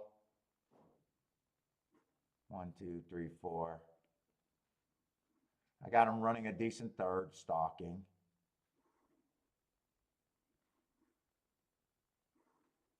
3 races ago, speed favoring, was in a 3-horse duel, wasn't good enough. I don't have a problem with you not being good enough. Then last race, I got him closing nicely on a speed favoring track. That's probably what caught my eye on him. 5's coming out of that same speed favoring track. Was at a disadvantage. You know, there is a chance that 4 is just the only speed in the race, really, now that I'm looking at it. I could actually see why he's a favorite.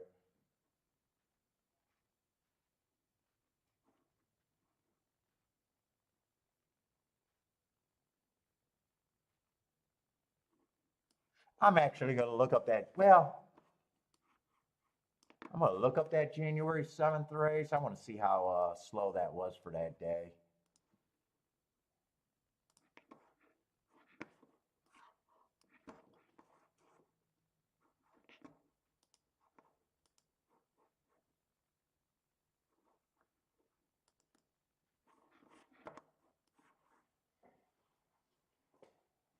I was on the Tapeta. These are the Tapeta. They want wire to wire every race.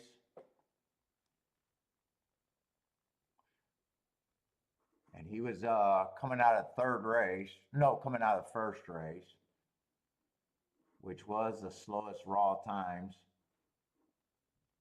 And quite a bit slower than the fastest race of the day that went 21 and 3, 44 and 1. And quite a bit slower than the second fastest race of the day, 45 and 2. He went 5 lengths slower at the half. I mean, he's still, but that definitely to me was the speed favoring track.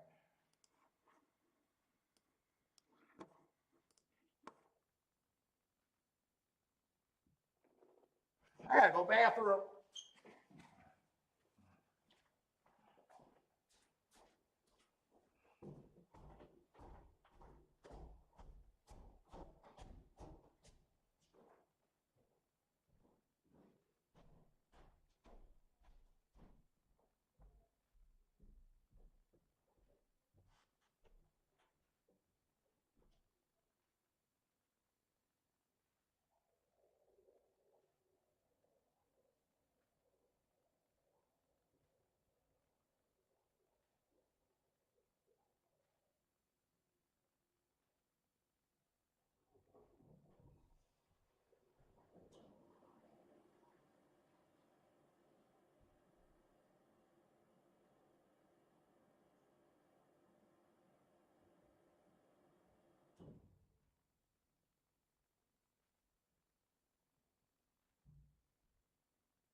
Let's say Marco Lou likes the 3 and the 6 here. With the 3, 5, 6, 7 in the double.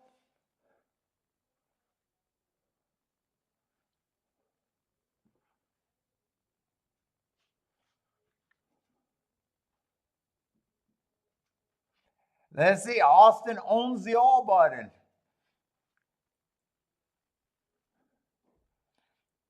What is that in the pick 4, pick 5?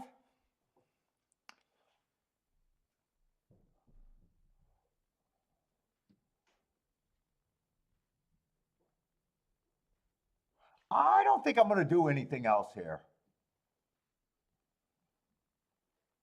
I like my position enough. I think if I bet here, all I'm going to do is weaken the position. I'd still have to be against the 4.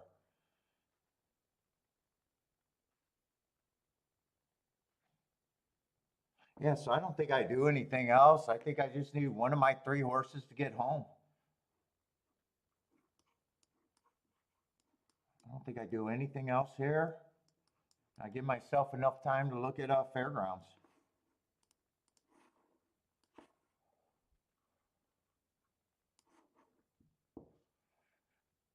Speed's been holding up. Oh, we should be getting tic-tac-toe boards going, by the way. Let's see, fairgrounds, I got a lot of time. Let's get the tic-tac-toe boards going at Gulfstream at least. Let's see, I'm not betting here, so that's a good spot.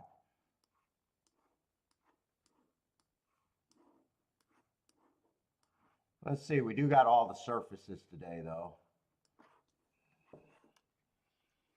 I'm still going to have to make them small.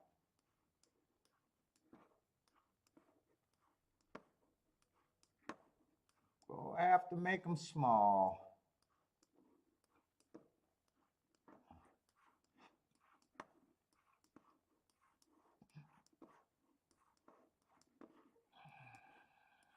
That's kind of too small.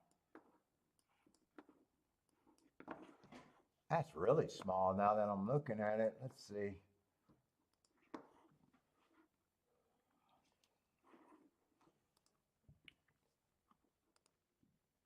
Oh, wrong.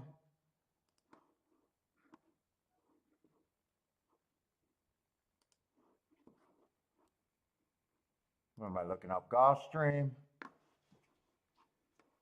Yeah, we got enough races to do this, even though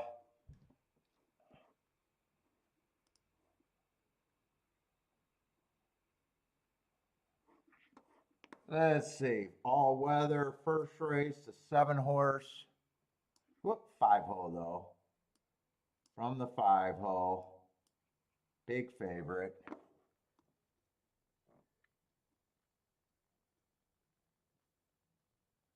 Second race on the turf, 4 stalked.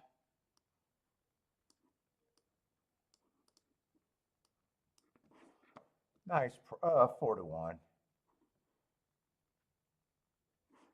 4-1 wire to wire on the dirt. No problem there. 6 stock. Nice price on him.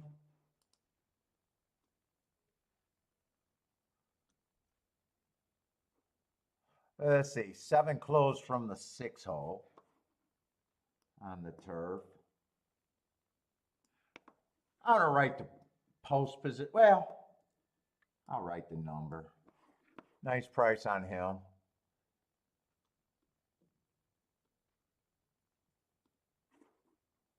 And then we just had the 6 go wire to wire. Just what was that? Last race, 6 went wire to wire. Was that Tapeta or dirt? That was this race, right? Yeah, 6 went wire to wire.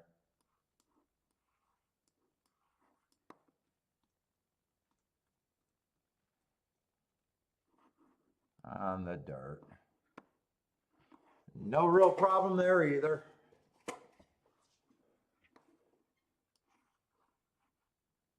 Let's see, on Fairgrounds, 7-horse went wire to wire, and then 1 went wire to wire, and then 8 went wire to wire.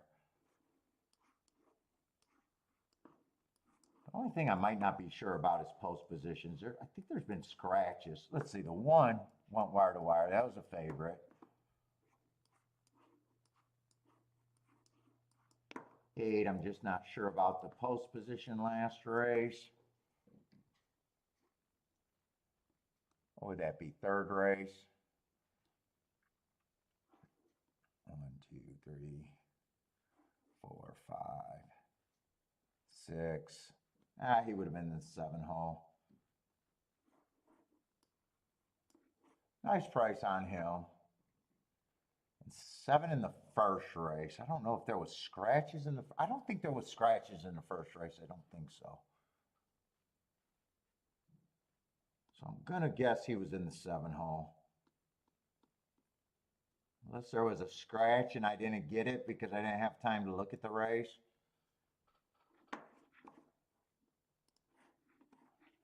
Let's see, 0 minutes to Gulfstream.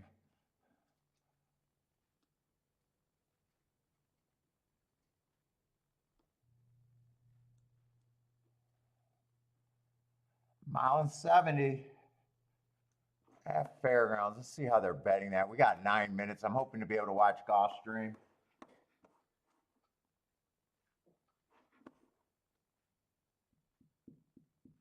Let's see, 1 did get scratched, huh? 2, I'm obviously not going to have a problem with his last race.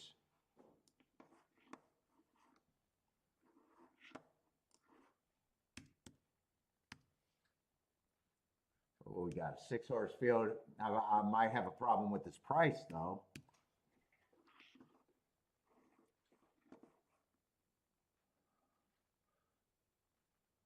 Ah, 3 only ran, so I don't got a problem with the 2 other than price. Let's see, 4 races ago, early pressing day, I got him running against the bias. Might not be a sprinter anyways. Comes back, stalking closing day. That's a nice stalking race. Just average. Comes back, another stalking closing day. Made a little middle move only to flatten out. And then last race, stalking closing day. Was up there on the front end, running against the bias, going too fast to win. 3, I can see 3 having some upside. I got him running against the inside bias last race. I like the excuse. probably like the price. But, you know, a horse that only ran one race, I still don't know what he is.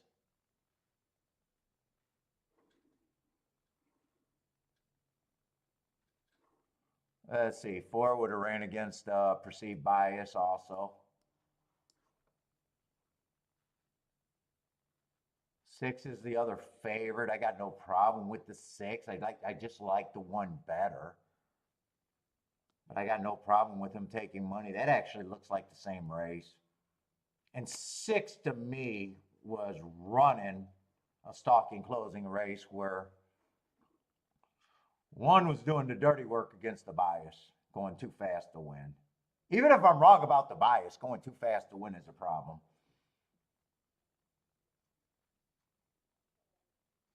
Oh, and 7 got really nice marks. Just that he's outside. I wish he was on the inside. But this is a fairly weak field. Let's see, and I'm just looking at the board and instantly know that fuck 2 and 6 could happen in the exacta, and there's no way I want it. I'm willing to lose if it comes in 2-6 or 6-2.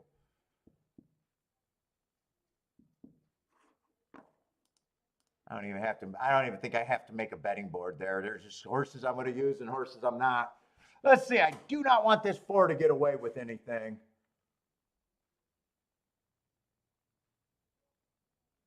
Keep this 6 super active for me and keep this 5 really active. Yeah, 3 is going to get first run over to 5. I need the 6 or the 5 to keep running.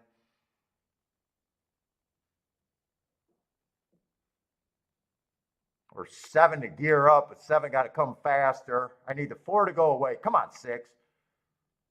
4 is not getting tired. Come on, 6. One more time. 4 is not really getting tired. Come on, 5. 5. 5. 5. 5. 5. Ah! Fuck, fuck, fuck, fuck, fuck. 4, 5, 6. 4, 5, 6. A little unlucky there was not a little bit more pace in that race. 4, 5 took a little while to get going. Once he changed, I thought I gave up on him even. You knew 4 wasn't really getting tired either. 5 might not have got second. It still might be 4, 6, 5. Kathy's booming. Were those exactas good? 4, 5 is 23 to 1. 4, 6 is 14 to 1. 4, 5 I could have played. 4, 6, no way. 4, 7 I could have played too. So if I did anything there, I could have came back and protected myself with 4 with the 5 and the 7. But I do weaken my doubles, so I think I made the right move. I think I made the right move anyways. Just I either got the ticket or I don't. And 6 did hold on for second, so it doesn't matter. I definitely made the right move with the 5 not getting second. Kathy with the girl power.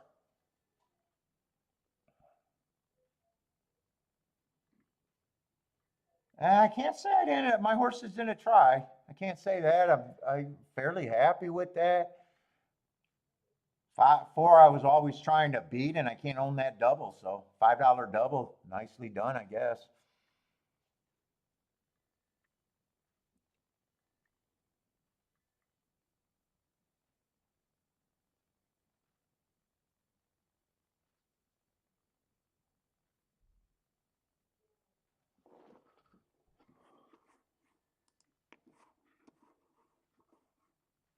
Let's say Fairgrounds, there's not much thinking about this race. There's some bets I could play and some not. I'd be interested in the 3, the 7.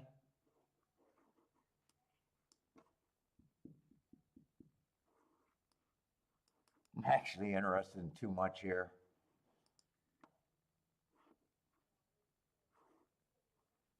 Actually, no, that's it.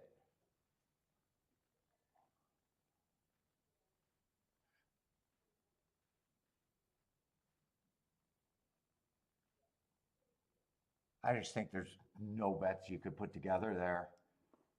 2-6 eliminates itself. I do like the 2 the most. I think 2 should be the favorite there.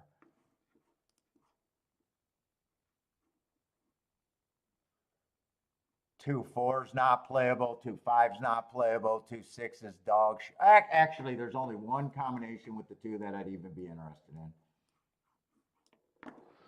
That makes that easy.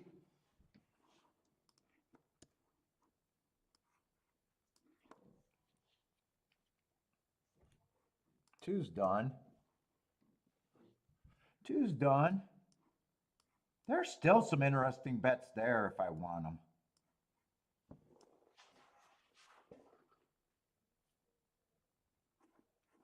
Three's definitely overlaying my head.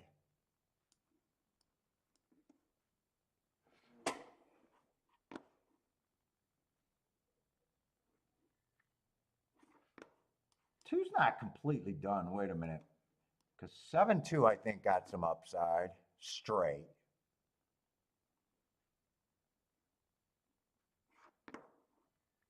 And 4-2 got or 4 on top of the 2 got a little bit of upside straight. If they don't go down. You know what? This is the best ticket.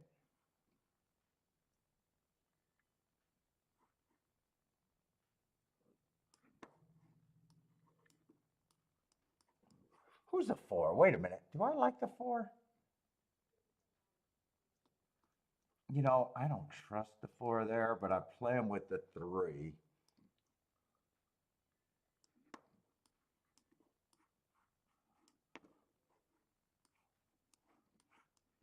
I could play these for different amounts.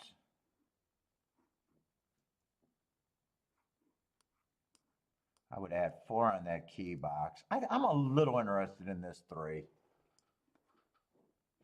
This, I got to play for more. Do I really like this? Do I really like the 4-2? I may or may not play that. I think I do play this. This is a real hit for a little bit of money. I play that less. This I play kind of medium or even less. Probably medium. Let's see, what is this race worth to me? This I might leave alone. That I might leave alone.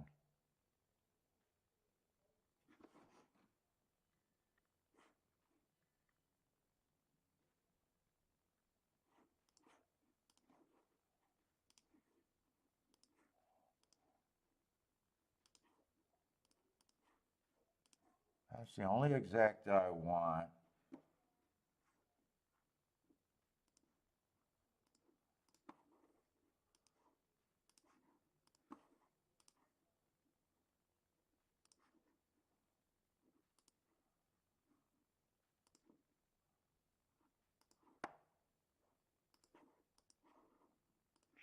All right. This is, and I didn't do this bet. I think those are 2 20-1 exactas. It might be going down. I played, I like this one, and this is the bigger hit. Even though I'm playing that for less, it's still probably a better hit.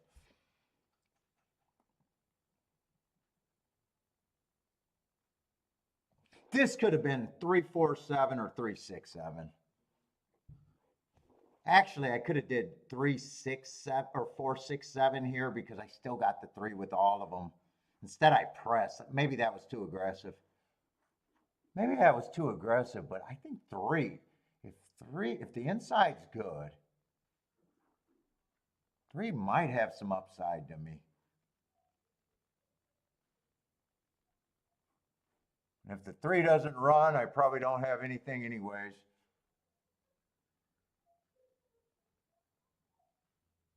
Let's see, I want 2 to put the 4 away and the 5. Who's the 5? I kind of forgot who the 5 was. Oh, I really forgot who the 5 was. Oh no, 5 is this horse. I'm looking at the 6 saying I forgot. No, no. I didn't really forget about him. He just underdid my radar. I just missed him and probably don't mind not using him.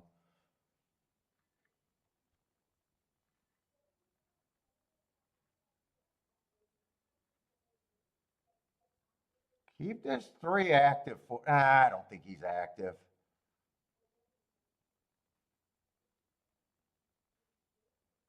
No, Sir 3 has no shot. I think two. Now four's still a threat here.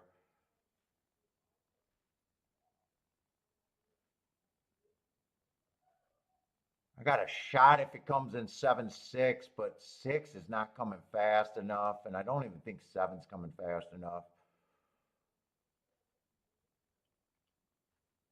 And 2-7 couldn't have been played that way. Yeah, three was always the horse. I always thought 2 was the favorite or should be the favorite, but 3's the only horse that I could have played with him.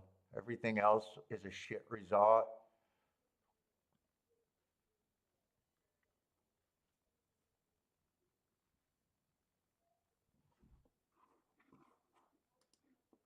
2-6 is like probably a $2 exact, 3-1 exact though.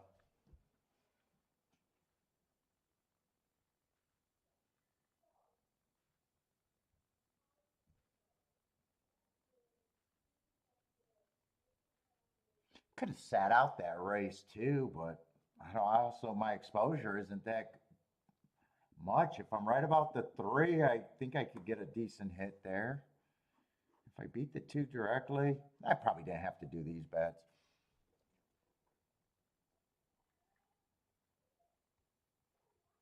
Yeah, this is a severe ABC try. Ooh, severe.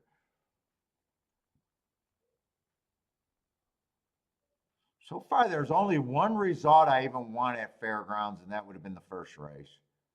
And that's the only race I didn't get a shot to look at.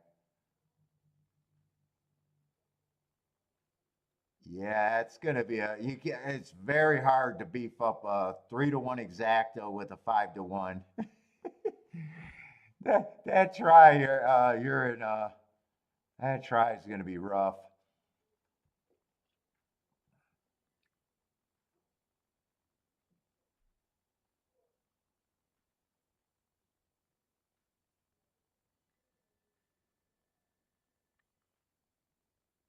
What have it been at Gulfstream? Gulfstream I got severely underpaid that I thought on the first exacta.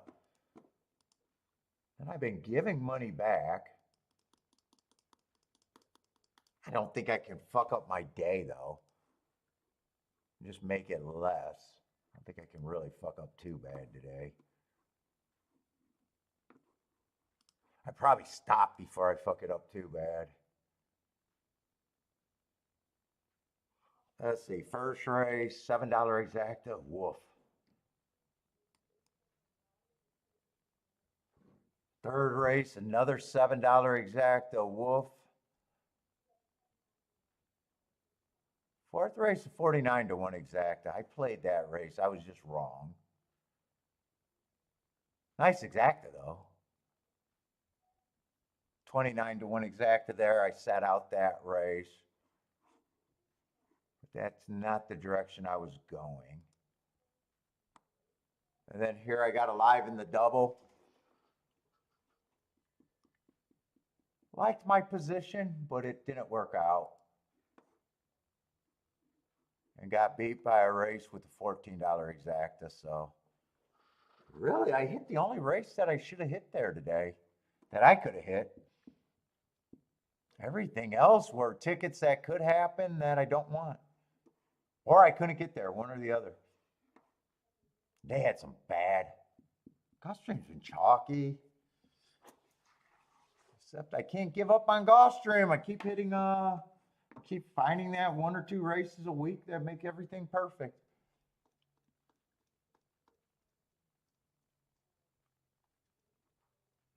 Kathy said, yippee, chocolate, just increase the dollar amount. What was that exact? I'm guessing that exact is like, ooh, under $10 for 50 cents. Maybe, man, it's tough. Or not exact a try. I think that try is like, ooh, brutal. $15 pick three is pretty brutal too. Ooh, trifecta, $4. You're getting even money to hit three horses in a 50-cent play.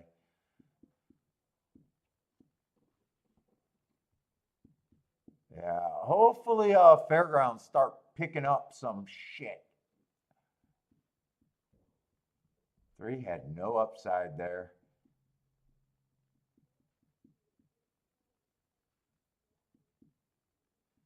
Although that overall did look like a fairground finish with the two drawing away. 4 and 5 did the dirty work. 4 is like 3 wide.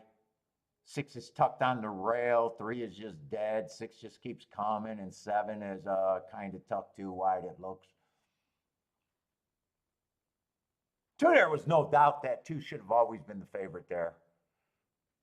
In fact, I'm surprised I didn't weigh that double, like 4 or 5 to 1. Probably would have if I was putting more money in the race. That's probably why I didn't.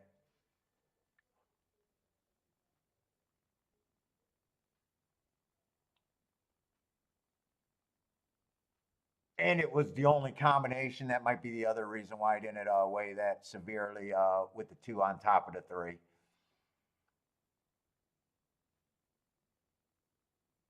Yeah, racing is kind of slow today, Kathy, right?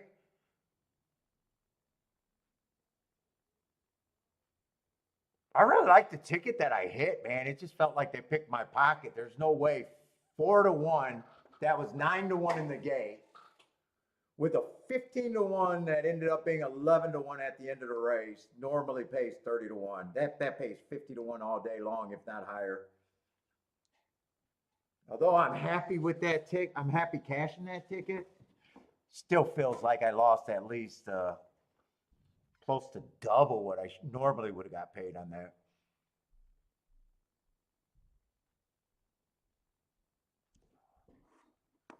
But oh, fuck. I play a game full time. Am I really complaining? Am I really complaining?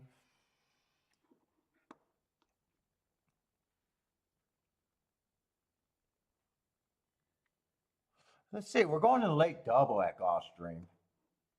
And we do got a dirt route race. Although I got one of those unknown horses in the 1 hole. Well, if you're just looking at class, looks kind of. I can look up the Keelan race, but that's it. Ugh. He's overall going to be unknown to me. Don't even know his running style other than last race. He was not fast, but who knows there.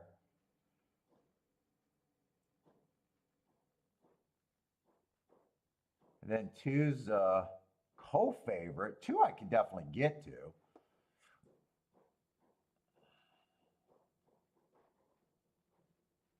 But price is kind of light.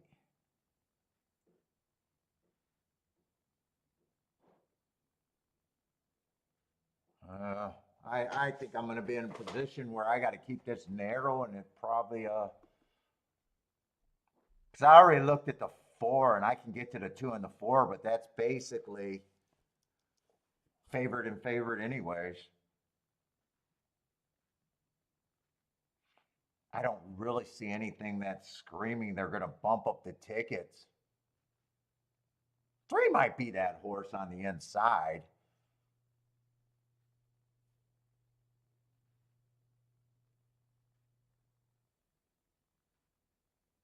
6, I don't trust that 5 to 2. He can possibly win, but it feels like he has to come from the back. I got his last race when he won. I thought the inside of the track was good. He handled the inside. He was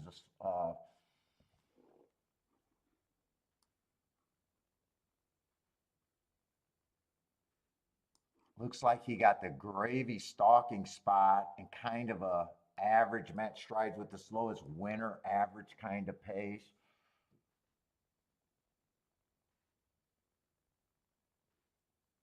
Six to me feels like the wrong horse for the favoritism.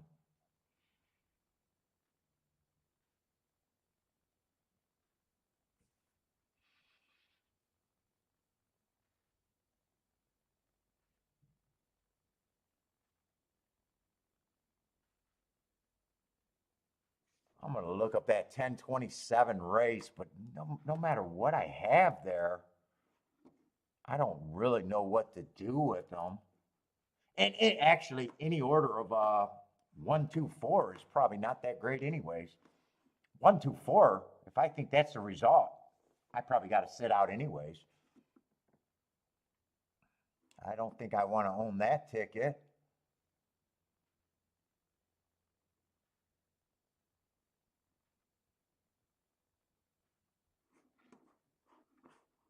Yeah, see, I got this as a bad rail stalking closing day, but the grade 3, I don't think any of these other horses could run in a grade 3 either. He couldn't, but neither could they.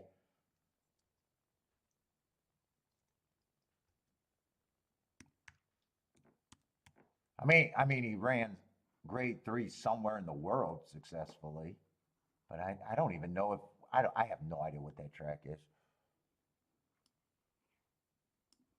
I just got him as slow, slow, slow. I'm gonna fuck around and watch replays here. I haven't watched replays for like a week.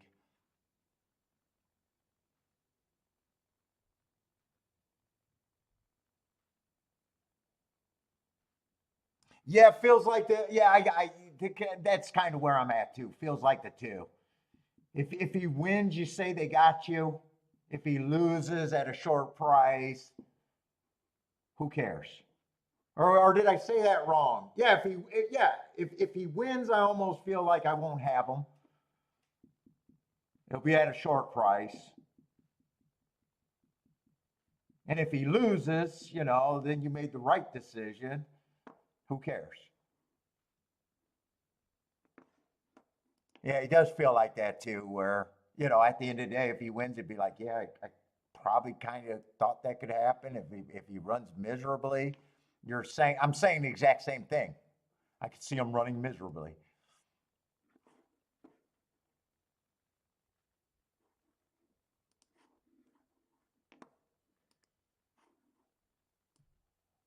So I'm gonna watch that replay, but just looking at that running line, I don't know how that replay catches anybody's eyes on the planet. Although was I at Oakland on a 1027? I might have been there that day. That sounds like around when I went. 1027? That actually sounds like I might have seen this horse in person.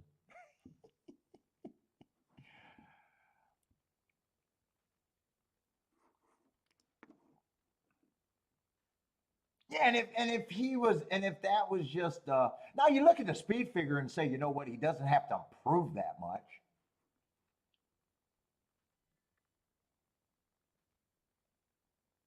Yeah, I'm not seeing anything here. In fact, I can't stop watching that because it's a question that I don't even need. If he's first or second, I don't think there's any tickets because I like the 1 and the 4 to go with them.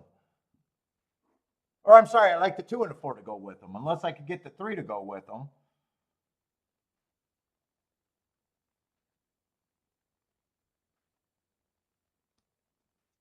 There was someone else I wanted to watch a replay of, and I don't remember who it was.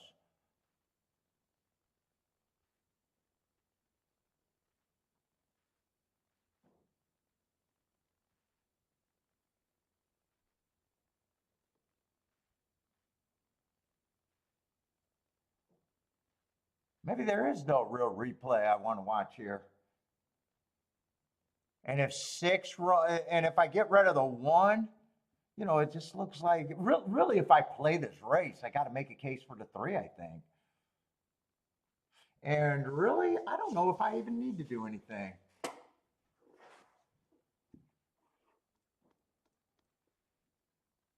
Next race is going to be a turf route. I was trying to see if there's doubles I might be interested in. But with that being a turf route, I don't know. Let me look at the next race instead of replays. I might be wasting my time thinking replays. Oh, it was a vet scratch. Was it? I noticed that there was a replay. Did something happen at the gate? I wonder if that was because I noticed the replay was available on November, and I was wondering if, and I knew it was scratched. I was wondering if they left the replay of it. Well, they're not showing before the gate, unless he's in the gate right now and he crashes through. No, that's not the case. They're just showing the race.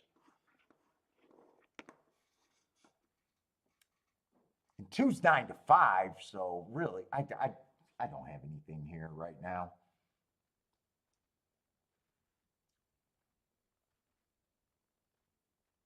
It looks like I'd have to have some real value in the last race to even want to play doubles with the prices that I got here.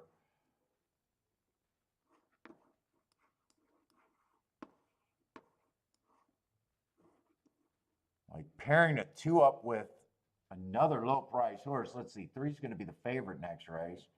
So two and 4 probably can't even be paired up with the 3 anyways.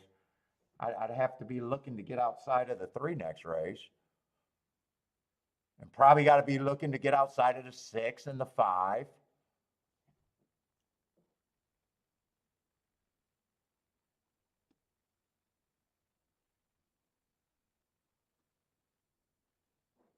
I might actually be done with Gulfstream right now for today.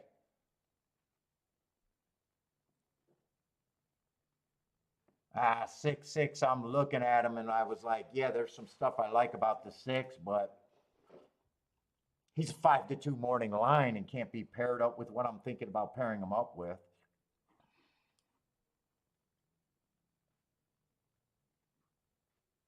8 got some upside next race. 8 I can pair up with some horses. Probably. He's 8 to 1 morning line, so 8 might be okay.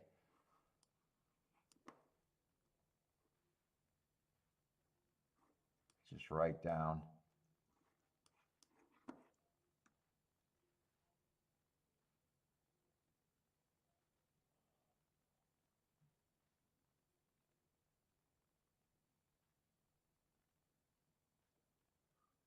Fours at 15 to 1. Actually, there might be a little something. 5 I can't pair up with.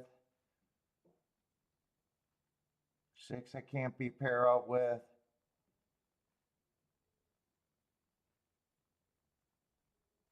7 I don't like enough to pair up with anything. It's really just 8 and 4. Let me just look at the 1 right one more time. At the most, it's 8, 4, and 1. At the most.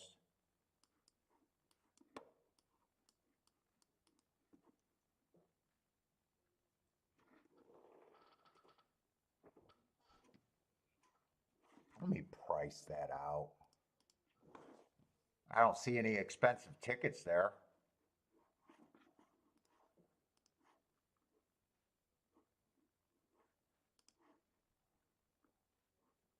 Two with the 4 is just 28 to 1. 2 with the 1 is 34 to 1. Not terrible.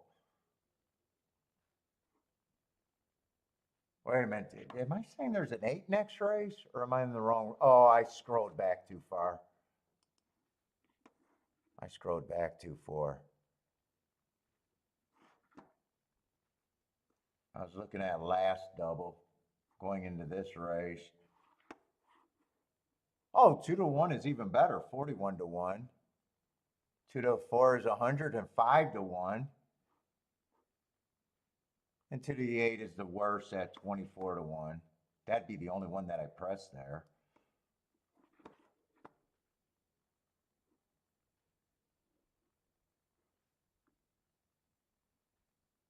And 4 is paying 26 to 1. I'd have to press to the 8. And really pressing to the 8, I'm only thinking about $20 doubles at the most with the 8 and probably $10 doubles to the other ones. Not really. That's how I've been kind of playing. I kind of scaled down most of the day by a lot.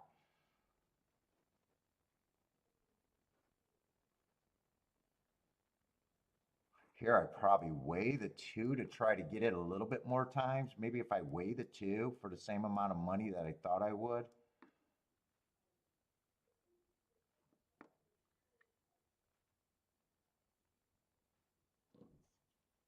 Maybe that's how I could do that for, I don't want to put that much money into this race.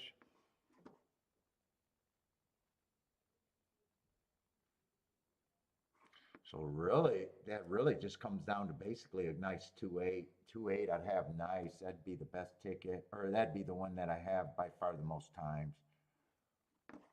I think I'm going to try to do that. But that does mean on the wider tickets, they're so small that it's just going to be profitable, but it's not a real hit. But sometimes I just want to play.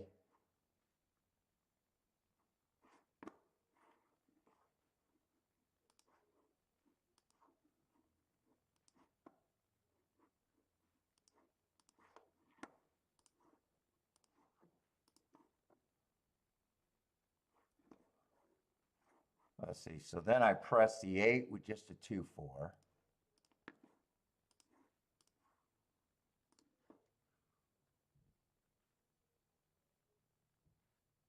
And then I got the straight 2-8. Did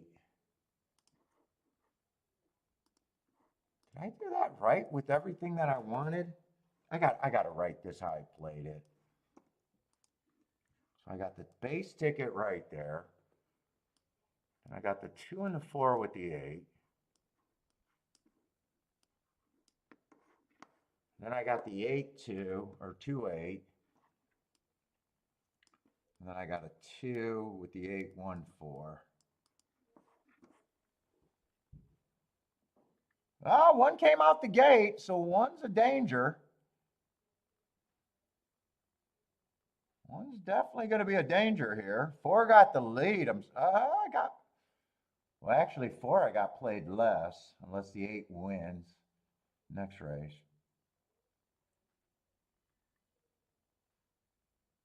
I think I just want the 4 to win because 2's in deep, 2's in doo-doo. 2's in doo-doo. I just want the 4 to win now.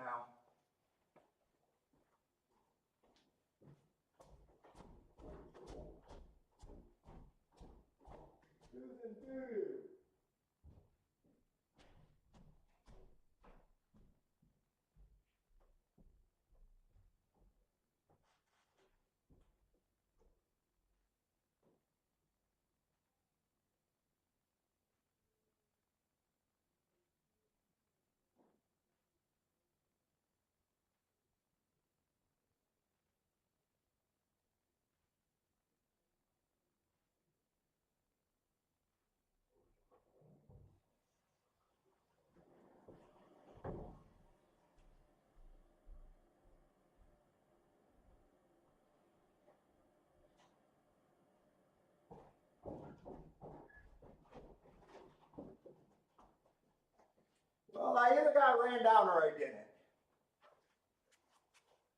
Yeah, looks like I got ran down by the 1. All right, they got me over on the 1.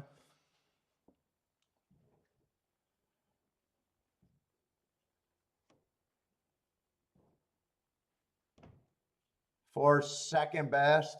Ah, fuck. I'm just getting a little unlucky today by horses that I really have no answer. Can I bet them or not? Let's see, I put this in the wrong area though.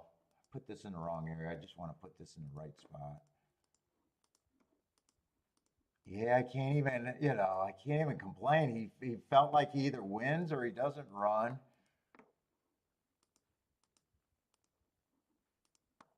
That exacta paid 35. Well, yeah, you got the 2 out of there. I kept saying there was no order of a 2, 4, 1 that I want, and actually, if that paid 35 to 1, there is. I guess I didn't see the prices going up. Let's see, I got a 2-8. I got the 8 with the 2-4. 8 with the 2-4.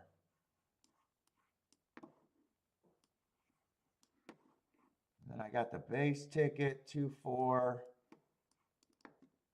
When I was pressing the 8, I could have actually threw the 1 in there in the double 2. I wasn't playing enough to. I actually wasn't playing it enough to.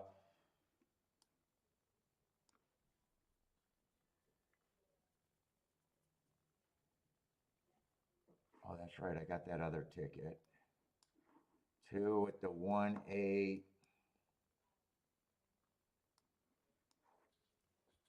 Who was the other horse? There was one more horse, and I'm not even sure who it was.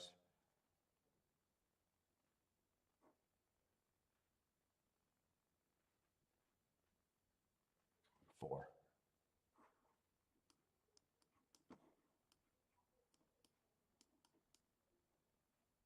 If I did go after that bet, I probably do play that a little bit different. I probably still wonder. One did go off at 5-2, and he did have the inside of the track, which I love at Gulfstream. Let me see, what are these doubles? Probables. Because really, the 8 horse, 4 I was reaching for, I probably could have played that double different anyways. 8 was the horse that I by far liked the most there. And I was teetering on a tough call. First, I liked the 1-2-4. I was looking at the. Did this really pay 35-1 on the exacta?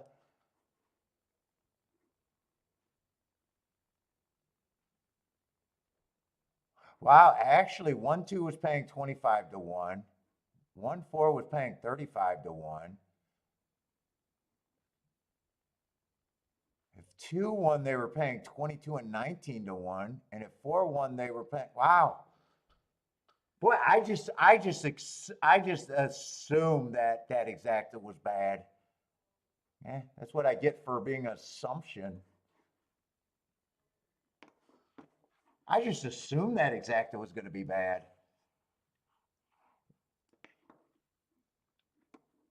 Not going to have time at fairgrounds. They're loading in the gate. Ooh.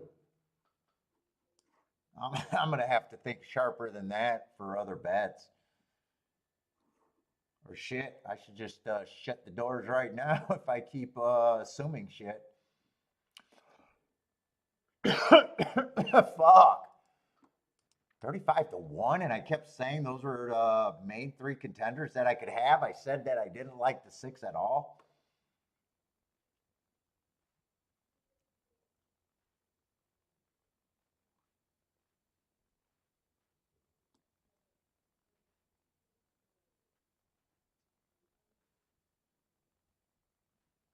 Let's see, 6 got great marks, but I'm anti-speed there still. I know they want wire to wire early. We're going to see if they go wire to wire again.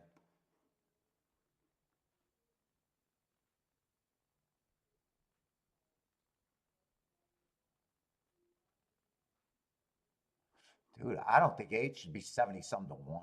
I don't know what he should be, but he shouldn't be 17 some to 1.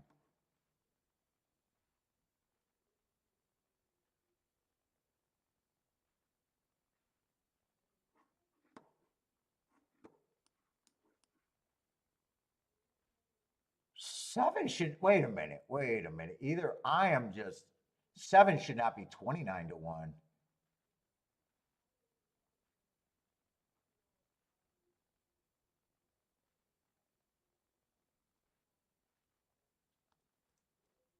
Is there, wait a minute.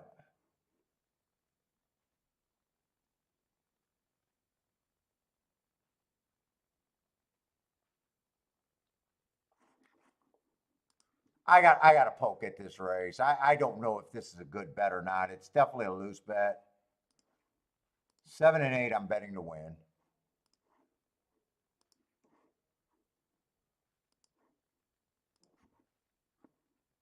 Seven and 8 with the 6, 10. I am playing these very light just because I have no time. And then I definitely want a 7 and 8 box. I'm either I'm looking at the right race.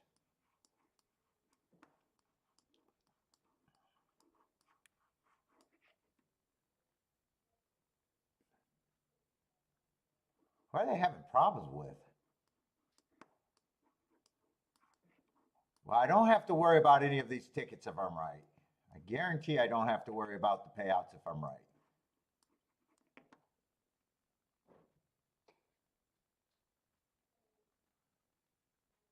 I do got to worry about being completely wrong, though. So that's probably, I'm either going to be super wrong or really right here. Oh, they are getting a slower pace. I will get underpaid everything, though. But if I'm right, I'll get underpaid because I had to really play this super light. Couldn't trust myself glancing at it. Not the fastest pace here either. I can't tell a single horse's saddlecloth here. I don't know if I got anyone coming. I don't know if there's anything here.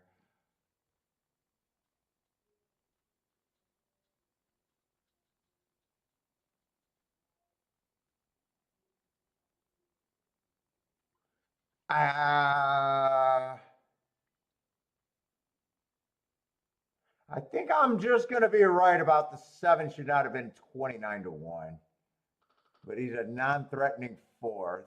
Wow, they want wire to wire 2 races today. That's not going to do much damage to me because I severely underplayed that. Another sprinter stretching out, so fuck, speed might be really good there. That's the second race where a sprinter won stretching out.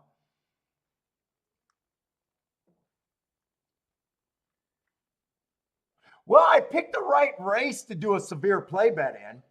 Fuck, if it's going to be a 42-1 over a 29-1, I might be completely wrong about the horses, but I'm right that the race could pay. And that's what you want to be in. What kind of race was this? Now I got to look at this race. 2's a sprinter stretching out, so I can't get to the 2 if I'm anti-speed.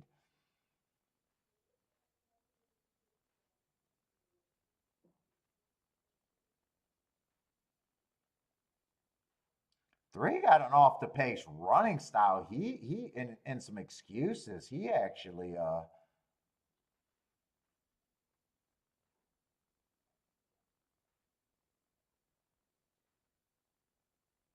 one doesn't look terrible.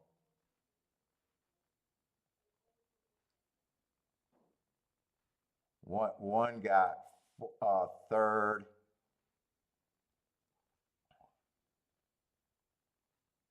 Wow, there was some horses making giant fucking class drops. Although this is a sprinter stretching out, so I know I wouldn't have liked the 4. I would have been thinking maybe he got speed.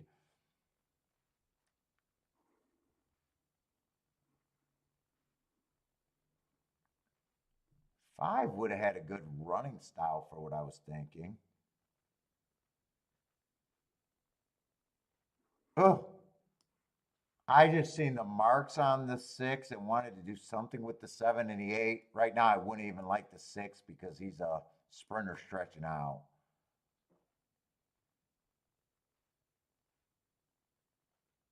Seven, I still don't think seven. I don't mind. 7, I don't mind. I liked his running style.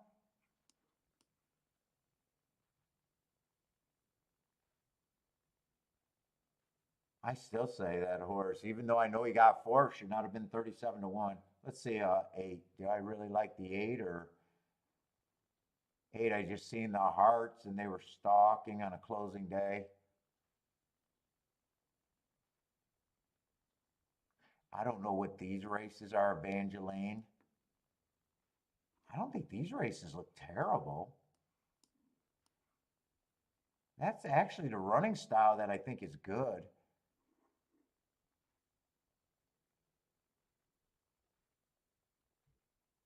9 looks like a front runner to me.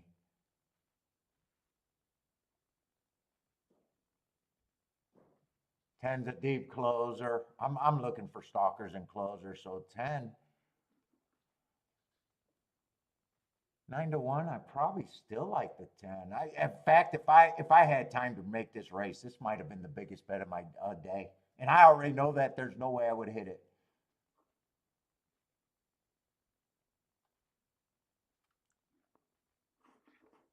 There's no way I would have hit it, and I got a feeling that if I had time at that race instead of a severe play bet, I think I'm making that. I wouldn't be shocked if that this added up to be my biggest bet of the day.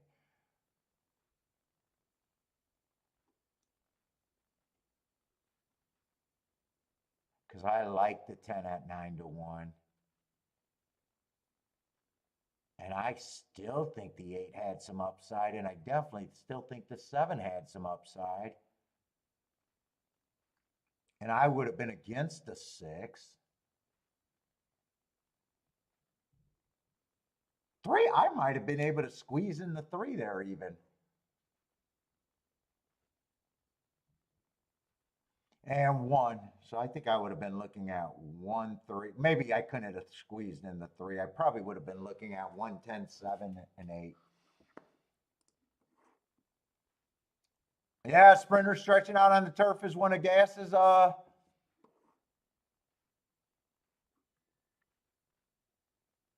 let's see. I want to see how this race developed, but man, I had no shot watching this race, and it does look like speed is definitely. I think that's the second sprinter stretching out today.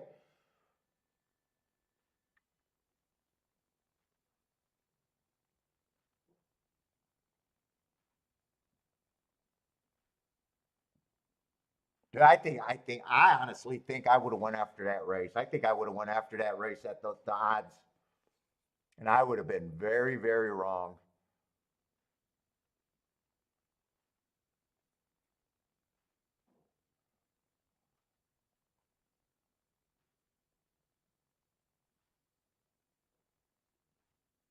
Fuck, I was doing five. When I say I was getting severely underpaid, if I was right, I was doing $2 exactas and $5 win bets.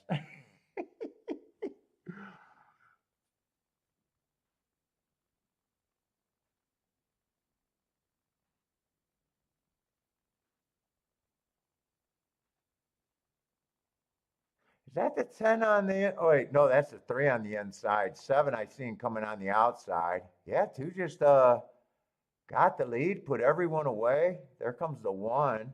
1's coming. Oh yeah, 1 finished third. 7 came late. I think that's the 10 that the 7 beat out. So my so the combinations that I think I would have got hurt on, they did all run together. But I don't think I want nothing else to do with the turf unless I make an adjustment today. I don't think I want anything else. I've seen enough that they went wire to wire twice, and that's not how I want to.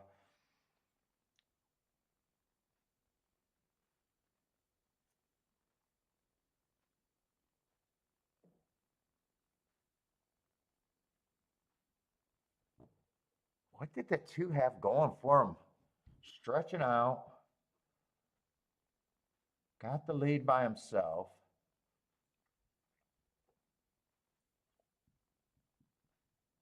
I guess a little bit of a class drop. Sprinter on the turf from Houston. I don't even know who Houston ships. Yeah, I miss this horse 150% of the time. I don't think there's any scenario unless I'm thinking speed is great at fairgrounds, and it's been years since I thought that. If I'm thinking speed is great, 2's on the radar.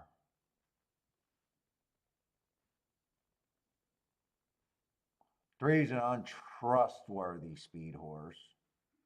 And I'm probably looking at 3 as a closer for some reason. I probably still think 3's more of a closer. 4 all of a sudden comes into play. I don't know what price he is. 8 to 1 morning line. He was probably long, so he probably comes into play. been on the turf before. If I'm thinking speed's good, I could see 4 and 2 having to be considered.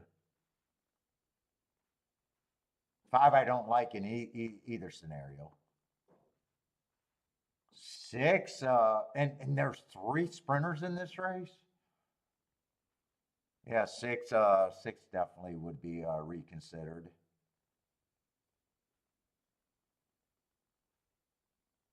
6 does feel like the safest of that group too. 6 does. I'll be honest with the marks on the 6 and the big class drop, and with him running with those marks, a 6 in a way almost feels like a single if I'm thinking speed is good. 8 has a shot if speed's good, but he got less class than everyone else, and they're real sprinters, and he's not. I probably think he's stalking at best. 9, even though he got speed, I think he's the one that he's the hardest of all the speed horses to even get to. Well, I don't know. I don't know if I don't know if I want to mess with Oaklawn on the turf for the next race.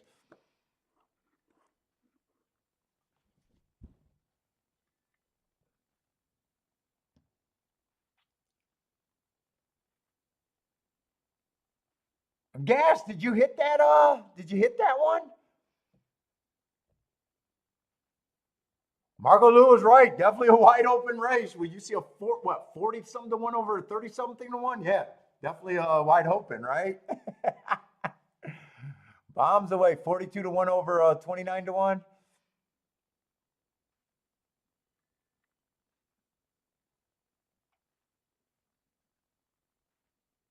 Marco Lou. So do you make the adjustment? I know, not this race, but the next race is a turf.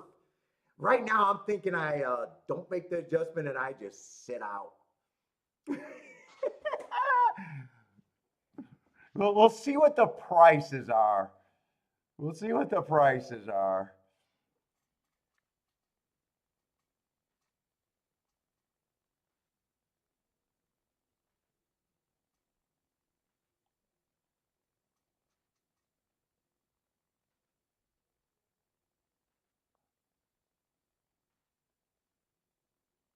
And I got 1 to 9 in this race and I already set at Fairgrounds. And other than the first race today, I got in a couple spots.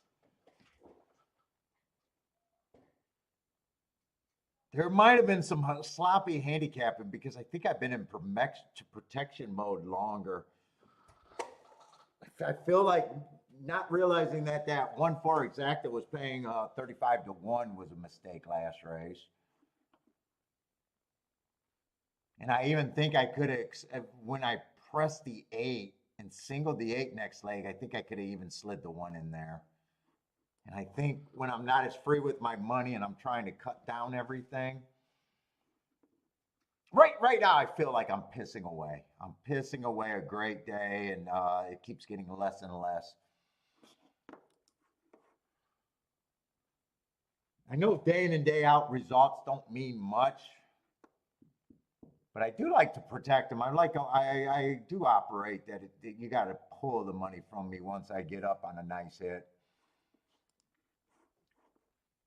Let's see, I was trying to get alive to the 184, but I thought 8 was the horse that wasn't the real reach. And 8's 7 to 2 right now. And I already thought that I think I shot that double saying that I kind of thought that I might not be interested in the 9th race by itself.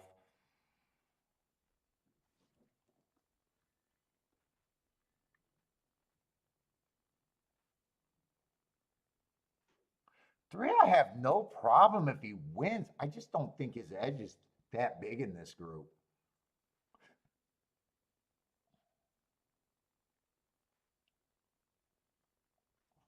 4, I did think was a long shot overlay.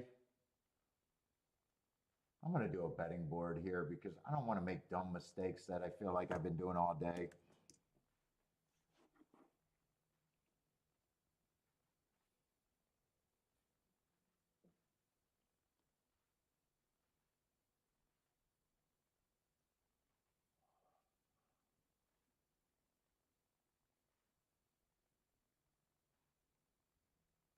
And really, everyone looks the same.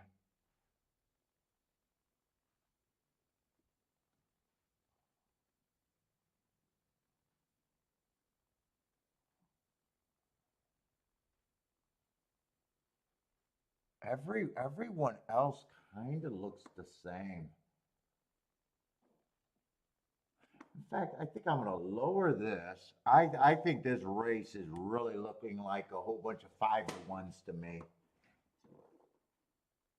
Where I think this race is kind of in my head. I think 3 should be the favorite. He just shouldn't be that low.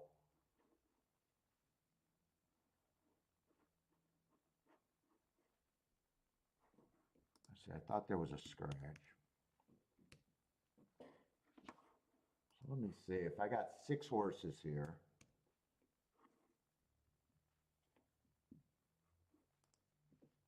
I think I have no problem with the 3 being 2-to-1 or 5-to-2. I just want to see how it works. And I got 5 horses for the rest of the points. I think everyone else is basically 15%. So I think I even take the 1 point from everybody and give it back to the 3.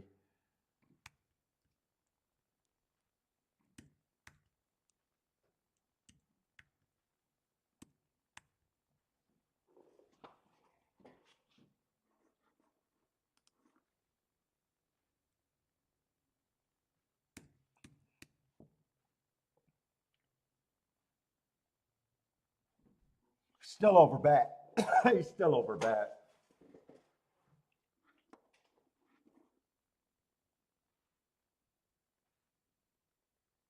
I think everybody else kind of looks the same, and I don't think overall 3 has a huge advantage of this field. But I do think he should be the favorite.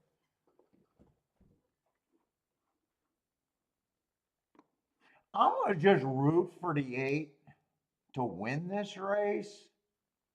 And then I can just say I played last race kind of poorly. I'm going to mostly root for the 8 to win or the 1 and the 4. If one of those 3 wins, especially the 8, I had every right to play the double. I just played it kind of weird. Or I don't know if I played it weird.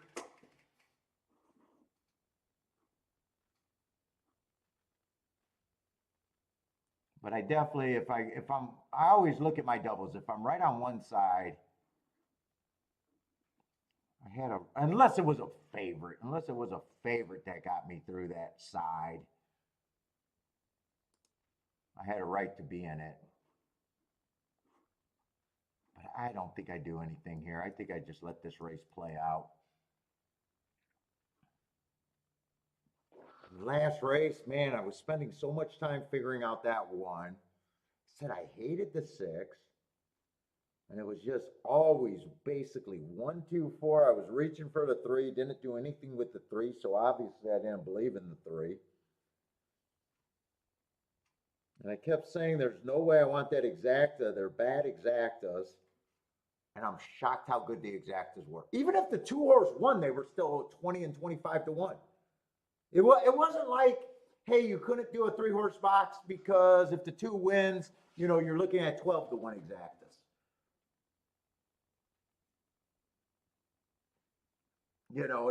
They were good. They were good, and they were good after the race. That was so weird. I don't even know where the money went to make those exactas actually hold up decent.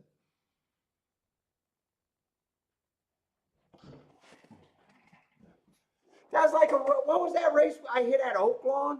I hit a race at Oaklawn like that the other day.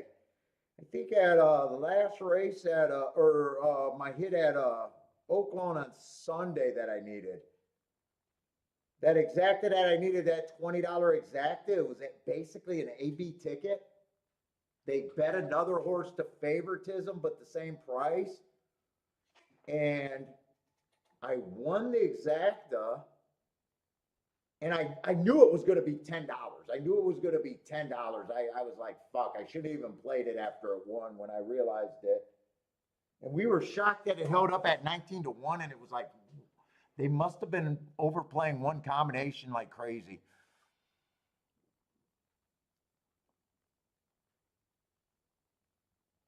Let's see. Kathy needs a 3 for the pick 3 at Gulfstream. Good luck, Kathy. Nick C needs the 5 and the 8.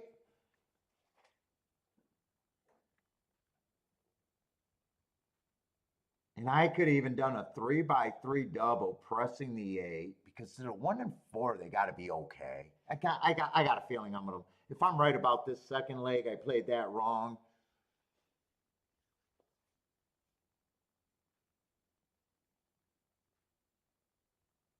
Trying to do play bets. And then I was just wrong, not checking the exacta prices, because if I'm looking at the exacta prices, I'd probably say fuck the double, to be honest. If I'm looking at the exacta payoffs, I'd probably say skip the double, because the worst exacta, I think, was 22-1. And 2 can't beat a press, so even if I do a $3 base bet, I'm probably then coming back and pressing the 4, because 4 was always the better price than the 2. And in the double, I already knew that this was going to be a tough race, and I had to beat the 3, so I don't know. Anyway, what's up, Top Set? Top Set needs the 3, 5, 6 here. Good luck, Top Set. Let's see, my video went haywire. Let's see, I might as well go to Fairgrounds. Fairgrounds, I don't know how excited I am about this race.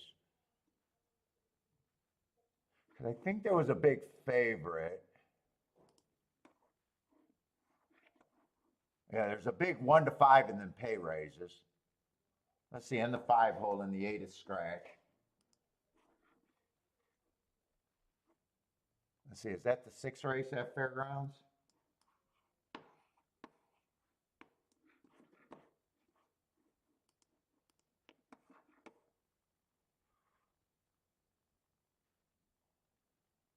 Let's see, and 5's one of those horses that I have no problems mark-wise. He's just overbet. He's just overbet. The horses inside 4 feels like he has to improve a lot to be competitive. I like the heart on the 3-2 back, but even he feels like he got to improve a lot. 1 and 2 doesn't have to improve that much.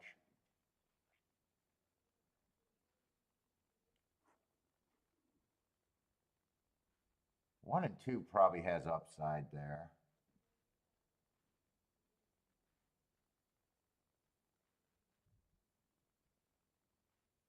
Six, I don't think I'm interested in.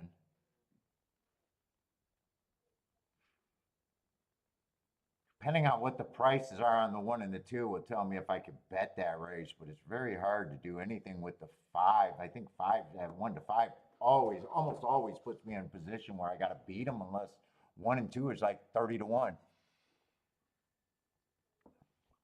Let me see. Gulfstream, the 8 did get the lead. Yeah, one and 2 aren't high enough. And 1 and 2 on top of the 5's probably, yeah, 1 and 2 on top of the 5 isn't even good. So I not only do I got to beat the 5 out of first, I got to beat them out of second. Let's see. Next race is going to be a turf, which makes me, let me see, do I want to adjust and say speed is good? Let's see, there's no scratches. Or do I just want to say, you know what, I'm going to get out right now and not do too much more? Let's see, we got a sprinter stretching out that earned hearts over there at Fairgrounds in the next race. Shit.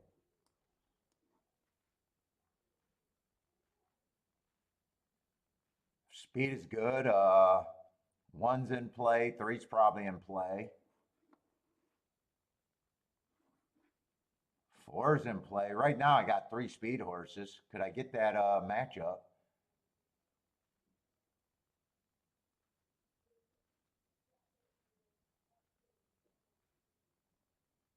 Eight's probably in play. Ah, 3, 4, 8. Yeah, it's been like that all day today.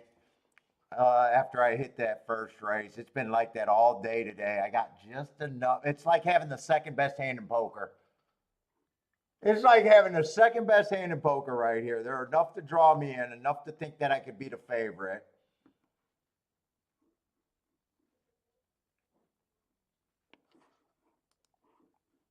3, 4 is probably a decent exacta because I know I can't play 3, 8.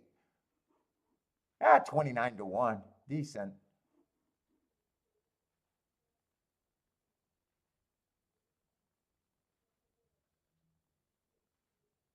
The betting board was good there. I thought everyone was equal, so four ended up probably being the horse that you key on a normal day.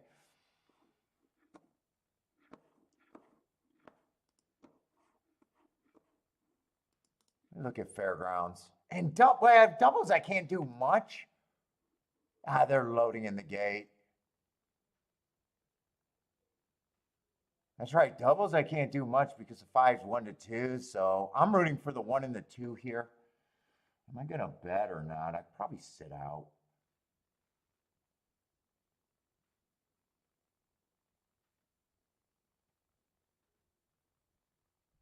I'm going to root for the 1, 2, 3 exacta box. I don't know. And 1 or 2 to win. But I'm not doing anything here. If it was doubles, I'd probably have to play the 1 and the 2 and forget about the 5 also.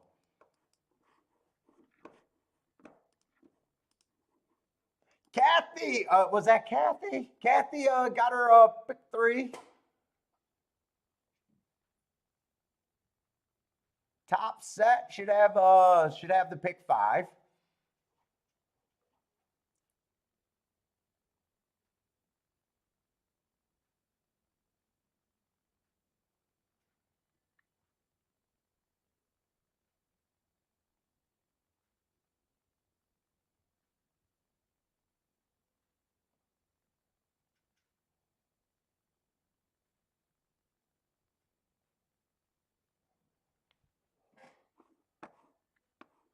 Three, 4, 8. Ooh, ooh, ooh, ooh. Well, you know what? In a way, I'm glad it's not the 4 winning because if the 4 wins, I know I played that double completely wrong. If the 4 wins, I know I played that double completely wrong. In a way, I played it right, but at the same time, I played it wrong. Top set needed that one. Nicely done. Is that a good? I don't know what the payouts. I'm having a hard time remembering payouts. Let's see. Pick 3 is going to be 20 some 23 to 1, something like that. Pick 5. Pick 5, 500 to 1. Or 500 for 50 cents, 1,000 to 1, I guess.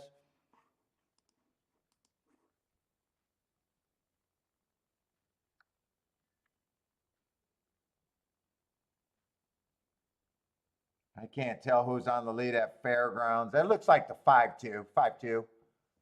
Oh, it's already official. That's I guess that's already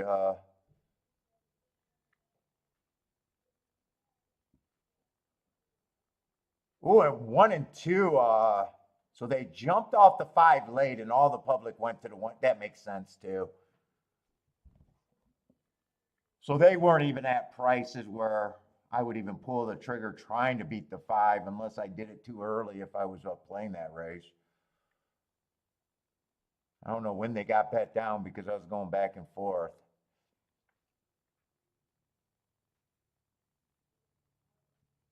Yeah, nice hit top set.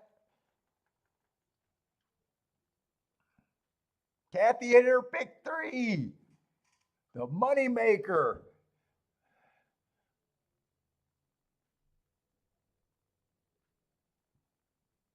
7 got 3rd and the 1 got 4th there.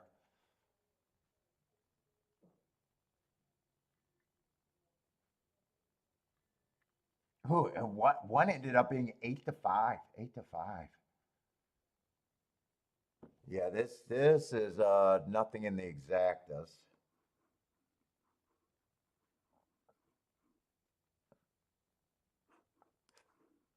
$4 exacta. Maybe the try hits the threshold of 50 cents, $30 for 50 cents, maybe, with the 7 getting 3rd, maybe.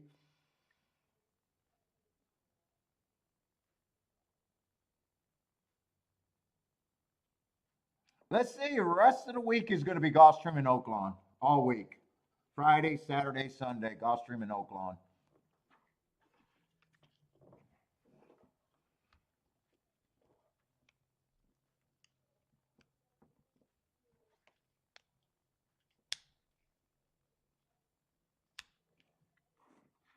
And Gulfstream is all done for today. Let's see. On another day, I probably do the right thing with that 4 horse because 4 would have been the key there with that betting board.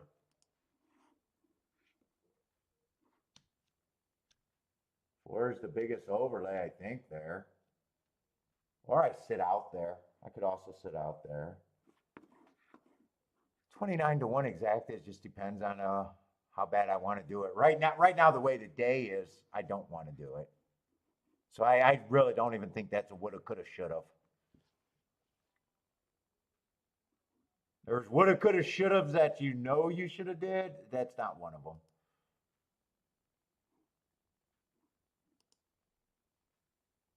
Last race was just recognizing that double exacta was paying. I would have liked that ticket. But then I think everything else, 14-1 exacta, no. $9 exacta, no.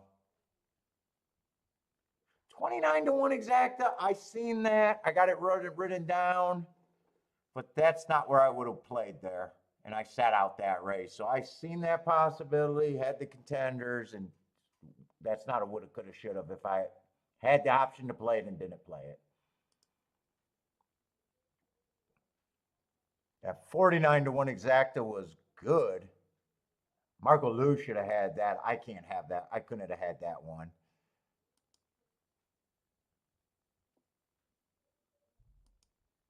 Another $7. Yeah, I hit the ticket and I just got underpaid on that ticket, but that ticket's carrying me for today. And then there was 2 $7 exactas. So really, there was really one spot for me at Gulfstream. Luckily, I hit it. Fairgrounds, there hasn't been much. Fairgrounds, there hasn't been any spots. First race might have been a spot, but had no time to look at it. So the result just made a little bit of sense. Second race, I didn't play. Third race, I did just that exacta, but that cost me nothing because I did not trust the 1, and the 2-3 was not that great. Is that the bet that I'm thinking of, where the 8 went wire to wire? It wasn't 1-2-3. It was 1-2-6 there. I think I got the wrong number written down. Yeah, it wasn't the 3 horse. It was supposed to be 1-2-6. 3 had front speed. I wasn't interested in the 3.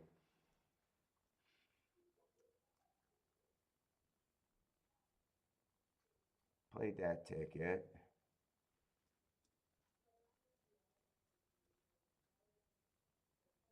That was the smallest bet. Just $5 win tickets and $2 exactas. And then this race I sat out. So there's really, on the races that I watched today, there was 0 spots at Fairgrounds.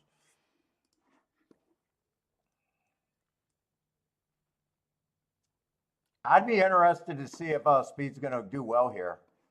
Or are we going to get the speed duel and it's going to be what I normally expect? Man, I just don't know if I can make an adjustment here or want to.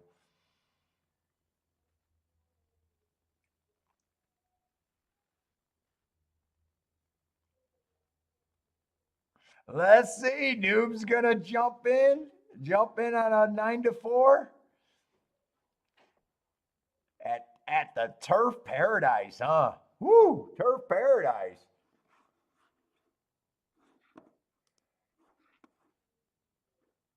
Oh, you got 2 minutes to think. You got 2 minutes to think about it. I gotta watch it now, noob.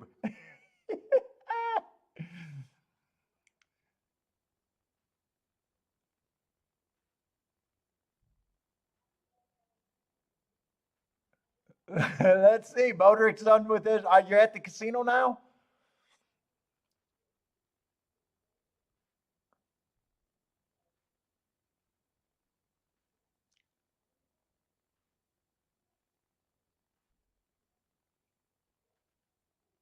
Let's say Marco Lu likes the one, so Marco Lu looks like he's looking for speed.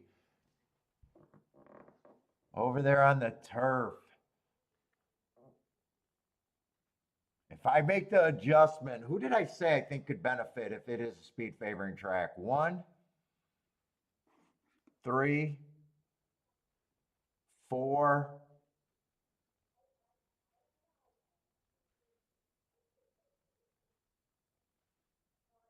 I thought it was 1, 3, 4, and a little bit 8. If speed is holding, I think those.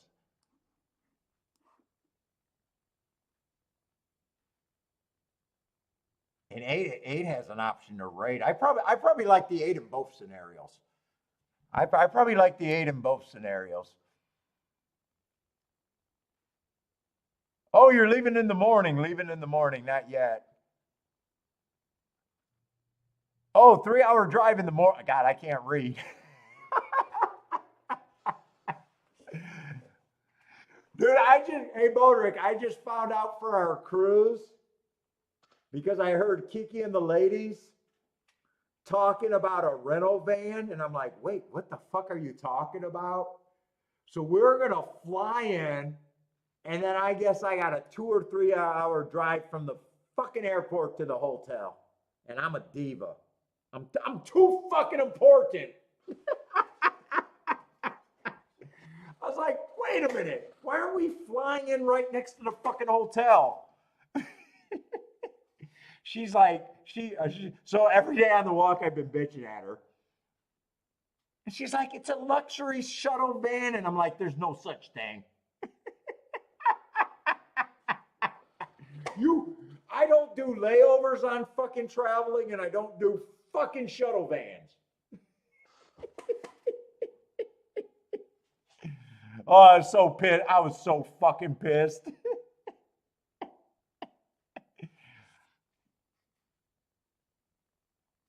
I was like, you mean to tell me I got to get to fucking airport? I got to travel. It's a lot on me. She's like, you do nothing. And it's true. I do nothing, but it takes a lot out of me. It takes a lot out of me.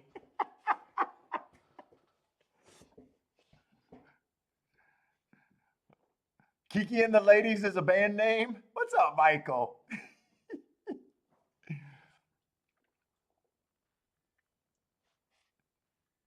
She's like, just sit back, relax, relax. Oh my God, when she has me do a trip flying and we have a layover, I flip my lid every fucking time. I'm a terrible traveler.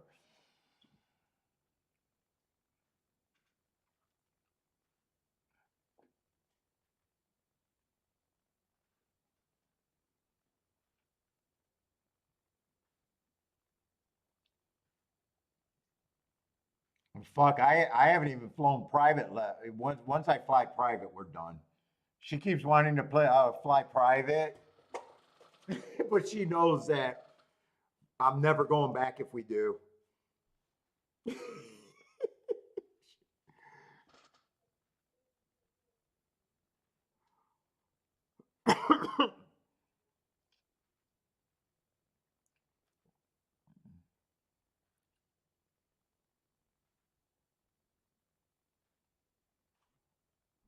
5 hour drives are the farthest I can do on a road trip at any time. We're getting a hotel after 5 hours. I don't give a fuck. I can't do 8 hours in a car, 10 hours in a car yet, no matter where we're going. If it's longer than 5 hours, it could be 5.5 hours. We're pulling over and getting a fucking hotel. Or she's at least going to give me an extra cigar in the car. I'm terrible. Noob, you doing it? Oh, you flew private? Yeah, I already know. She keeps looking at those charters, and then she looks at me and go, "Yeah, we'll never go back." And fucking, she hates. She doesn't mind spending, but she has to find deals on everything.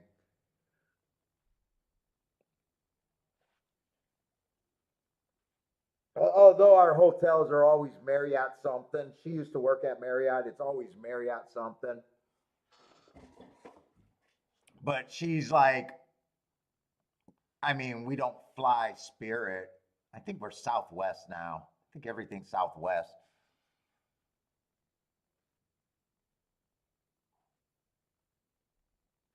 Oh, I've never done first class either. That would always be too big of a waste for us, first class. I'd be more likely to do a private, pay for those private than first class because I look at first class and it's like, okay, it's nicer, but is it that much nicer? Where a private jet, I know it's a lot nicer.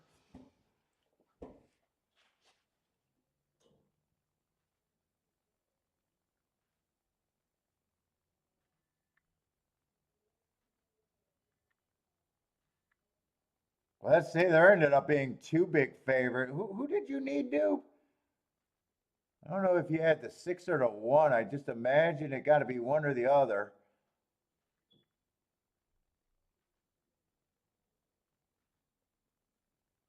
Well, it's gonna be the two big favorites, first and second there.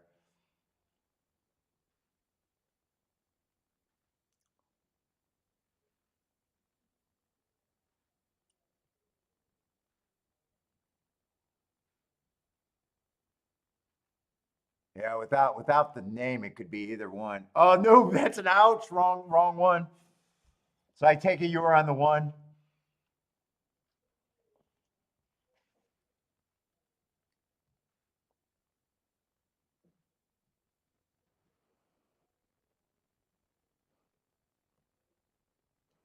Let's see, Noob though. After his try, a single win bet today and two big exactas today. Oh, so you're doing good today. Nicely done. Then why did you force a bet on a short price?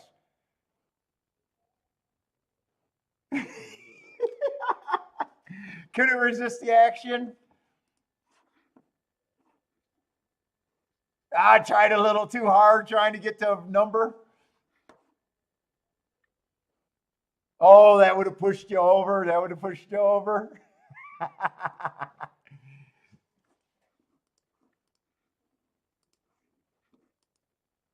Yeah, like if you're up, a lot of times when I'm up, I'm like, do I need the race? That's the biggest question, and for the most part, I'm paring my bets even down smaller, unless I think it's a spot that has to be a spot that I can't resist playing.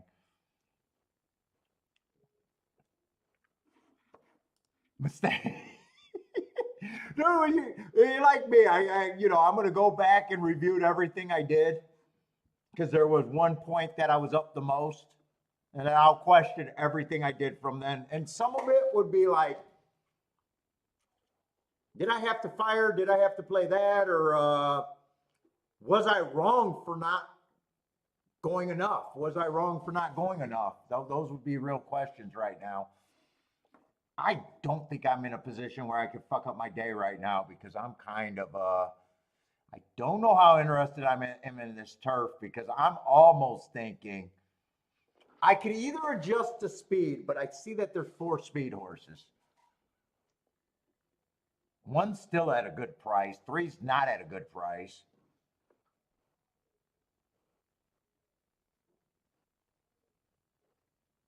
Four's still at a decent price. And 8's at a good price.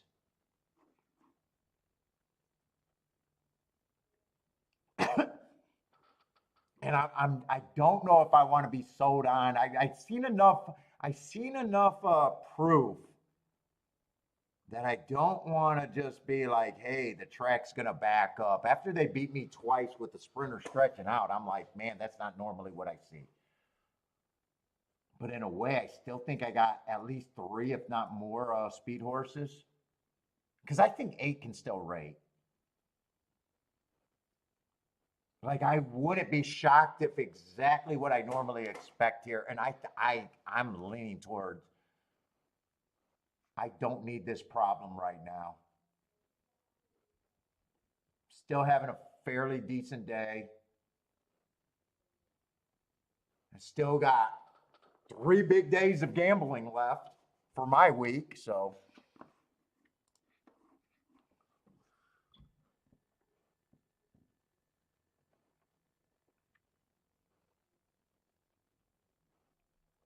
let's see. Michael Hall. Oh, you went to the casino today? Went to the casino with 250.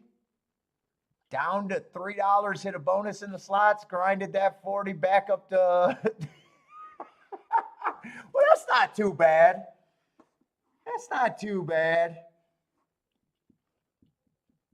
I'm not a casino player, but man, I always count the money as gone as long. Dude, it's almost like when I play a casino now, it's like if I get entertainment out of that, if I'm okay losing a little bit, but as long as I feel like I got enough hours of entertainment, I hate those days where it's like you lose by, you lose by, you lose by.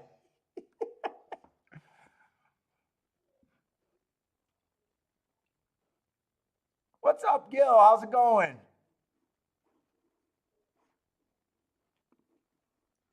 But you're a casino player over there, or you're a slot player at the casino.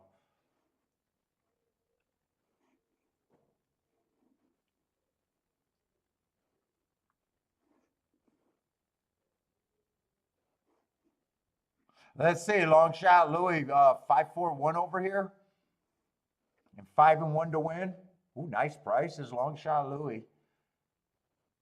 Let's see, do I want to try to do a betting board here? I still got 7 minutes. There's nothing else to look at. I'm just going back and forth. You know, we got enough proof that they want wire to wire. 2 would benefit if the track, if the you can close today. If the horses go to the lead, 2 probably on a normal day at fairgrounds on the turf is a horse that I would be interested in. Today I'm not so sure. And if I'm not sure, I'd be 2-1 would not be right. Or 5-2 would not be right. 3 got great marks. Like 3 has the marks.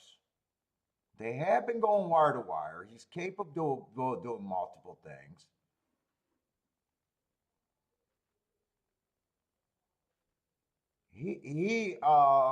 I'm more comfortable saying if speed's holding,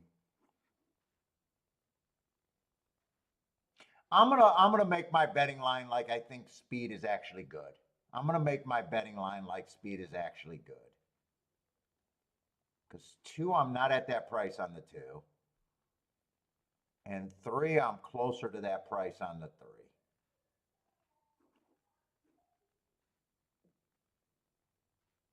4, so I'm gonna be generous with the 4. But I still think he's priced right.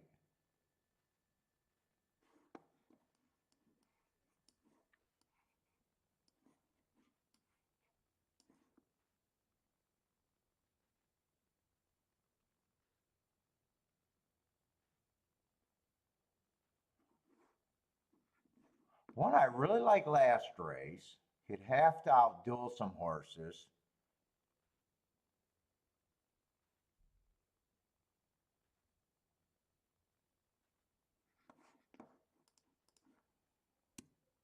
Still think he has a little bit harder of a trip. Eh, I might not even be there. I think I want to adjust that a little bit down. I still think he's value. Well, I think he's priced right now.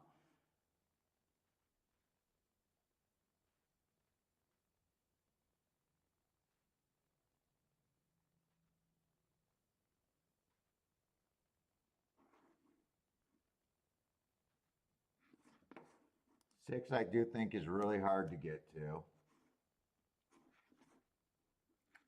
Seven, I think no matter if they're going to lead or closing, sevens to me is really hard to get to. It doesn't even matter.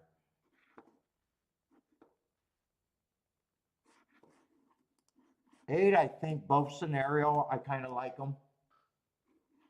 I kind of think he'll be a first run horse, kind of a stalker if he gets my preferred trip.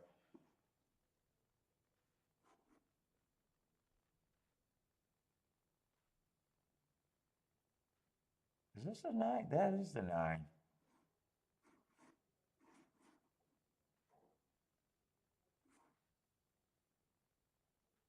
Nine wouldn't surprise me. Could stalk, could show speed being a sprinter stretching out, but he'd have to take to the turf. I'm just going to be a little harder on the nine. In a way, he wouldn't surprise me, but he'll have to improve in like the turf and like routing. Just trying two new things.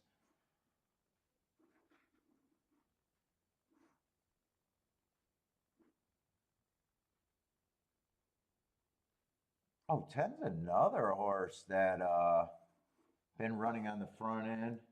I think he's actually a little bit of value.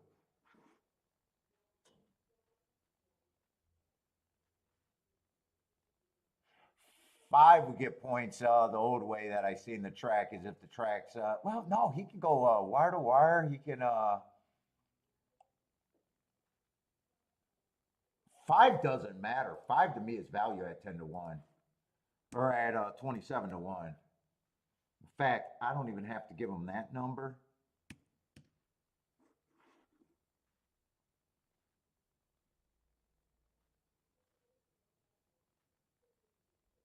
Dude, and two would be the favorite to me if I thought the track was backing up. And three's kind of the favorite to me if I think the track is going wire to wire. I think I just divide these two. Say I'm like a little bit more lukewarm on them than the public. About 3 to 1 on both of them. So right now I would have one price right. Two and the three kind of either price right or a little bit overplayed. Four is a little overplayed here. Five to me is still value, and harder the race is, the more I need something like the five to be in the race. Five is definitely interesting, and I think eight is always going to be my key.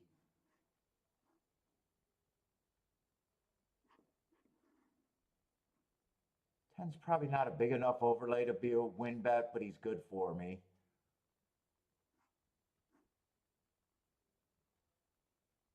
I think my combinations are crazy here.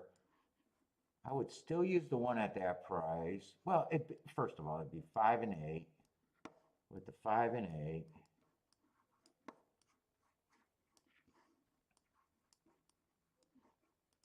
With the two horses that I think are favorites in either scenario, I would probably press the 8.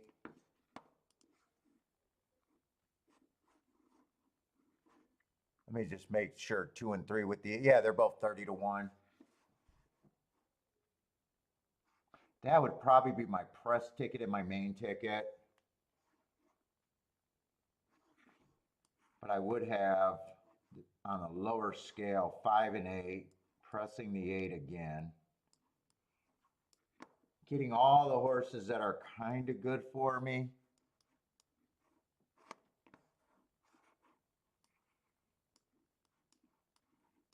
So I know if I play this race, these are the tickets that I would have to play.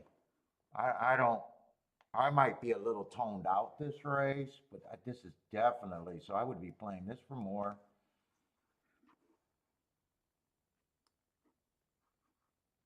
That for more. This doesn't have to be played for much. That's still the best hit, but it would be played decent. Pressing the 8 in both scenarios, so actually that's just coming back and getting the 8 with the 2-3 some more. And that's 8 again with these horses for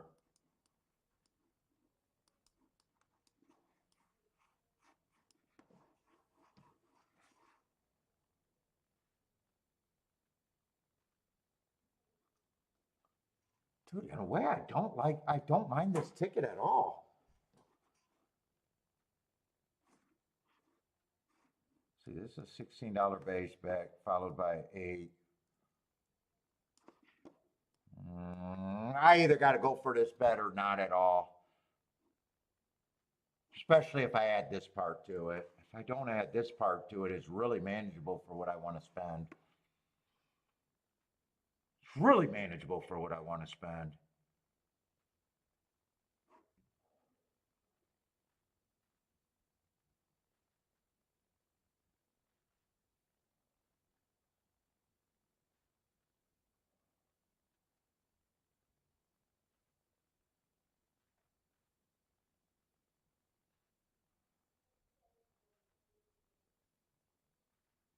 I hate to play part of it and not all of it.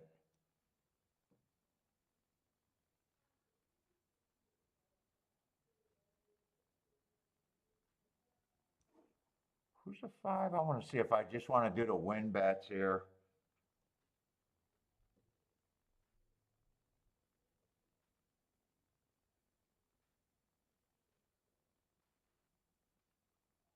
I don't really mind the win bets here.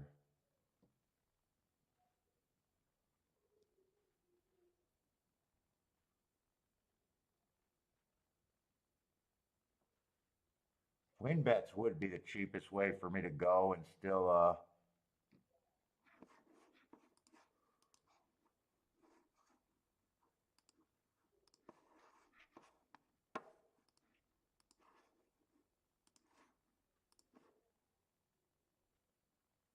let's see. All I did was a win bet. I wanted to weigh the 8 more. So I mostly didn't bet this race, but I technically do have a bet.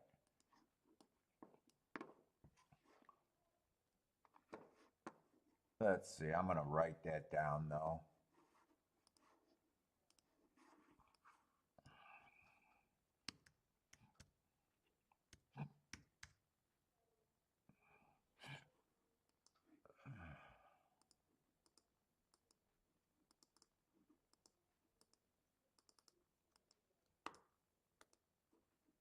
All right, win bet. I better put only because I'm not sure why I'm going to do that. That's all I did. Let's see, 3 to get the lead. I thought he was probably the most likely front runner.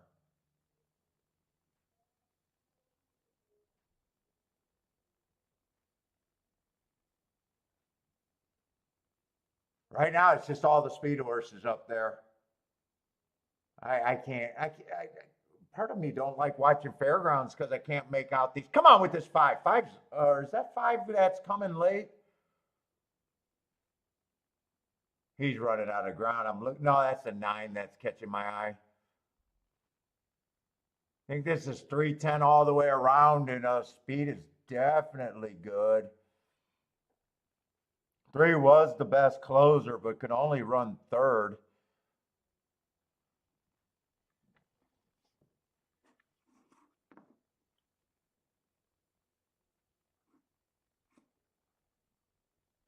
Yeah, I'm convinced speed is really good there. I am. 3 races in a row where they ran like boat races.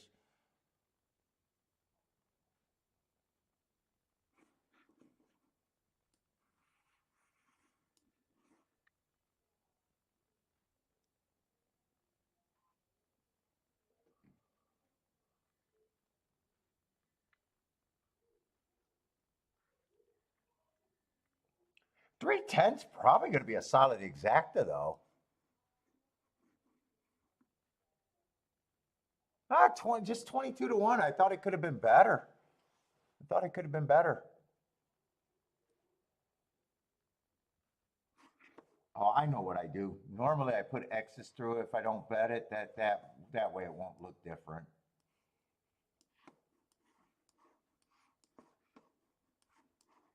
Let me just do that. That's how I usually do it, actually.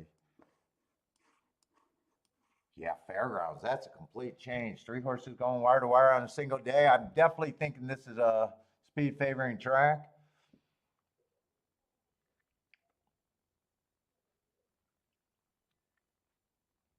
Yeah, that was hammered because I thought that could have paid a bit on the better side than that. I didn't think it was going to be great, but I thought it could be 30 to 40 to 1 possibly.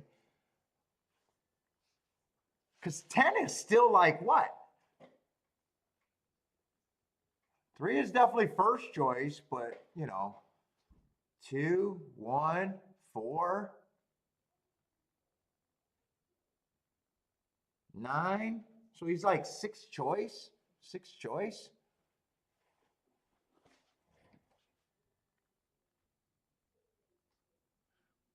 Actually, if I'm looking at exactas and saying that 3 was the favorite on the front end, I catch that. Because I know I can't play 3-4. I know I can't play 3-3 or 3-2. I know I can't play 3-1. I probably can't play 3-9. I can check that. 3-9 I actually could have played. 3-9 I could have played. 3-8 I could have played. And 3-5 I could have played. So if I just stuck with 3 was the most likely winner on the front end, I kept saying that's what I believed there. So at the most, I would have only been looking at 4 combinations. I could only looked at the 5. I could only looked at the 8. I could only looked at the 4, and I could only looked at the 10. Or not the 4, I'm sorry, the 9 and the 10.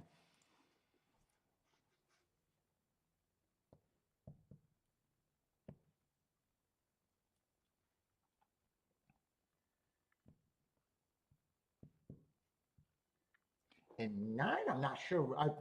9, I just 9 was a horse that I had a little bit of hard time with. So if I could throw out the 9, you can make the bet better. If you throw out the 9, you could definitely make the bet better.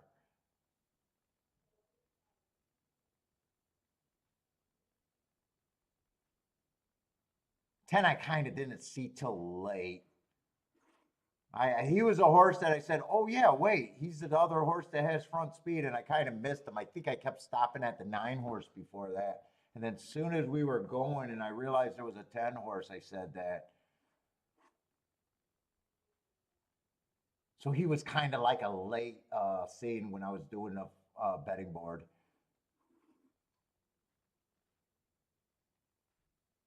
8 didn't run a lick.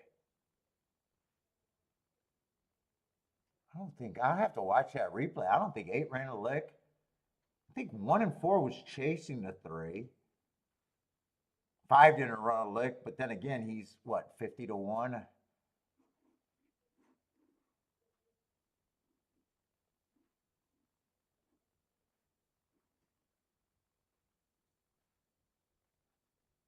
Yeah, exactus 22 to 1. Trifecta.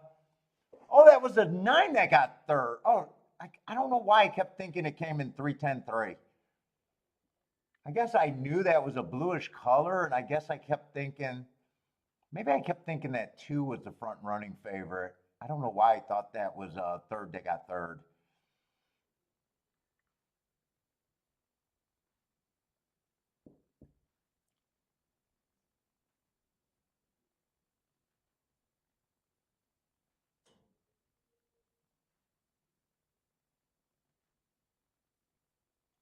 It should have been. Well, people get in trouble when they do that. What the odds should pay? Because I think they're wrong on those odds chart. First time starter. I think as a bettor, you gotta like. Let's just say you're getting 2 to 1 and 18 to 1 in an exacta. But you're not playing. I mean, if you're good, you shouldn't be playing that exacta unless you think they're lower than that. So I always say, because people ask me about those odds charts for the exacta payouts, And I say you got to just look at those payouts for what you think the odds should have been. Because people that had this ticket, you know, the good players were like, that's value. And the bad players were like, I just like those horses. I might be saying that wrong, but let's just say, you know, you got an odds chart. They say a 9-1 and a 9-1 pays this. I say bullshit. If I thought the 9-1 was 5-1 and 5-1, I'm looking at the payoff for a 5-1 and 5-1. Does that make more sense? I think I said it wrong the first time.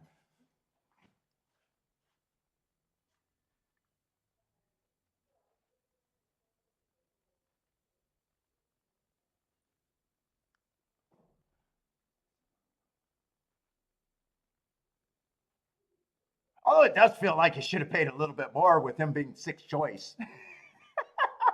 At the same time, I still complain about payouts.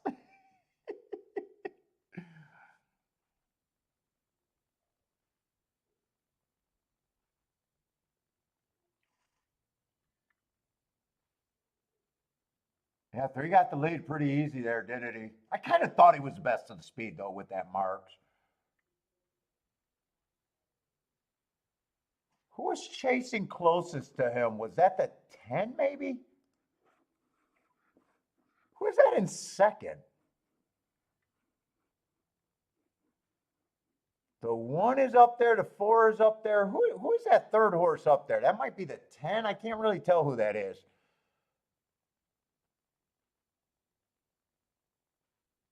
Well, if that was a 10, so the speed just held on first and second. That's the 10. That's the 10. So they did run that like a boat race. Fuck, I wasn't planning on being on for the last race at Fairgrounds. I don't know if I'm going to play it. But if Kiki doesn't yell at me, I might want to watch the Fairgrounds turf race, the next one.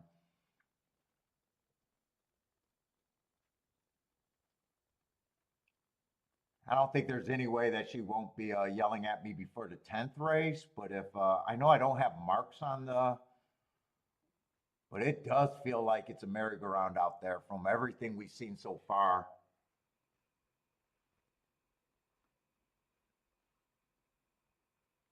I might try to hang out for that race. Fuck, after 3 races, who knows? I might even make an adjustment. Let's see, 10's not going to draw in because that's the main track only.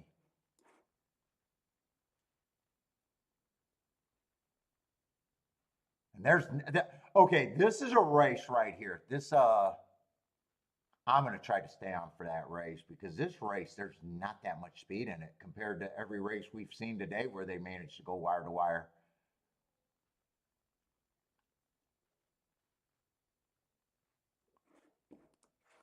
So who knows? I might even be interested in a double here. What's up, Maria? Maria.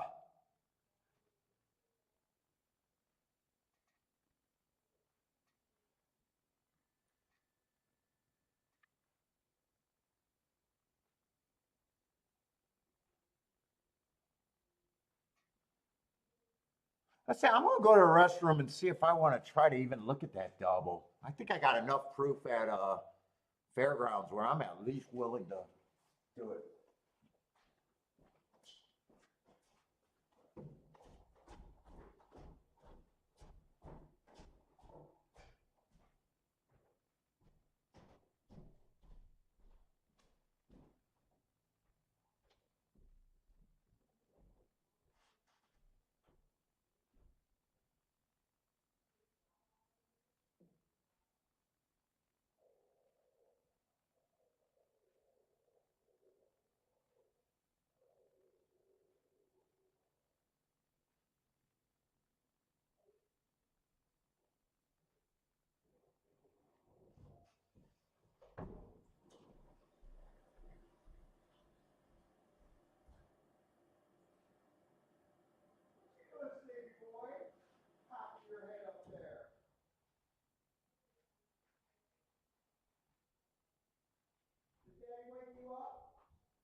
Let's see, Fairgrounds, we're going in race 8. Turf Paradise going in the gate. Any Turf Paradise plays? Let's see, Noob's looking at Turf Paradise, 33 to 1. Oh, the 2.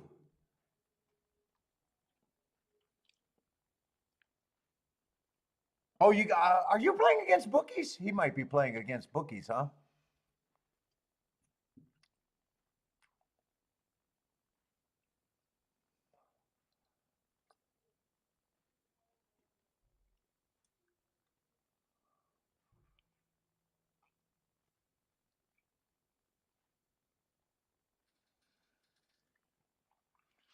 It makes sense. People think there's a speed bias at 10 plays less than the 8. Oh, last race at Fairgrounds? Yeah, they might be. They might be because it's so drastic. I mean, I always, you know me, I usually have a track profile. I don't just spout things. 21% is weak on the front end. It just is. And today it's 100%.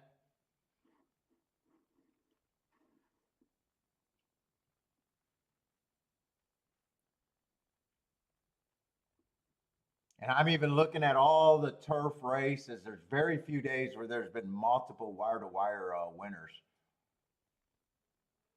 But 22% is weak on the front end. Last week it was a little bit better at 29%.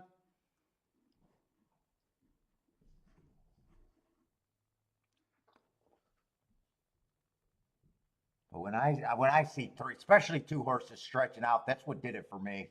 And one of them was what, 40 to 1, 30 some to 1?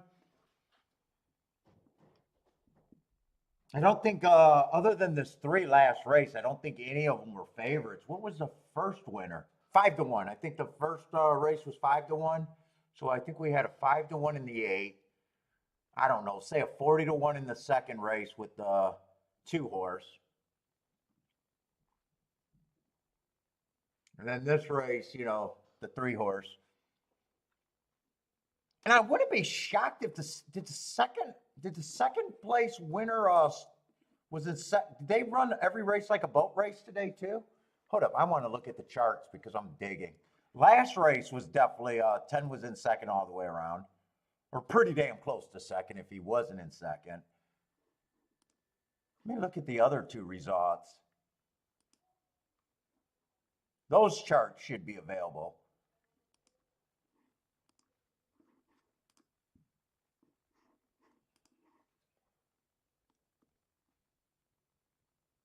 In fact, let me grab my tic-tac-toe board because it's freaking late in the day.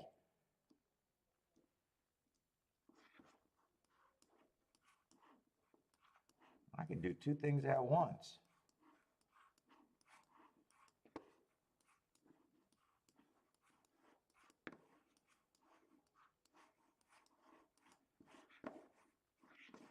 Let's see, 2 want wire to wire, 3 want wire to wire, 8 want wire to wire. Whoop, 8 want wire to wire. Let's see, 7 want wire to wire in the first race.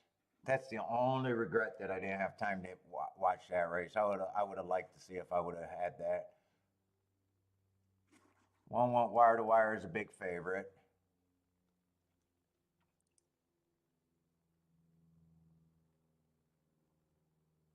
Let's see, 2 did close and to get second when that 8 want wire to wire.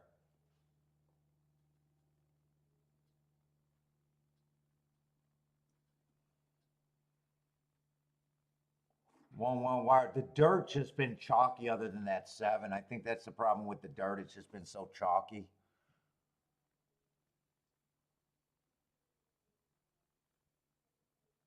They did close for second when that 2 ran too. That 3 came from 4 lengths back and the 1 came from 7 lengths back. So 2 did go wire to wire, and the horse that was in second fell back. The horse that was in fourth fell back. Horse that was in third fell back, so he's the only one that carried on. That was the $87 horse. Oh yeah, actually, there's been nothing on the dirt other than that race. First race, everything's been a super favorite. They all went wire to wire, so speed's been great. It's just been super favorites and shitty exactas like $4 exactas. Can't do much with that. Can't do anything with that for me. Let's see. I'm watching Turf Paradise. 174. Another 1 to 5. Throw up in my mouth.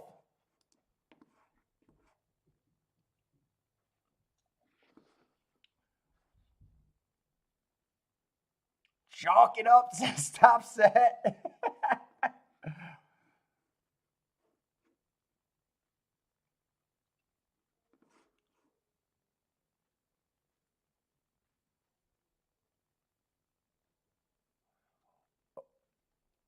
That's what my buddy calls fairgrounds too. Probably a lot of people in fairgrounds.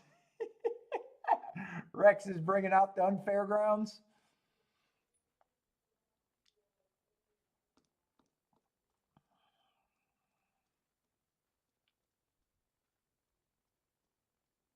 Turd paradise.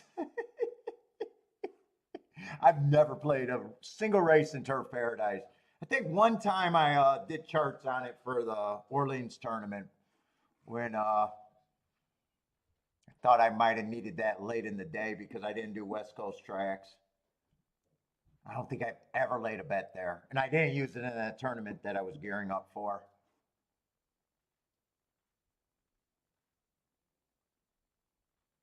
Let's see, but we got a 6 horse race here.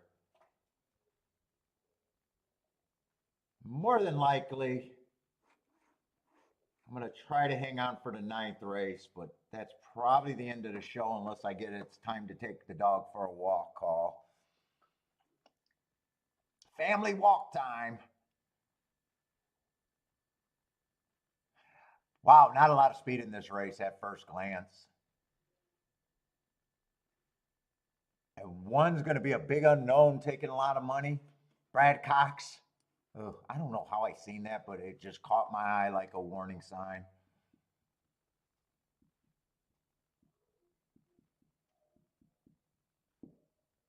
Speed's been very good today. I have no problem with the 2 probably being the favorite outside of the Brad Cox horse. Brad, I mean, it's going to get action just because it's Brad Cox, but I'm not saying anything but words. I like everybody that plays should know that. Oh, by the way, 1 and 2 are Brad Cox. I don't even have to. Well, I do have to separate them. They're 2 better, different betting into. If there was a price difference, I would be like a real price different, not both. Both 3 to 1 is just as big of a favorite as even money to me. There's no difference. You know, if the one was 5 to 1, it's like or higher, and there was a bigger price difference, it's like throw out the 2 and just get to the bigger one.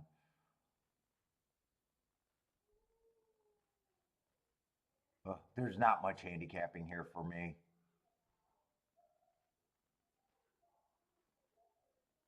I probably do think that the Cox horses deserve to be favored, at least the 2. There's 3 just has no speed, and I don't know where the fractions are going to come from.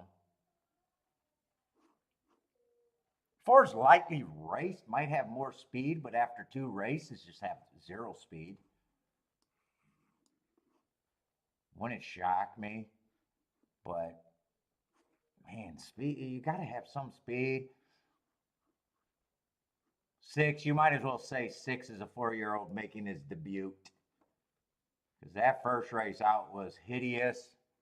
He was so embarrassed that he hasn't came back since 2022. He's ready now, according to him, but that's hideous. You might as well just say this is a first-time starter for him.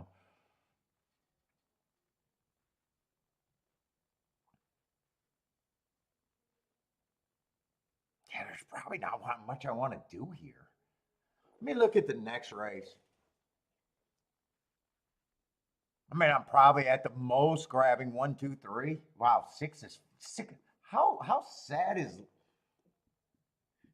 6 at 9-2 just beats me every time. I'll say that 9-2. I'm like, no way.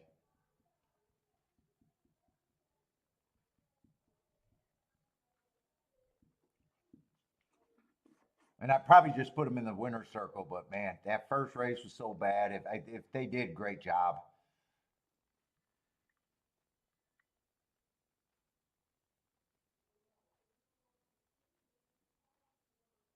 And next race might got me interested because I'm willing to adjust the speed, and I don't think there's any real speed in this race.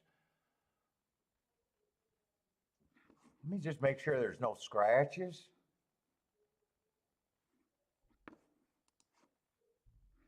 Let's see, the 10 is scratched. Oh, 10 is the main track only. I already knew that.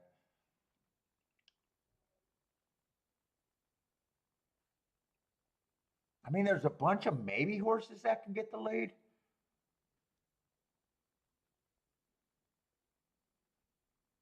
The only race time this horse was close to the lead was a mile and a half. He's not one of the maybes.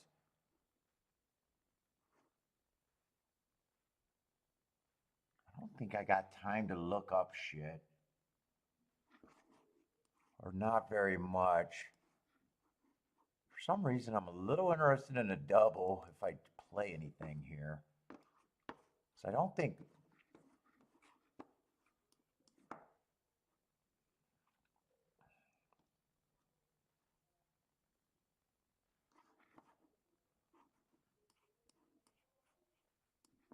Oh, you know what? That was at least fast for today. Matt Strides with the fastest winner right there, even though he's technically never been on the lead.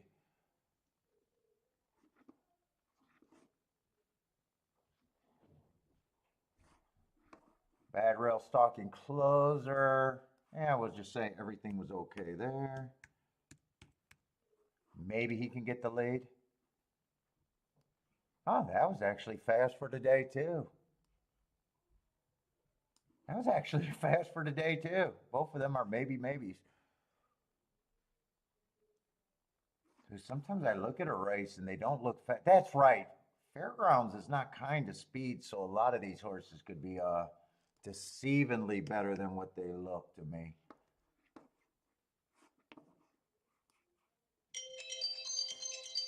No, I don't like that one as much. He won that race at least. This horse might be able to get the lead being a sprinter stretching out. Another maybe baby.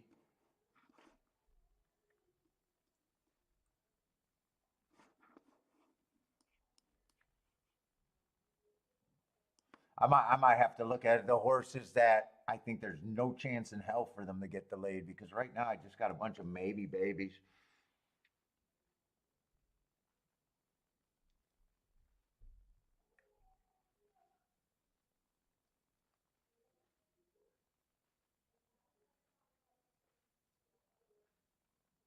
God, there's actually more.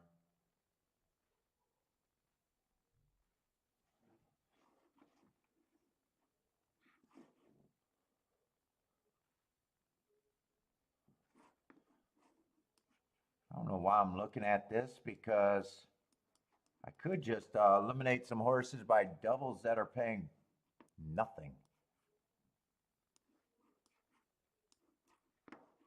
Hold up, let me go that route too. Doubles that are paying because there are if I like the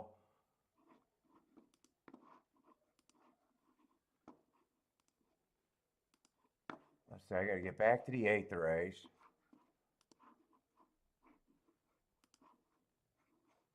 Doubles that are paying shit.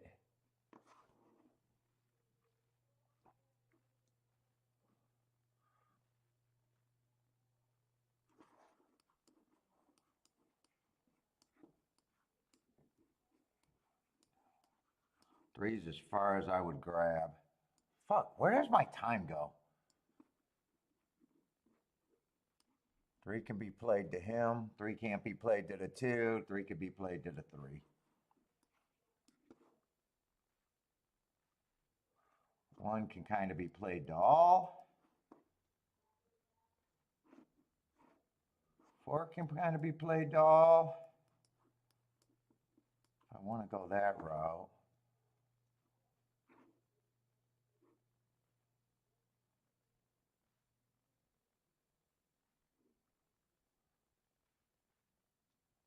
Five might be the farthest I want to go out. I think I'll say five's the farthest I'll go out in that double. Five can be played dull. God, what does that look like? 11 combinations there. Oh, I want to play this short. Do I really want to do this? Three, I play for less because I'm not a big believer in the three. It's mostly one and two, and really at this point, it should just be the one.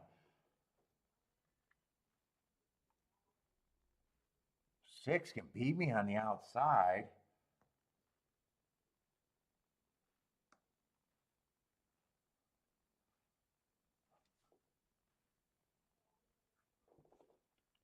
Although 3 and 1 is actually better for me. How am I going to play this?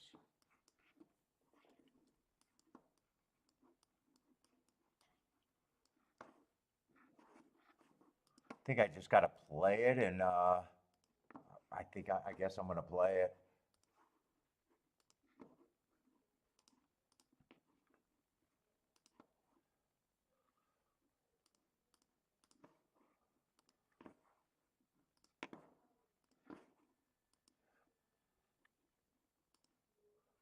If I had another minute, I would have looked and thrown anything around 20 to 1 out. Instead, I didn't have that luxury, or I didn't think I had that luxury. And I would have looked for two horses in the next leg to press the better tickets, but I don't have that luxury. Well, maybe I do. Wait a minute. Maybe I do on the press. So 2-1 is 21 to 1. You know, fuck pressing the 2. Everything to the 1 that I got is like 20 to, or everything to the 2 that I got, or yeah, everything to the 2 I got is crap. Everything that I got to the 3 is a home run. Maybe I just pressed the 1. Maybe I just pressed the 1 a little bit. Not like me to do a first time starter, but I think I do here. Well, it doesn't matter. I can't get it in. See if I was going to make the right decision. Come on, 3, because everything to the 3 is a home run. 2's just a bunch of 20 to 1s, and I didn't press them for any more. Yeah. And 2 might have just went down with the late money.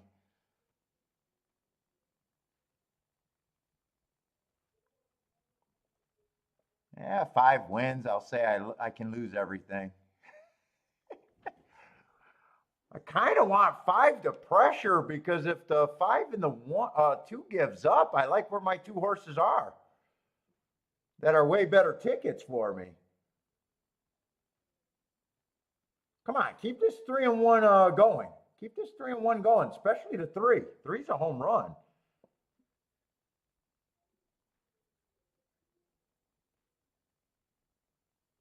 I need to root for the 2 because right now 5's there. Come on, 3. Get out of there, 5. Come on, 3. Come on, 3. Yeah, is 3 coming fast enough? No, 3's not coming fast enough. 5's going away. No, 5's not going away. I need 5 to go away. I just need the 2 to get home. Don't tell me I can't get a 1 to 2 home. I don't think I can get a 1 to 2 home. I don't think I could get a sorry ass 1 to 2 home. Just shoot me for taking a 1 to 2. Just shoot me for taking a 1 to 2. Holy fucking shit.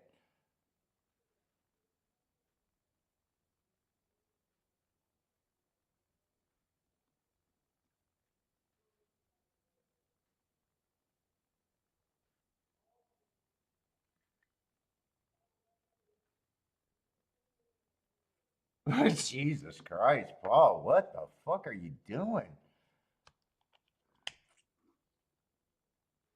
That's probably my worst bet of the year.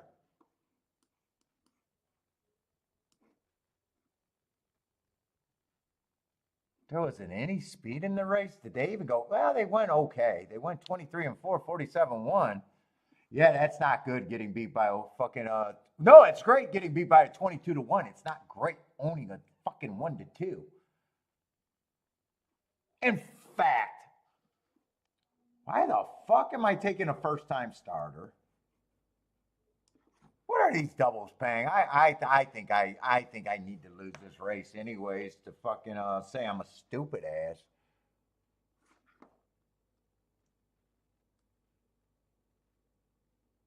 What doubles are paying? Don't let the doubles go away before I see how bad this two with the 145. Okay, so 2-1 was holding up. 2-4. So supposedly the doubles are actually holding up in price. 22 to 1, 24 to 1, 27 to 1.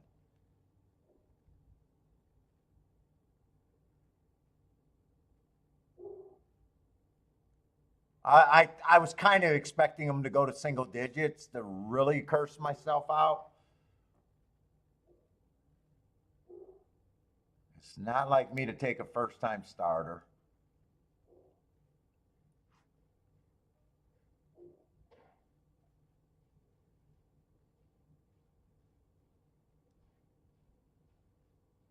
It's not like, well, oh, I got the bet written in the wrong spot.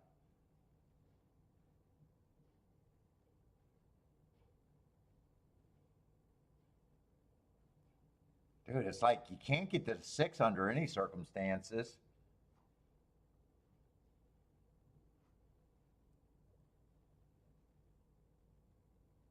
Four is kind of hard to get to.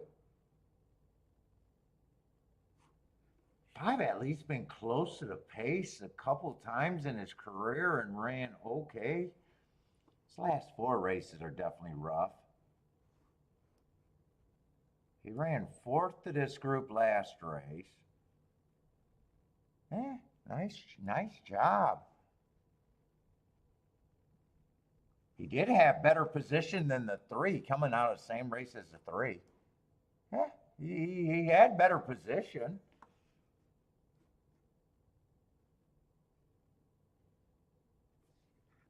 And the 2 was in that race, and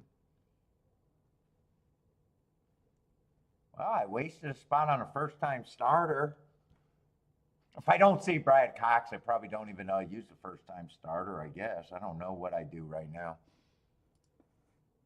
Yeah, that's really adding it. I know I can't use the 5. I know I can't use the 6 under any circumstance. There's actually a circumstance where I can make a case that 5's good for me and good for you. In fact, I wouldn't mind checking out that replay.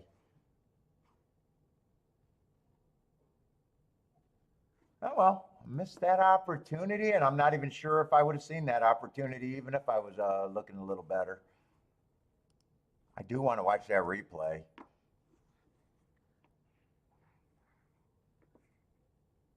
Let's see, it's January 25th. That was in the slot too. Yeah, that was in the slot. Hold up, let me get these numbers. I want to see something. 1, 2, 3, 4, 5, 6. So there was 6 horses. So we got the 2, the 5, and the 4. I kind of know who's who, but it doesn't really matter. 2, 5, 4. I just want to watch this replay and see. 5 did get first run over the 3 horse, and I was able to use the 3, so I could actually use the 5 too at 19 to 1. Why not? Let's see, 2, 5, 4. 2 would have ran the best race. 2 tried to go wire to wire in the slop. It wasn't a slop. And I didn't have any bias that day.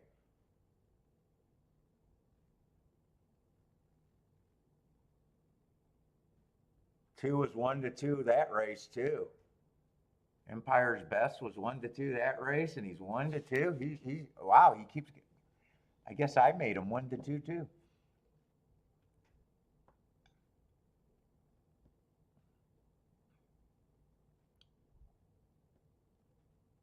Yeah, four, who's the 5 horse in this race, was actually 3 or 4 wide, quickening at the right spot, and so far ahead of the 3 horse. 3's not even in the radar yet.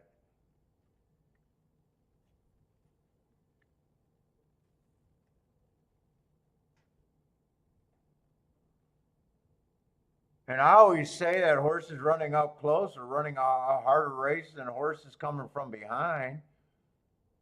I don't think it's the biggest reach to use this 5, really, if you just watch the replay and don't get suckered in on the 1. If you don't get suckered on the 1, I think he's really gettable. If you get suckered in on the 1 like I did, he gets hard to get to. If only I had place on the 2 horse.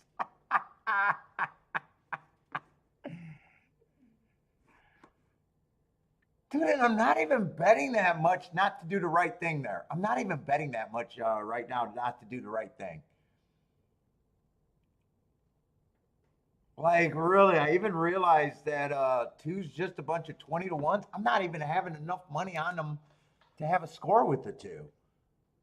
3, I got enough money to have on the score with the 3 because everything was paying over 100-1. Shit, even a $5 double is a decent score for the amount of money.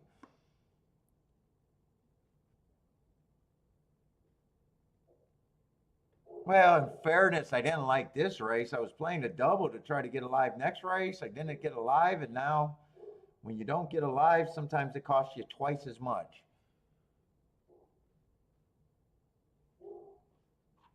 Ah, fuck. All right.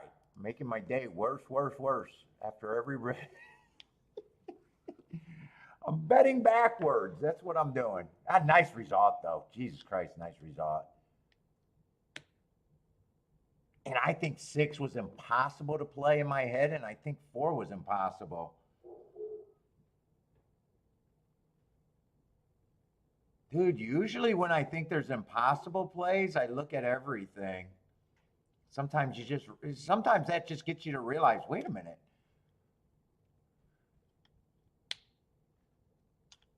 I don't think it's impossible, especially if you just say, you know what, I can't play the 1 because the 1 and 2 doesn't represent any scores. You could get rid of the 1 or the 2 and be right there for the double.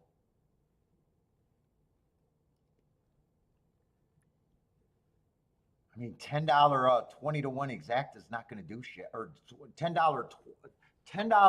doubles for me at $20, getting $200 is not doing anything. I might as well be pissing in the stream while I'm standing on it. It does that little for me as a player.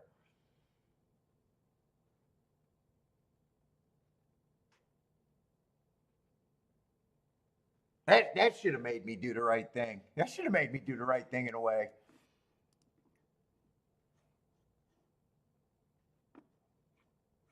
All right, I got one more race, and then I know for a fact I'm done. I'm interested in at least watching this.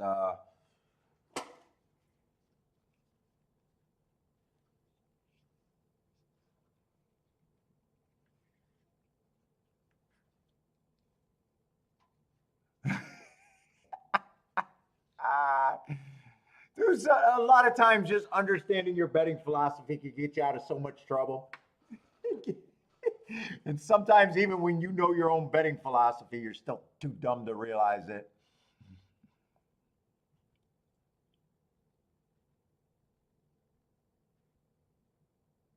I don't think I wanted to sit out there because I definitely wanted to play a double because if Kiki called me, I'd be like, I'm alive in a double. If Kiki said it was walk time, I'm alive in the double. the bet was some of that bet was horrendous. I don't think the one's just not my style. Two, $20 doubles. If I'm pressing the two and only playing the two, and put everything that I put in that race, I could make the argument that two was better than. But if I'm just playing them at the same rate, low that I was playing everyone else, two wasn't. Two should have got off. I should have been able to get off the two on betting philosophy alone.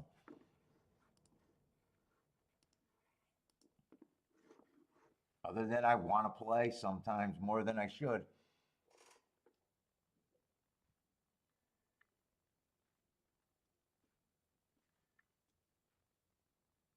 Let's see, nine's going to be the favorite, and I'm just wondering how much speed he has because, someone's going to have to get the lead this race.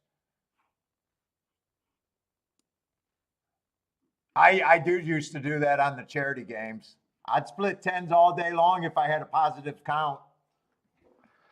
Marco Lou, you're not a liar when you say that. When I used to count cards at the charity,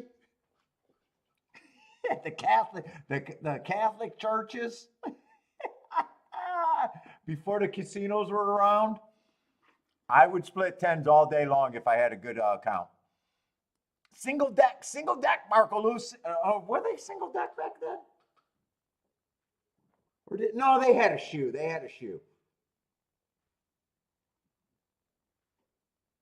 And then if Sean Connor, what's his name? Sean Connor? There was a kid that was a dealer that was autistic. And if he was dealing at the charity cards, there's no way I would even fucking play. He was faster than the pro dealers. I could count cards, but I got to use my toes and fingers.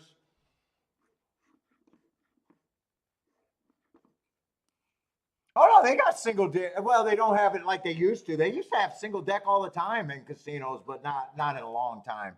They might still have it in some places.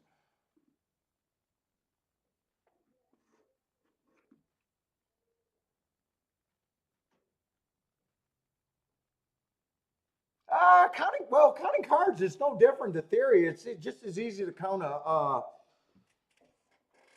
six deck shoe as it is a single deck. It's just a single deck. They always deal deeper. Where in a six deck shoe, the count's not a problem. The problem is when they end the game. They could end the game at two or three shoes, and your count means nothing. Then that's what they do now.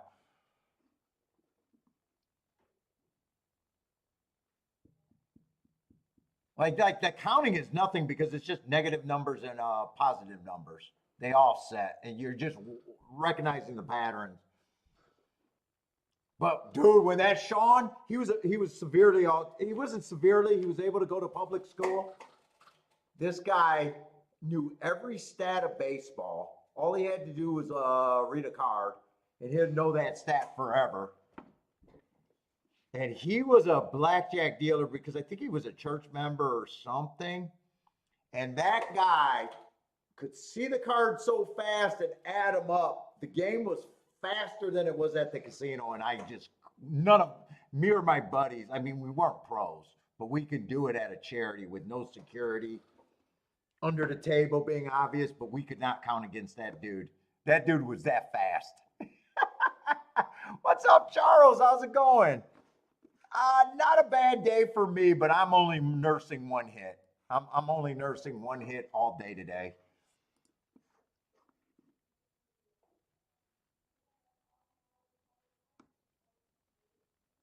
But single deck in theory, well, single deck, they shuffle every time. Or wait, I think in Old Vegas, before count carders were around, I think they used to deal the whole deck. Now I think if you got a single deck, they shuffle every time. I think in the old days, they used to have true single deck where they would deal all the way until the cut. But I don't think those days been around forever. Maybe rare.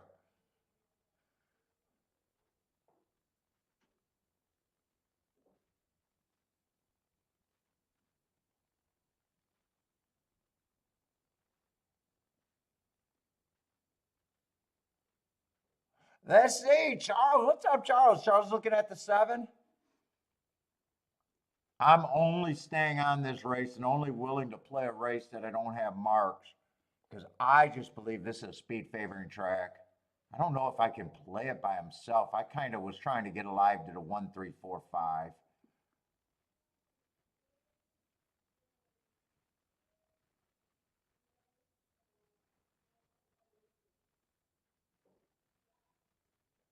Wow, 1, 3, 4, 5 are all nice. I guess I know why they even with the 1 to 2 they were holding up in 20 to 1 doubles.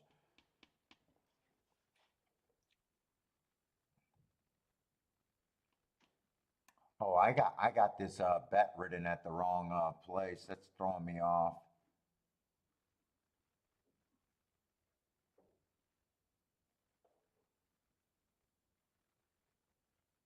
Dude, every horse got the same flaw. No one really is a front speed horse here at all.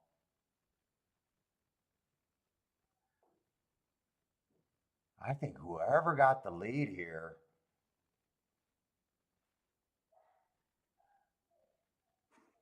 this horse at least tried to go wire to wire.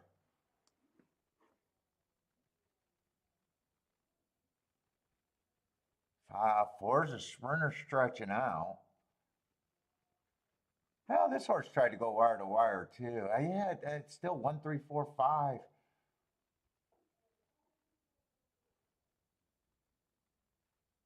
So I think one's the least likely.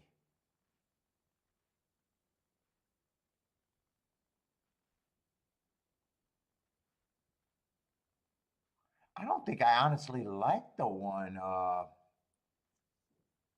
Was that supposed to be the 2? I do got one written down, and one is what I played.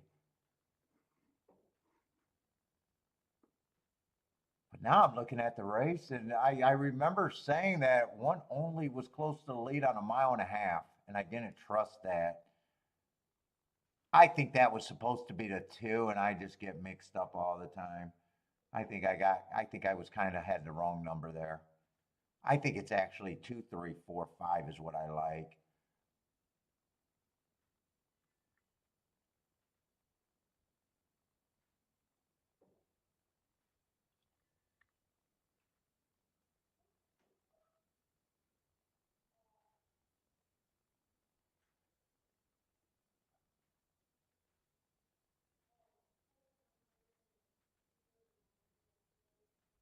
God, a lot of that bet, a lot of the 2, 3, 4, 5 is good for me. Jesus Christ, I hate that I did that. Well, I did this. Yeah, I used the 1. I did use the 1.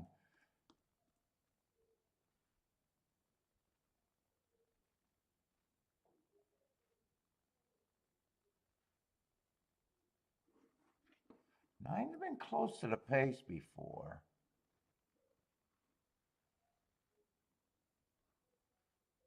Yeah, but I don't trust him on the outside. He's really going to have to break, I think, to get the lead. I don't think 9 gets the lead.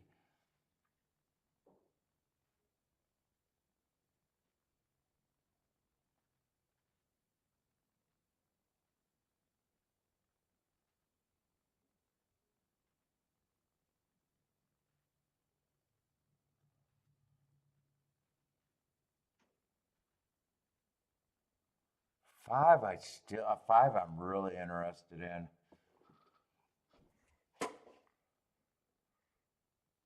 In fact, I'm so interested. I think I want to look up some of those races. I think I want to look that up.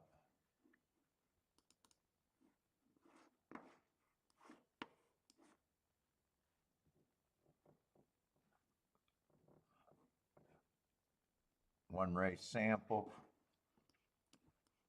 That does nothing. Oh my God, this fucking man, I feel like I just got to get the right one that I think could get the lead, and I think I couldn't be confident in anyone getting a lead. Fucking A, this prick just runs on one race samples every day. All right, that's one race. I don't got to keep fixing that.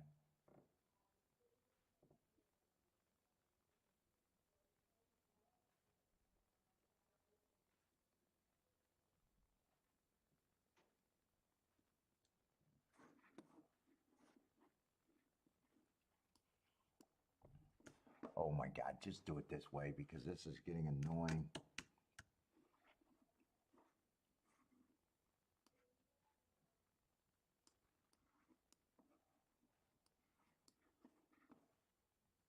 He didn't run it all there.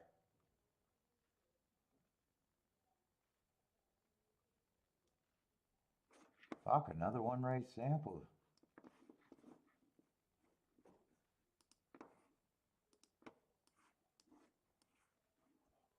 How far do I want to go here?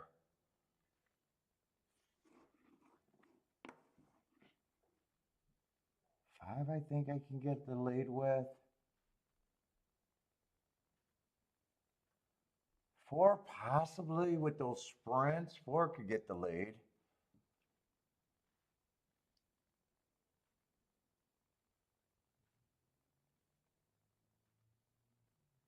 3 can get the lead. 3's been close.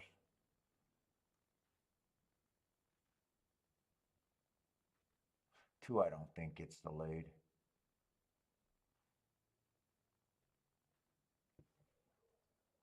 Well, really? Wait a minute. The bets that I'm considering, hold up, the bets that I'm considering is right here.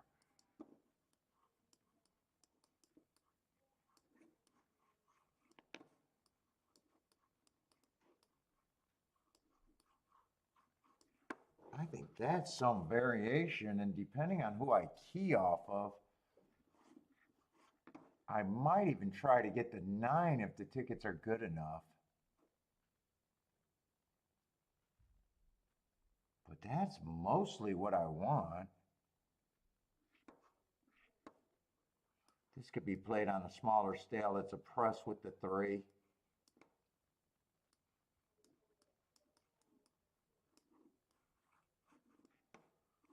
But it's basically those 4 horses in the exacta.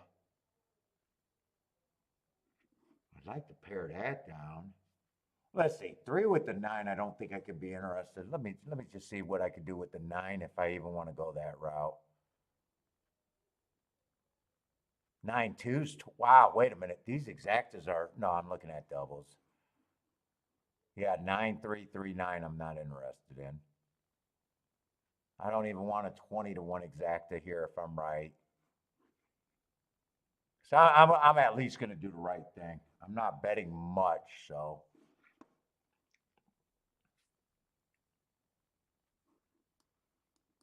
So 9 I would only want with the 2.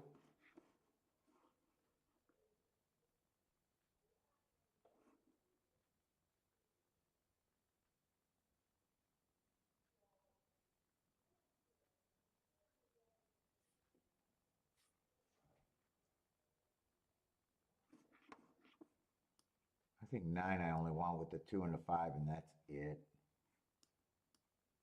And I might not even waste the money on that. I might just be willing to lose on that end.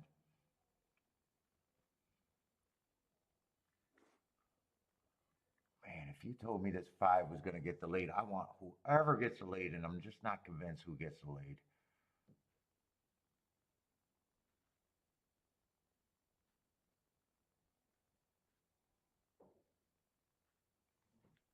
I probably like the 3 4 5 ticket the best.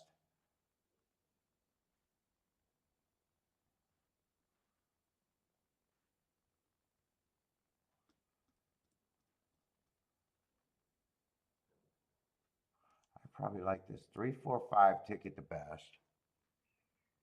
Probably like this ticket.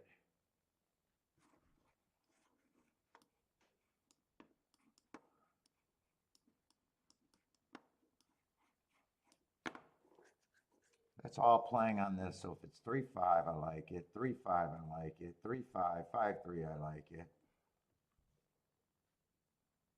It's just deciding if I want to waste any money on these two.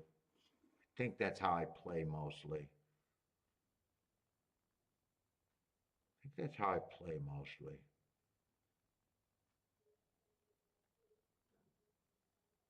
Dude, I might be willing to risk my day here.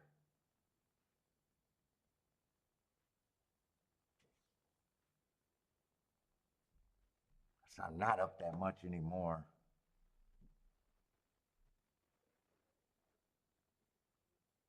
I can go. Where am I at?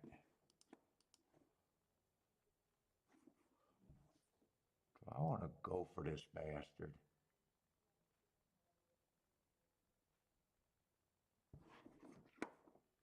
Seven got any speed? The only thing it's a little weird for me to do this, man. Oh, seven's been off 2 years. It's a little weird for me to do this bet because it's a bias play and it's a complete reverse bias. I think I definitely throw this out. This bet I probably want just lower. I bet I probably still want. Man, I'm having a hard time deciding how much I want to risk this and if I want to do the win bets. Uh-oh.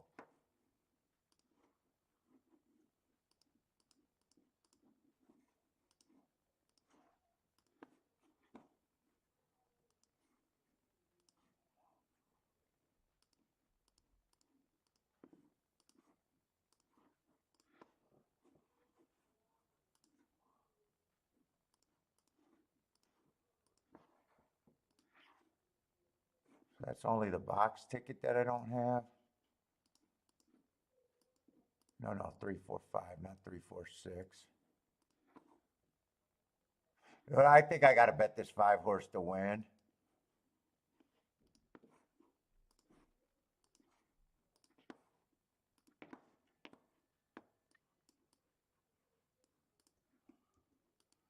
Yeah, we'll see how it goes.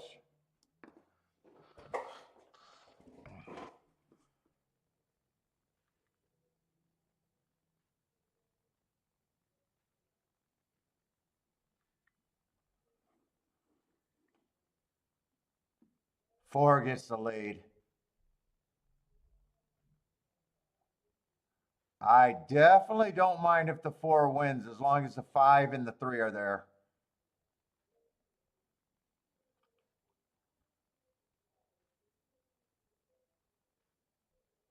Fuck, right now I wish I had. Well, he went up to 12 to 1. God, if I knew he was going up, I would have dutched the 4 and the 5 to win here. Come on, keep this 4-5 going, 4-3-5. Get that 7 who hasn't ran in 2 years out of the fucking picture, you prick. Keep this 5 running.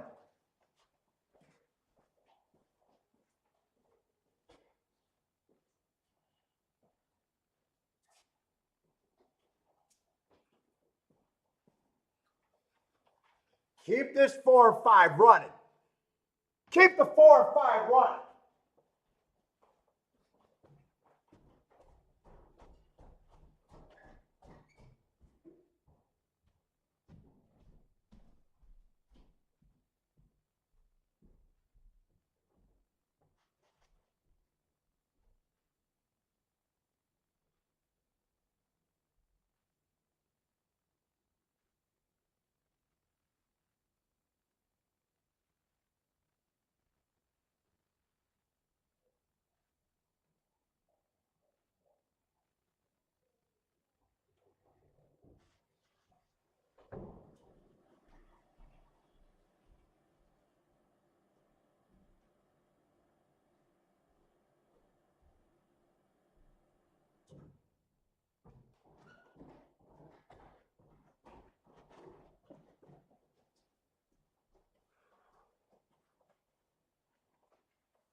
Wow. Yeah, one comes and get everybody, huh? Wow, nice ticket.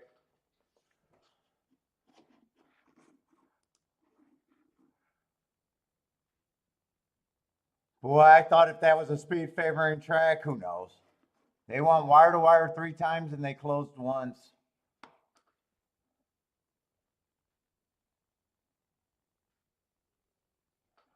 Fuck, if I get that leg home, I used the one in the double, but I didn't use them in the exacta.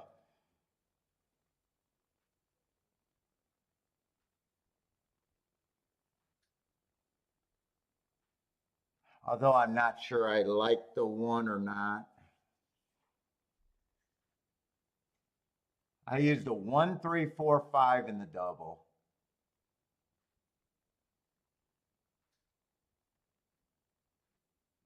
I was right not to use the 9 at the same time. Damn. God, that's going to be a huge exacta.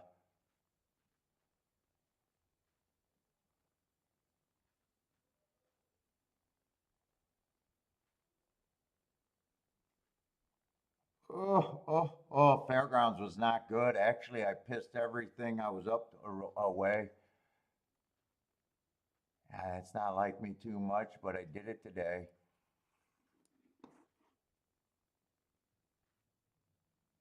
God, if 2 gets home to the double, I don't play the exacta, so I'm up.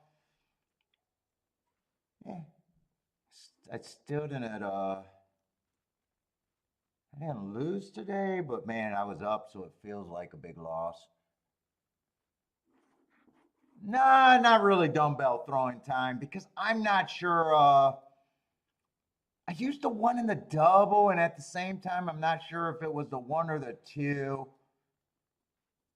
Fuck, if it was always supposed to be the 1, if it was always supposed to be the 1 and I just replaced the 1 with the 2, I probably could make an argument that it's dumbbell.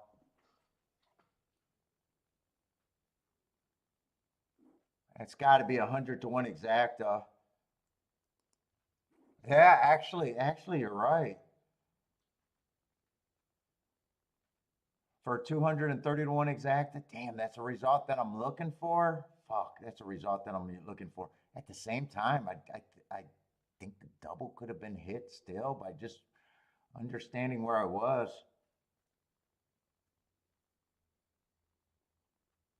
Yeah, I was so concerned about the front end, I kind of did forget about the 1. I was going to try to beat the 9. I forgot that I was even using, and I never really satisfactory decided if I really wanted the 1 or the 2 there. And I even said 2's not getting the lead either. So 2 and 1. I probably should have went with the horse that I used in the double.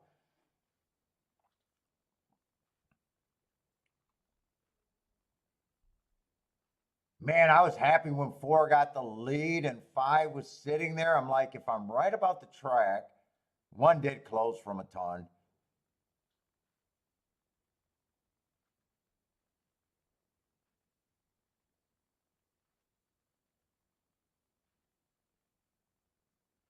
I was even happy when the 3 was falling apart.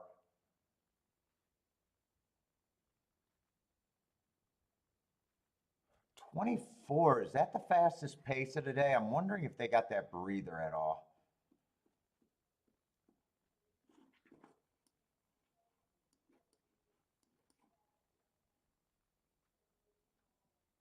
Well, it was a good race to be in, and I felt like there was a score, or could be a score. I decided to risk my day and just basically be like, basically break even no matter what happened. I did put my balls on the line instead of just taking a little bit of a winning day.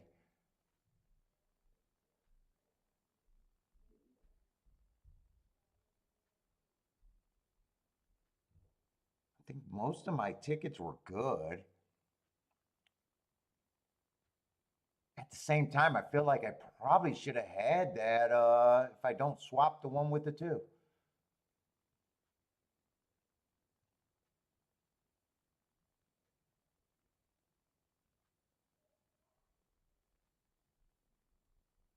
Yeah, I'm done. All right, but that was a fur. I mean, that's normally a horse that I would have been interested in.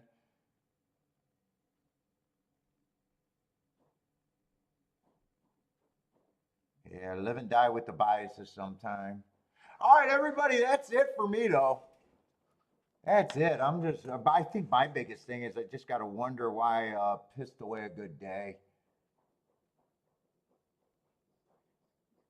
Only hit one race. That's how you do it. But good luck if you guys are playing Turfway. Tomorrow's going to be Gulfstream and Oakland. All week going to be Gulfstream and Oakland from here on out.